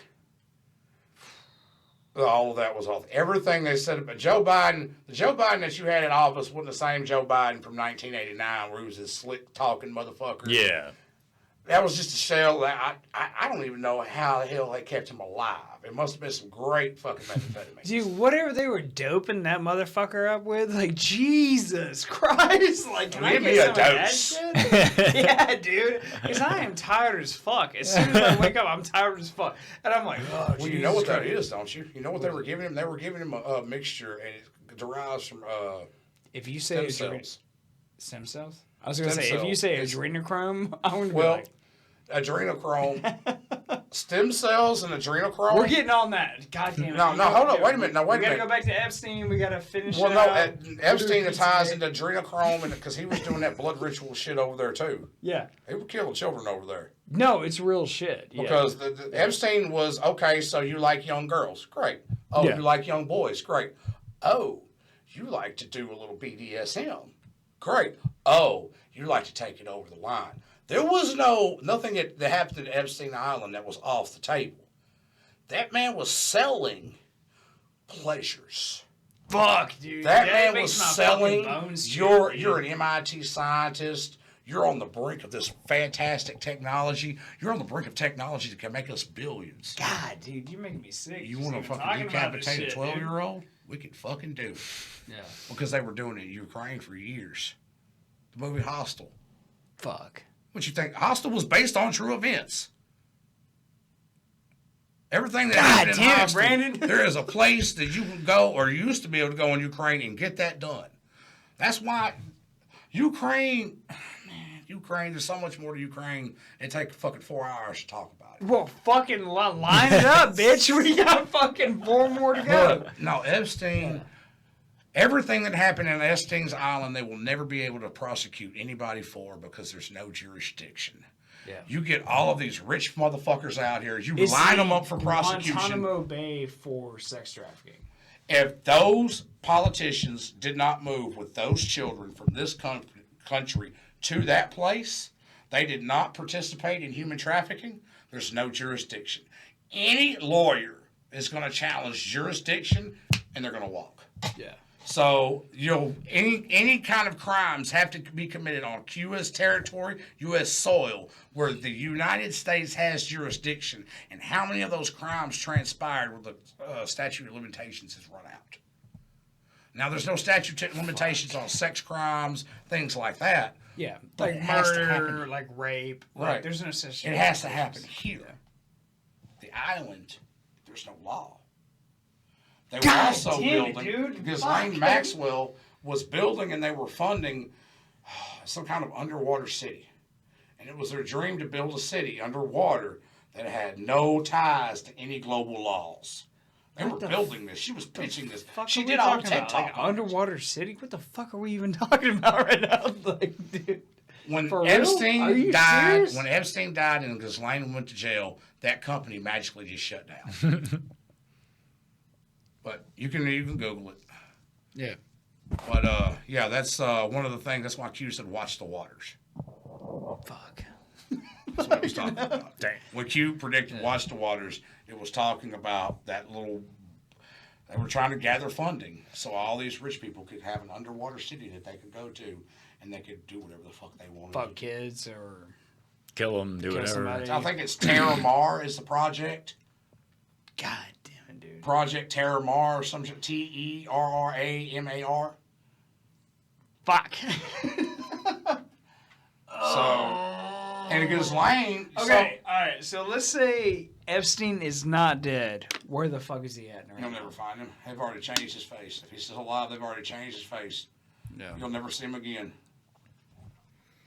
Would they kill somebody that valuable as an asset? Probably not, because he's a mathematician and he knows where everything's at. Is the operation still an operation? Yeah, more than likely the operation never stops. But Mossad had to have somebody run that operation. Epstein was the guy that ran that operation.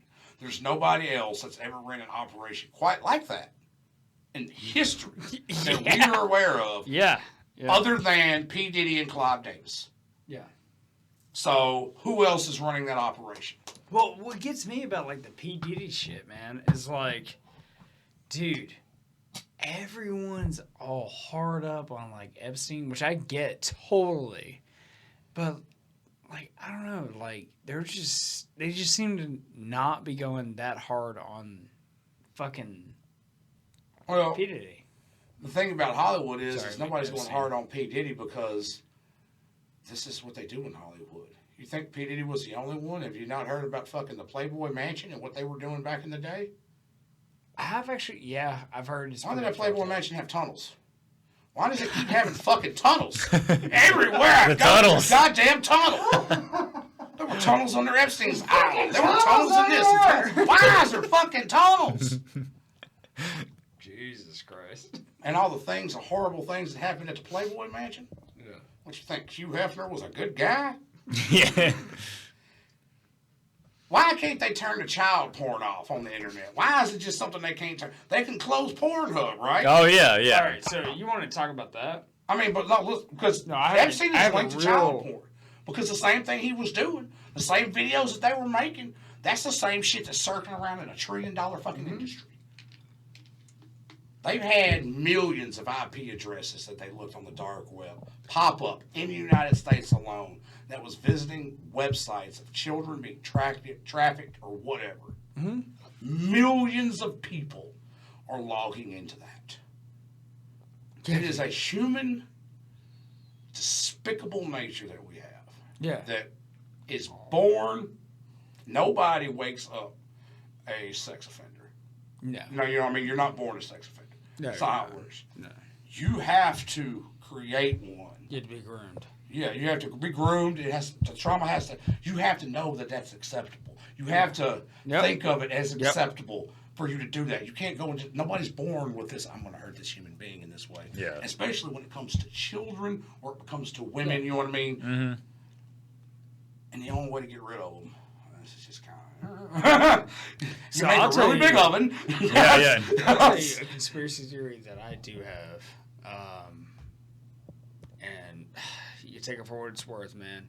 I actually believe the United States federal government is the #1 producer of child pornography in the entire Many world. people in that government are. And let me tell you what it is. I'm not saying they're creating content, but what I'm saying is they have content they've seized, and they're selling it, they're distributing it, we're trying to catch people, and you can't catch them all, so you're distributing all this shit. So it's like you actually are becoming a part of that problem. Yeah. I have. Am I crazy? Do No, you think no, that? and I'm going to back you up on this because I have to end on this because it's going to be kind of fucked up. Yeah, we gotta get out of here, man. Like we've been here for So a when it fucking comes while. to seeing things like child porn and pornography, you don't watch pornography once and you're addicted to it. It slowly, even just regular pornography, slowly converts you to, hey, this is okay, this is okay. Mm-hmm. Oh, I will see a little bit more. Oh, sometimes it can get darker. Yeah. My father was a criminal investigator. He specialized in sex crimes. So when you say he's a criminal investigator, what was he? Sheriff's Department. Sheriff's. Yeah, Okay. locally. I was just But he also trying to- did a bunch of where they travel around and they do these little talks. It used to be TED Talks, but they call it TED Talks. I was trying to see if you was standard. But, networking. This was the day before the internet just started. Yeah. So they were just trying to get a hold on the level of sex crimes that were happening that were already on the internet before there was search engines. Yeah. Because there was child porn being put out on the internet the day it was launched into civilian life. It was one of the main things. Pornography is what built the internet. It was the first, you know what I mean? Yeah. And so he saw so much shit that it affected him later in life. And as I got older, and he used to have Texas Rangers that would come to the shit because he would go in, he would go to websites. Now, whether he was doing this for investigative purposes or whether it turned into kind of a psychological thing that he was just doing it, but he never stopped looking at the shit. Yeah. And as I got older, I noticed that the screensavers he would have on his computer got a little bit, and I'm a teenager, 14, 15. You know what I mean? I'm not really realizing what I'm seeing. Yeah. I don't know about that. You know what I mean? Yeah. And it wasn't until later in life that I actually kind of sat down with a psychiatrist and, this is fucked up shit. Yeah, sure. But he started watching that shit, just pictures. And it wasn't... Well, it wasn't pictures of babies getting raped or nothing like that. It was just pictures of young girls. 17-year-old. 16. Longer. Jesus Christ. Younger. That was like... And my only way of knowing younger, I know that is because I have daughters, and now the daughters I have look very similar to the pictures that I saw. You know what I mean? Fuck. And holy shit. This is a cop that never took a bribe in his life. It probably should have because he was fucked up in the head and needed some help. Yeah. But that right there said, all right, well, this is real. And he wasn't watching it out of pleasure. Like, it was more of like, that was his job. I don't know. Well, it started as his job. But it could have transpired into something else. It's kind of like when y'all go out and you're in the military and then you get conditioned to do something and then you can't stop. And Jesus Christ. The power of the internet and how it can draw you in. Just on social media, just scrolling. Doom scrolling. Yeah. Now imagine you've looked at thousands and thousands of photos and you're collecting all this data and you're making all these floppy disks and you're turning them in, you're turning in an envelope, here's this, here's what I got, and it's just, you can't stop doing it. You can't stop doing it. And that's what happened to him. That's what fucked him up in the head. Is your dad still alive? No, he's dead. How long has he was killed. They say he died of natural causes. He didn't die of natural causes. He was killed. There was a lot of bullshit happening in Shelby County, but they found him in the trailer that he was living in. He'd been in there for about 14 days, and he had started to dissolve into the floor, and the air conditioner had been somehow disconnected. I don't know how. I never figured out how. Oh, to like expedite the decomposition process. Yeah. Because it was only one air conditioner in the trailer. It was a big old 220 units. That unit just magically stopped. But, yeah, so he was liquid by the time they found him. When you look back on your dad, would you say he was a good man? No. Okay. I say not good as in would he have done the right thing? There's too many people that he put in jail that should have never went to prison. Sure. Based off of what I've learned after he passed. I think at one time he was a good man. Yeah. But at a certain point, he just lost. He lost. It's hard to say. It's hard to say that the person that raised you wasn't a good man. Everybody that I've ever known always said he was a good cop. But not a good man? Yeah. You know what I mean? Yeah. So I'll leave it at that. Okay. Fair enough. But I'm not going to press you anymore. I think I'd just be better than him. You know what I mean? I just don't. And that's one of the reasons why I'm so fucking high. Any child sex crimes, I fucking hate it. Yeah. I fucking loathe it. Fucking join the table. Gasoline, matches, burn it all. Yeah. And I think that's just in my head that sticks with me for some reason. I don't know why. That, and I don't like dudes that beat on women. That shit irritates the fuck out of me. Yeah. I don't like anyone who is picking a fight they know they can win. Yeah, just with a weaker person. Yeah. I fucking hate that. I'm like, Now, will I fight Moses if we have to? I consider that a fair fight. Now, he's buff, but I got some weight. Right. Like, we can work with some shit. Don't get me wrong. I have seen some women beat the absolute immoral fuck out of some dudes. Yeah. And I wanted to feel bad for him at first. I had a homeboy went over to his house, and we had to pick his dad up from the bar and take him home. And his dad was like, you know, Debbie gonna beat my ass when I get home. You see, we had to bring you back in the Ford Ranger in the back because he couldn't sit in the front and I had a stick shift. We get there, they go to fighting. I'm sitting there watching them. I'm going, and my buddy goes over there. It's his father. He gets involved. They start fighting. I reached to go get my gun. I was like, oh, this ain't gonna be good. And I stopped and I was like, well, what if I shoot that big motherfucker and the bullet don't stop him? Let me go and put that back up. And by the time I get over there, the wife and the husband are fighting. My buddy's getting into it. It's just like a brawl of fucking gorillas just fucking tangled up.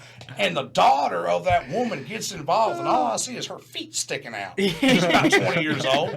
I grab her feet, and I yank her the fuck out. She jumps up. She goes to me and says, oh, bitch, don't you hit me. You're welcome. I separate the two, and Kelly's the biggest man you'll ever see. I swear to God, he's just big. He turns, he raises his fist. I said, oh, don't you hit me, motherfucker. I gave you a ride. I ain't going to hit you. And he goes over and hits his wife right in the goddamn face. And she proceeds to whoop the dog shit out of him. So when I say sometimes, sometimes there's got to be exceptions made. Because it seems like that wasn't the first time. Yeah, so I kind of have this theory, man. I don't believe in violence against women at all, right? 100%. But, you should never hit, as a man, you should never hit a woman. But I will say this. I've never been punched in the face for no reason. Put it at that. I've never been punched in the face for no reason or time I didn't pay for it. I'm saying, I'll give you 20 right here. Go let's get started right quick. Get the old blood flowing. Because, we follow the local community, channels and shit that we do. And, dude, sometimes, some of these women will be, the worst women you could ever imagine. The worst baby mama you could ever imagine.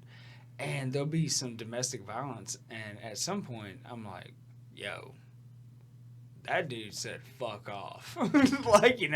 Because there'll be violent people.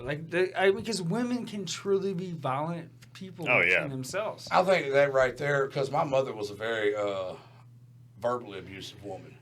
So I've learned there's not nothing a woman can say. Okay, bitch, you want to argue? Let's argue. And while I don't get physically abusive for women, I have a tendency to be very, very verbally abusive. That right there isn't okay. But that is where my strong suit is. Because I was raised by a woman. So I was raised. I'll do the same shit. I'll be verbal, but I'll never be physical. Right. Would you? Yeah.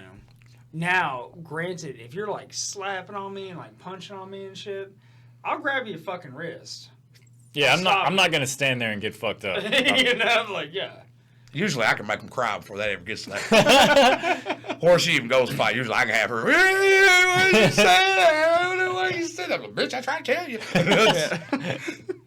Now, my mother being as vocal as she was fucking crazy. She pulled a shotgun on me one time. On her son? A shotgun on me. Pulled that motherfucker. I shoot you in the face. You can't cock that motherfucker. Go ahead. I said, here, let me show you how it's done. And I cocked it for her. I said, you really pulled a shotgun on me, didn't you? And I snapped that motherfucker in half. You have to go at some point, but your stories never end. No, they never end. They never end, dude. And then, she told everybody that fucking, she says, call the cops on you. You gonna call the cops on me? You pulled a gun on me. I broke the stock of the shotgun that you pulled. And that's the story we're going to give them. You've been drinking since 11, so how you want to do this? Holy shit. The stories never end. Yeah. Starting to wrap it up, man. Yeah. Y'all ready? Dude, we've been doing it for a while, man. Dude, Brandon, thanks for coming on, dude. This is a great fucking episode. I have to go home and reflect on all this shit now, man. Dude, 4 hours to figure out, all right, what the fuck did he say? Dude, we were so excited about this episode, man. I'm so glad we did this shit. You all right? Is it going to be work? It's going to be great, or it won't. No, it's gonna be great, dude. It's the longest episode we've ever done, man. Fucking Dumpster Diaries Podcast, obviously.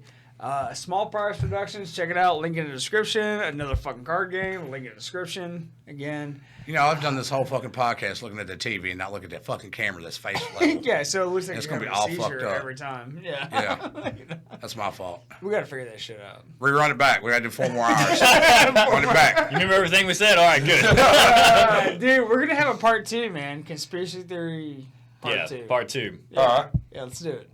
I got to come up with some new conspiracy theories. Or we're just going to answer the ones that I already have. Dude, let's just start with, like, expanding on Epstein. Let's go there. Yeah. No, let's do it. Yeah. Hell yeah. I'll message you. But hey, man, June 20th, man, Yellow Rose Canyon, dude. Mountain Enterprise, Texas. Yeah, dude. It's great. Your boy, Justin Allen's going to be doing 5 minutes opening. Brandon is going to be there. Fucking selling that shit. Dakota, Jason McAdams, PJ. and PJ Dollar. Yeah. So let's do it, man. Thanks for watching. See you guys.